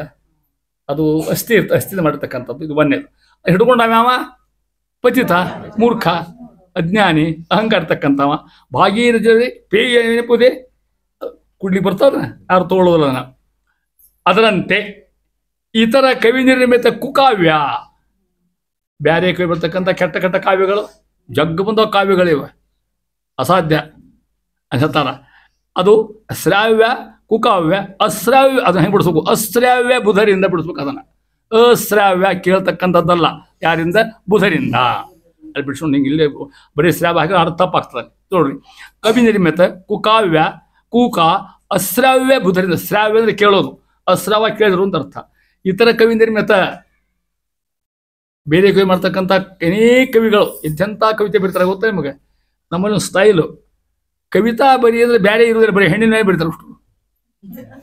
ಇದೇನು ವೈಶಿಷ್ಟ್ಯನೋ ಏನು ತಿಳ್ಕೊಡ್ರಿ. ಹಂಗೆ ಅಂಥಂಥ ಕಾವ್ಯಗಳವಲ್ಲ, ಅನೇಕ ಕಾವ್ಯಗಳು ನೋಡ್ರಿ. ಹರಿಕಥಾಮೃತ ಬರೋಕ್ಕಿಂತ ಮೊದಲೇ ಅನೇಕ ಕಾವ್ಯಗಳು ಬಂದಾವ. ಮತ್ತೆ ಒಂದಲ್ಲ, ಭಾವಿನಿ ಶಬ್ದದಲ್ಲಿ ಜಗ್ಗ ಕಾವ್ಯ ಬಂದಾವ.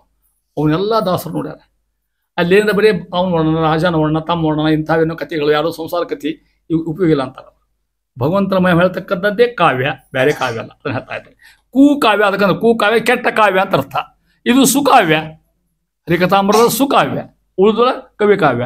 ಅದರಿಂದ ಬುಧರಿಂದ ಅಶ್ರಾವ್ಯ, ಜ್ಞಾನಿಗಳು ಕೇಳುವುದಿಲ್ಲ ಅದನ್ನ ಅಂತ ಮಾತನ್ನ. ಯಾಕೆ? ಅದು ಹೆಂಗಿದ್ದಂಗೆ ಗೊತ್ತಾ ನಿಮಗೆ? ಆ ಮೂರ್ಖನಾಗಿರ್ತಕ್ಕಂಥ ಕಪಾಲದಾಗಿರ್ತಕ್ಕಂಥ ಭಾಗೀರಥಿ ಇದ್ದಂಗೆ. ಭಾಗೀರಥಿ ಅಂತ ತಗೋಬೇಕು, ಅದು ಪಾತ್ರ ಸಮ ಇಲ್ಲ, ಅಸಡ್ಡ ಹಾಳದು ಅದರಂತೆ. ಕೃತಿಪತಿ ಪರಮಾತ್ಮ, ಹೌದಾ? ಕಥಾನ್ವಿತವೆನಿಪ, ಅನ್ವಿತ, ಅಪ್ಲೈಡ್ ಅಂತ ಅರ್ಥ. ಅಪ್ಲೈಡ್ ಸೈನ್ಸ್ ಇದ್ದಲ್ಲಿ ಈಗ ಅಂದು ಅದನ್ನು ತುಂಬಿರ್ತಕ್ಕಂಥ ಅಂತ ಅರ್ಥ. ಕಥೆಯನ್ನು ಕುಡಿರ್ತಕ್ಕಂಥ. ಪ್ರಾಕೃತವಿತ, ಸಂಸ್ಕೃತವೆನಿಸುವುದು. ಪ್ರಾಕೃತ ಭಾಷಾ ಕನ್ನಡ ಭಾಷಾ, ಕನ್ನಡ ಆದರೂ ಕೂಡ ಇದು ಸಂಸ್ಕೃತ. ಯಾಕೆ? ಭಗವಂತನ ಮಹಿಮಾ ಅದ ಇದ್ರಾಗ. ಅಂದರೆ ಕನ್ನಡವನ್ನು ಕೂಡ ಸಂಸ್ಕೃತ ತೂಕಕ್ಕೆ ಎತ್ತಿರ್ತಕ್ಕಂಥ ಪ್ರಯತ್ನ. ಖರೆ ಸಂಸ್ಕೃತ ಭಾಷಾ ಭಾಳ ಚಂದ, ಭಾಳ ಗಂಭೀರ. ಅದಕ್ಕೆ ಹೇಳ್ತಾರೆ, ಭಾಷಾ ಸುಮುಖ್ಯ ಮಧುರ ಭಾಷಾ ಗಿರ್ವಾಣ ಭಾರತಿ ತಸ್ಮಾತ್ತಪಿ ಕಾವ್ಯಂ ಮಧುರಂ ತಸ್ಮಾತ್ತಪಿ ಸುಭಾಷಿತ. ಮಧುರ ಕಾವ್ಯ ಶ್ರೇಷ್ಠ ಭಾಷಾ ಸಂಸ್ಕೃತ ಭಾಷಾ. ಎಲ್ಲ ಭಾಷಾಕ್ಕೂ ಇದೆ ಜನನಿ. ಜಗ್ಗಿ ಶಬ್ದ ತೊಗೊಂಡ್ರೆ ಇಂಗ್ಲೀಷ್ನವ್ರಿಗೆ ಈ ಭಾಷಾದಾಗ ಅಸಾಧ್ಯ. ಭ್ರಾತೃ ಬ್ರದರ್, ಮಾತೃ ಮದರ್, ಪಿತೃ ಫಾದರ್, 100 ಶಬ್ದ ಹೇಳ್ತ ಹೆಂಗೆ ಮುಂದೆ ಬೇಕಾದ್ರೆ ಎಲ್ಲ ಇಲ್ಲಿಯೂ ಸಿಗ್ತಾವೆ. ಯಾವ ತೊಗೊಲ್ಲ ಹಂಗೆ ಇಟ್ಬಿಟ್ಟಿರ್ತಾರ ಅವ್ರು. ಡಾಬಾ ಹಂಗೆ ಇಟ್ಬಿಟ್ರು, ಬದಲು ಮಾಡಿ ಬಾಯಿಲ್ಲ ಅವ್ರಿಗೆ ಅಂತ ಅಂತ ಭಾಷಾ ಹುಟ್ಟು ಹೇಳ್ತೀನಿ ನಮಗೆ. ಸಂಸ್ಕೃತ ಭಾಷಾ ದಿವ್ಯ ಭಾಷಾ. ಬಟ್ ಅದರಾಗೆ ಓದ್ಬೇಕು ಅಂದ್ರೆ ಎಲ್ಲಿ ಸಾಧ್ಯತೆ ಹೇಳ್ರಿ ನೋಡಿ ನಿಮಗೆ? ಅಷ್ಟು ಓದ್ಲಿಕ್ಕೆ ಸಾಧ್ಯವಿಲ್ಲ. ಅಭ್ಯಾಸ ಮಾಡೋದು, ಗುರುಗಳು ಸಿಗೋದು, ಭಾಷಾ ಓದೋದು ಕಷ್ಟ ಇರ್ತದೆ. ಅದರ ಪಡಿನೇಳಲು ಯಾವುದು? ದಾಸ ಸಾಹಿತ್ಯ. 2 ಕಣ್ಣಿದ್ದಂಗೆ, ಒಂದು ವ್ಯಾಸ ಸಾಹಿತ್ಯ, ಒಂದು ದಾಸ ಸಾಹಿತ್ಯ. ಅದರ ಪಡಿನೇಳಲೇ ದಾಸ ಸಾಹಿತ್ಯ ಇದ್ದಂಗೆ. ಅದು ಹೇಳ್ತಾ ಇದ್ದಾರೆ. ಸಂಸ್ಕೃತವೆನಿಸಿ ಸದ್ಗತಿಯೇ ನೀವುದು, ಕಾಜಿ ಮಾಡ್ರಿ ಅಂತ ಪಾರಾಯಣ ಮಾಡ್ರಿ. ಸದ್ಗತಿಯೇ ನೀವುದು, ಒಳ್ಳೆ ಗತಿ ಕೊಡ್ತೀರಿ ನಿಮಗೆ. ಯಾರಿಗೆ? ಶಿಕ್ಷಕರಿಗೆಲ್ಲ. ಭಕ್ತಿ ಪೂರ್ವಕ ಕೇಳಿ ಕೇಳುವರಿಗೆ. ಯಾರ ಛಾದಿಂದ ಅಗದಿ ಪ್ಲ್ಯಾನ್ ಮಾಡಿಕೊಂಡು ಮುರಳಿಯವರು, ದೇಶಪಾಂಡೆಯವರು, ಕುಲಕರ್ಣಿಯವರು, ಇನಾಮದಾರೆಲ್ಲ ಮಾಡ್ದಂಗೆ ಪ್ಲಾನ್ ಮಾಡ್ದಂಗೆ ಕರೆಕ್ಟಾಗಿ ಕೇಳ್ಕೊಂಡು ಹೋದ್ರೆ ಸದ್ಗತಿಯೇ ನೀವು ಅಂತ ಮಾರು ಕಿಂಚಿತ್ ಕೇಳ್ರಿ ಅಂತಾರೆ. ಇಷ್ಟು ವೈಭವ ಹರಿಕಥಾಮೃತ ವೈಭವ ಹೇಳ್ತಾ ಇದ್ದಾರೆ. ಅದಕ್ಕೆ ಕಾವ್ಯದ ಮಹಿಮೆಯನ್ನು ದಾಸ ಮೇಲೆ ಹೇಳ್ತಕ್ಕಂಥದ್ದು. ಅಭಕ್ತಂ ಪಠಿತಂ ನಾಮ, ಅದಕ್ಕೆ ಹೇಳ್ತಾ ಇದ್ದಾರೆ. ಅಭಕ್ತ ಮಾಡತಕ್ಕಂಥ ಕಾವ್ಯ ಕಾವ್ಯ ಅಲ್ಲ ಅಂತ ಹೇಳ್ತಾ ಇದ್ದಾರೆ. ಮುಂದುವರೆದು ಈ ಸಂಧಿ ಮುಗಿಸ್ತಾ ಇದ್ದಾರೆ. ದತ್ತ ಸ್ವಾತಂತ್ರ್ಯ ಸಂಧಿಯನ್ನು ನೋಡ್ರಿ ದಾಸರು ಎಷ್ಟು ಪರಿಣಾಮಕಾರಿ ಹೇಳ್ತಾರೆ ಅನ್ನೋದನ್ನು ನೋಡ್ಕೊಡ್ರಿ. ಅದೇ ಪ್ರತಿ ಸಂಧಿಯ ಕೊನೆಯ ಪದ್ಯದೊಳಗೆ ದಾಸರ ಹೃದಯ ಛಿದ್ರ ಛಿದ್ರ ಆಗಿರ್ತದೆ. ನೀವು ಒಂದೇನೋ ಒಂದು ಸಣ್ಣ ಕೆಲಸ ಮಾಡಿದ್ರೆ ಭಯಂಕರ ಸಂತೋಷ ಪಡ್ತೀವಿ ನಾವು. ಏನು ಪಾ ಮಾಡಿಕೊಂಡೇನು ತಮ್ಮ ಹೆಗಲ ನಾವು ಬಿಡ್ಸುತ್ತೇವೆ ನಾವು. ಇಂಥ ಕಾವ್ಯ ಬರೆದ ಮೇಲೆ ಅವ್ರ ಗತಿ ಏನಾಗಿರ್ಬೇಡ, ಸ್ವಾಮಿ ಎಷ್ಟು ಕೆಲಸ ಮಾಡಿಸಿಪ್ಪ ನಂದು ಅಂತ ತಾವು ಅದನ್ನ ಹೇಳ್ತಾರಲ್ಲಿ. ವೇದಶಾ ಎಂಥ ಅದ್ಭುತ, ಇದನ್ನು ಓದೋ ಮುಂದೆ ತುಂಬ ನೀರು ಬರ್ತಾ ತಿಳ್ಕೊಡ್ರಿ ಅಂತಾರ. ವೇದಶಾಸ್ತ್ರ ಸಂಯುಕ್ತಿ ಗ್ರಂಥಗಳ ಓದಿ ಕೇದವನಲ್ಲ ಸಂತತ, ಸಾಧುಗಳ ಸಹವಾಸ ಸಲ್ಲಾಪಗಳು ಮೊದಲಿಲ್ಲ. ಹಂಗಾರೆ ಯಾಕೆ ಬರ್ದೇನೆ, ಮೋದ ತೀರ್ಥಾರ್ಯರು, ಯಾರವರು? ಆಚಾರ್ಯರು. ಮೋದ ತೀರ್ಥಾರ್ಯರ ಮತಾನಗರಾದವರ ಕರುಣದಲ್ಲಿ ಪೇಳಿದೆ, ರಮಾದವ ಜಗನ್ನಾಥ ವಿಠಲ ತಿಳಿಸಿದವರೊಳಗೆ. ಎಷ್ಟು ಸ್ವಾಹಂಕಾರ ಖಂಡನ. ಇದು ಮೇಲೆ ಮೇಲೆ ಬರ್ಬೇಕು. ನಾನಲ್ಲ ಸ್ವಾಮಿ, ನಾನಲ್ಲ, ನಂದಲ್ಲ, ನನಗೇನು ಗೊತ್ತಿಲ್ಲ, ನೀ ಇಟ್ಟಂಗೆ ಇಡುವೇನು ಹರಿ ಸ್ವಾಮಿ, ನನಗೇನು ಗೊತ್ತಿಲ್ಲಪ್ಪ, ನೀ ಹಿಂದಿದ್ದು ಸಾಕು ನಮಗಂತ ಕಾಮ ಹೇಳ್ತಾರೆ ಅಂತ. ಈ ಗ್ರಂಥ ಎಲ್ಲ ಅದ ಮತ್ತು ಒಟ್ಟು ತುಂಬಿದ್ರಾಗ ವಿಷ್ಣು ರಹಸ್ಯದ, ಪಾಂಚರಾತ್ರದ, ಗಾಯತ್ರಿ ಅದ, ಏನು ಬೇಕು ಎಲ್ಲ ಅದ ಇರುತ್ತೆ ಕೂಡ. ಅಷ್ಟು ಹರಿಕತಾಂಬರ ಸಾರ ಏನು ಬೇಕು ಅದೆಷ್ಟು ಕೂಡ ಅಂತಾರ. ಅದಕ್ಕೆ ವೇದಶಾಸ್ತ್ರ ಸುಯುಕ್ತಿ, ಒಳ್ಳೆ ಯುಕ್ತಿ ಉಳ್ಳ ಗ್ರಂಥಗಳು, ಸುಧಾರಿ ಗ್ರಂಥ ಅಂತ ಅರ್ಥ.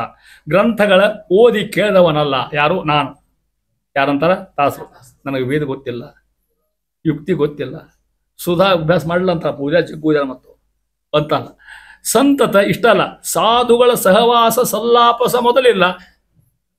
ಯಾವ ಜ್ಞಾನ ಅಡ್ಡಾಡಿಲ್ಲ ಮತ್ತೆ ಅಂತ ದೊಡ್ಡ ಎಲ್ಲ ಅಡ್ಡಾಡ. ಮತ್ತೆ ಇವರು ಗೋಪಾಲದಾಸರು, ಆನಂತರ ವಿಜಯದಾಸರು, ಅವ್ರ ಸಂತೆ ಅಡ್ಡಾಡಿದ ಮಹಾನುಭಾವರು, ಅವ್ರನ್ನ ಹಾಡಿದರು. ರತನ ದೊರಕಿತ್ತಲ್ಲ ಏನಾಗೊಂದು ರತನ ದೊರಕಿತ್ತಲ್ಲ, ಯಾರು ಹಾಡಿದರು? ಇವರೇ ಜಗನ್ನಾಥಾಸರ. ಅದ್ಭುತ.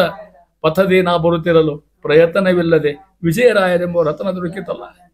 ಗೋಪಾಲದಾಸರಾಯ ಈ ವಿಧ ತಾಪತ್ರೆ ಪೀಡಿಸಿ ಅಲ್ಲಿ ಬೇಡಿಕೊಂಡ್ರು. ಇಂಥ ಮಹಾನುವಂತರ ಸಾಧು ಸಲ್ಲಾಪ ಮೊದಲಿಲ್ಲ. ನನಗೆ ಶಾಸ್ತ್ರ ಗೊತ್ತಿಲ್ಲ, ಅಭ್ಯಾಸ ಮಾಡಿಲ್ಲ, ಗುರುಗಳಿಲ್ಲ, ಏನು ಓದಿಕೊಂಡಿಲ್ಲ, ಸಜ್ಜನರ ಸಹವಾಸ ಇಲ್ಲ. ಇಷ್ಟಿಲ್ಲಿದ್ರೂ ಕೂಡ ಈ ಗ್ರಂಥ ಬರೆದೇನಲ್ಲ. ಯಾಕೆ ಬರ್ದಿಕ್ಕ್ಯಾರ? ಮೋದ ತೀರ್ಥಾರ್ಯರೇ. ಅದ್ಯಾರು? ಶ್ರೀಮದಾಚಾರ್ಯ. ಆಚಾರ್ಯ ಬಿಡ್ರಿ, ಅಷ್ಟ ಅಲ್ಲ, ಅವರ ಮತಾನಗರಾದವರ, ಅವರ ಹಿಂದೆ ಬರ್ತಕ್ಕಂಥ ಅವ್ರ ಶಿಷ್ಯಂದರು ಮಧ್ಯ ಬರ್ತಕ್ಕಂಥ ಸಂದರ್ಭ. ಶ್ರೀಮದಾಚಾರ್ಯರು ಮಂದಿ ಕಡೆ ಹೊಂಟಿದ್ರು ಯಾತ್ರಕ್ಕೆ, ಉತ್ತರ ದೇಶಕ್ಕೆ ಹೋದ್ರು. ಗೊತ್ತಲ್ಲ ನಿಮಗೆ, ಒಂದು ನದಿ ದಾಟೋ ದೊಡ್ಡ ಸರೋವರ ದಾಟೋ ಪ್ರಸಂಗ ಬಂತ. ಅವಾಗ ಹೇಳಿದ್ನೆಲ್ಲ ಗೊತ್ತಿಲ್ಲ, ಅಸಾಧ್ಯ ಕತ್ಲಿ, ಬೆಳಕಿಲ್ಲ. ಅತ್ಲಾಗಡೆ ಮುಸಲ್ಮಾನ್ ರಾಜ ನಿಂತ್ಕೊಂಡಾನ. ಅವ ಯಾರು ಬರಲಿ ನೋಡಿ ನಿಂತ್ಕೊಂಡು ಇವ್ರು ಹೆದರಿ ಬಿಟ್ಟಾರ. ಕೈಯ ರಾಮದೇವ್ ಪೆಟ್ಟಿ ಅದ ಮತ್ತೆ, ಹೌದಾ? ಹೆಂಗೆ ದಾಟ್ಬೇಕು ಅದನ್ನ? ಎಲ್ಲರೂ ಗಾಬರಿಯರು. ಆಚಾರ್ಯರು ಸುಮ್ಮನೆ ಇರಿ ಅಂತ ಹೇರು, ಎಲ್ಲರ ಕಣ್ಣು ಮುಚ್ಚಿ ಅಂತ ಹೇರು. ಕಣ್ಣು ಮುಚ್ಚ್ರಿ, ನಾ ಅದ ಹಾರಿಕೋತೀನಿ, ಬೀಳ್ತೀನಿ, ನನ್ನ ಕಾಲು ಹಿಡ್ಕೊಂಡು ಬರ್ರಿ ಅಂದ್ರೆ ಅವನ ಕಾಲು ಒಬ್ರು, ಆಚಾರ ಕಾಲ, ಅವ್ರ ಕಾಲ ಮತ್ತೊಬ್ರು, ಅವ್ರ ಕಾಲ ಮತ್ತೊಬ್ರು. ನಾ ಹೇಳಿದ ಕಣ್ ತೆಗಿರಿ ಅಂತ ಹೇಳಿದ್ರು. ಅತ್ಲ ದಂಡಿ ಬಿಟ್ಟು ಕಣ್ ತೆಗಿರಿ ಅಂದ್ರೆ ನೋಡ್ತಾರೆ, ಇತ್ತ ಬಂದ್ಬಿಟ್ರೆ ಅರಿವು ಸಹಿತ ಯಾರು ತೊಯ್ದಿಲ್ಲ. ಸರ್ವಜ್ಞಾಚಾರ ಮಹಿಮೆ ಇದೆ. ಹಂಗೆ ಮತಾನುಗರಾದವರ ಮಧ್ವಶಾಸ್ತ್ರ ಇರತಕ್ಕಂಥ ಮಧ್ವಾಚಾರ್ಯ ಬಿಡ್ರಿ, ಅವರ ಅನುಗರು, ಅವರ ಫಾಲೋವರ್ಸು, ಅವರದೇ ಅನುಗರನ್ನ ನಾ ಹೇಳಿ ಅಂತ ದಾಸರ ಹೋಗ್ಬೇಕು. ಎಷ್ಟು ಅನುಸಂಧಾನ ಇರಬೇಕು ಕ್ರಿಯಾ ಅಂತ ಹೇಳ್ತಾ ಇದ್ದಾರೆ. ಮೋದ ತೀರ್ಥಾರ್ಯರ, ಮೋದ ಆಚಾರ್ಯರು, ಅವರ ಮತಾನುಗರು, ಅವರ ಮತದ ಹಿಂಬಾಲಕರಾಗಿರ್ತಕ್ಕಂಥ ಮಹಾನುಭಾವರು ಎಷ್ಟು ಮಂದಿ ಇದ್ದಾರೆ ಗೊತ್ತಾ ನಿಮಗಾಗಿನ ಕಾಲಕ್ಕೆ? ಇತ್ಲಾಗ ಧೀರೇಂದ್ರ ಸ್ವಾಮಿಗಳು, ವರದೇಂದ್ರ ಸ್ವಾಮಿಗಳು, ಅತ್ಲಾಗ ಸತ್ಯಬೋಧರು, ವಿಷ್ಣು ತೀರ್ಥರು, ಇಷ್ಟು ಮಂದಿ ಸಂತೆ ಅಡ್ಡಾಡ್ತಕ್ಕಂಥ ಮಹಾನುಭಾವರು ಒಬ್ಬರಿಗಿಂತ ಒಬ್ಬರ ಹೆಸರು ಅಂತ ಹೇಳ್ತಾ ಇದ್ದಾರೆ.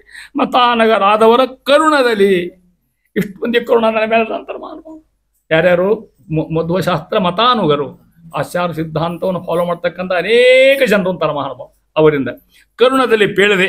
ನಾ ಹೇಳಿಲ್ಲ ಇದನ್ನ, ಅವ್ರ ಕರುಣ ಅದಂತ ಹೇಳೀನಿ. ಅಲ್ಲಿ ಅದಕ್ಕಾರ ಹರಿಕಥಾಮೃತ ಸಾರ ಗುರುಗಳ ಕರುಣದಿಂದ ಅಲ್ಲಿ ಮಧ್ಯೆ ಹೇಳ್ಬಿಟ್ಟು, ನಾನು ನಂದಲ್ರಿಪ್ಪ ಮಹಾನುಭಾವ, ಏನೋ ನಿಮ್ಮ ಅನುಗ್ರಹ ಅದ, ಅದರಿಂದ ಬರ್ದೇವಿನ ನನ್ನ ದುಡ್ಡಿಸ್ತಾನೆ ಏನೂ ಇಲ್ಲ. ಈ ಕಾರ್ಯ ಯಾರಂತಾರ ಸುಧಾ ಪ್ರಾರಂಭಕ್ಕೆ, ನ ಶಬ್ದಾಬ್ದವು ಗಾಢಾಹ, ನ ಚ ನಿಗಮ ಚರ್ಚಾಸು ಚತುರಾಹ, ನ ಚ ನ್ಯಾಯೇ ಪ್ರೌಢಾಹ, ನ ಚ ವೇದವಿದ್ಯಾ ಅಪಿ ವಯಂ. ನಾವು ವೇದಶಾಸ್ತ್ರ ಗೊತ್ತಿಲ್ಲ, ತರ್ಕ ಗೊತ್ತಿಲ್ಲ, ನ್ಯಾಯ ಗೊತ್ತಿಲ್ಲ, ಮೀಮಾಂಸ ನನಗೆ ಏನೂ ಗೊತ್ತಿಲ್ಲ ಅನ್ಬೇಕಾದ್ರೆ ಇಂಥ ಗ್ರಂಥ ಬರೋದು. ಹಂಗಾರೆ ಯಾಕೆ ಬರೆದ್ರಿ ಅಂತಾರ. ನ ಜಾನೆ ಕರ್ಮ ಯತ್ಕಿಂಚ ನ ಶಬ್ದಾಬ್ದವು ಗಾಢಾಹ, ನ ಚ ನಿಗಮ ಚರ್ಚಾಸು ಚತುರಾಹ, ನ ಚ ನ್ಯಾಯೇ ಪ್ರೌಢಾಹ, ನ ಚ ವೇದವಿದ್ಯಾ ಅಪಿ ವಯಂ. ಶ್ರೀಮತ್ ಪೂರ್ಣಪ್ರಮತಿ ಗುರು ಕಾರುಣ್ಯ ಸರಣಿ ಪ್ರಪನ್ನ ಮಾನ್ಯಾಸ್ಮಃ ಕಿಮಪಿ ಚ ವದಂತೋಪಿ ಮಹತ. ನನ್ನ ಡುಬ್ಬದ ಮೇಲೆ, ನನ್ನ ಕೈ ಮೇಲೆ ಆಚಾರ ಕೈ ಇಟ್ಟಾರ, ಅದಕ್ಕೆ ನಾ ಬರ್ತೀನಿ ಅಂತ. ಅವ್ರು ಕೈ ಇಟ್ಟದ್ದಕ್ಕೆ ಹಿಂಗಾಗಿದ್ರು ಮಹಾನುಭಾವ. ಯಾರು? ಆಚಾರ. ಯಾವಾಗ ಕೈ ಇಟ್ಟರು ಹೇಳ್ರಿ? ಇವ್ರು ಎತ್ತಾಗಿದ್ರು, ಟೀಕಾರ್ಯಾರ ಹೌದಾ? ಅವ್ರಿಗೆ ಹುಷ ಹಾಕಿದ್ರು. ಹಳ್ಳಿ ಕತ್ತಿ ಎತ್ತು ಮಾತಾಡಿ ಬರೋದಿಲ್ಲ, ತುಂಬ ಕೈ ಆಡಿಸಿ ಆಚಾರು ಆ ಕರುಣ ಅದಲ್ಲ ಅದರಿಂದ ಬರ್ರಿ ಅಂತ ನನ್ನ ಹೊತ್ನಾಗ ಎಷ್ಟು ವೈಶಿಷ್ಟ್ಯ ನೋಡಿ. ದೊಡ್ಡ ಪಂಡಿತರು ದೇವರಾಗ ಒಬ್ಬರು ಈಗಿಲ್ಲ, ಅವರು ಹೇಳ್ತಿದ್ದಾರೆ ನಮ್ಮ ಮುಂದೆ, ನಮ್ಮ ಆಚಾರ ಸಮಿತಿ ಜೋಡಿಯವರು. ಅವ್ರ ತಂದೆ ಸತ್ಯಜ್ಞಾನದ ಕಾಲಕ್ಕೆ ದಿವಾನರ ಮಠದಾಗ ಅವ್ರು ತಿರ್ಕೊಂಡ್ರ. ಭಾಳ ದೊಡ್ಡ ದೊಡ್ಡ ಪಂಡಿತರು, ಸ್ವಾಮಿಗಳ ಯೋಗ್ಯತೆ ಇತ್ತು ಅವ್ರಿಗೆ, ಮಹಾನುಭಾವಿ, ಈ ಶಾಸ್ತ್ರ ಬೇಕಾದಷ್ಟು ಓದ್ಯವರು. ಅವ್ರು ಸಣ್ಣ ಹುಡುಗ, ಅವ್ರ ತಂದೆ ದಿವಾನರು. ಸತ್ಯಜ್ಞಾನದ ಕಾಲಕ್ಕೇನೋ ಈ ನೋಡ್ರಿ ನಮ್ಮ ಮಠದಾಗ ಕೋರ್ಟ್ ಕೇಸ್ ಭಾಳ ಯಾವಾಗಿದ್ರು, ಭಯಂಕರ ಕೋರ್ಟ್ ಕೇಸ್ ನಮ್ಮಲ್ಲಿ. ಅವಾಗ ಒಂದು ಕೋರ್ಟ್ ಕೇಸ್ ಇತ್ತು, ಯಾರೋ ಬಂದು ಅವಾಗ ಆಗಿಂದಾಗ ಮೆಸೇಜ್ ಕೊಟ್ಟ, ಸತ್ಯಜ್ಞಾನಕ ದಿವಾನಕರ್ ಹೋಗಾಕ ಅಟೆಂಡ್ ಹೋಗೋಣ ಊಟಿಲ್ಲ ಇಲ್ಲ ಹಂಗೆ ಹೋಗತ್ಲಾಗ್ರಿ ಅಂದ್ರೆ. ಈ ಹುಡುಗ ಸಣ್ಣ ಹುಡುಗಿ ಅವ್ರು ಪಂಡಿತರು ಲಂಗೋಟಿ ಹಾಕೊಂಡು ಅವ್ರು ಹಿಂದೆ ಅಡ್ಡಾಡಬೇಕು. ಅಪ್ಪ ಹೊಂಡ್ಕೊಳ್ಳೋ ಮಗ ಹೋಗ್ಕೊಂಡು ಹಿಂದಿನ ಇವ್ರು ಹೋಲಿಕ್ಕೆ ಹೋದ್ರು. ಸತ್ಯಜ್ಞಾನ ಹುಡುಗನ ನೀನು ಹೋಗ್ತಿ ಬಾ ಇಲ್ಲಂತ ಮೋದ್ರಂತ ಅವ್ರು ಓದ್ಕೊಳ್ಳಿ. ಆ ಹುಡುಗ ಬಿತ್ತು, ಅವ್ರು ಹೋಗ್ಬಿಟ್ಟು ತಂದೆ ಹೋಗ್ಬಿಟ್ಟು ಬರ ಏನಾರು ಅಳ್ಕೊಳ್ಳಿ ಏನಾರು ಮಾಡ್ಕೊಳ್ಳಿ ಸ್ವಾಮಿ ಥರ ರಕ್ಷಣೆ ಮಾಡ್ತಾರಂತ. ಅವ್ರ ಕರ್ಕೊಂಡು ಕಲ್ಸಕ್ರೆ ಕೊಟ್ಟರು.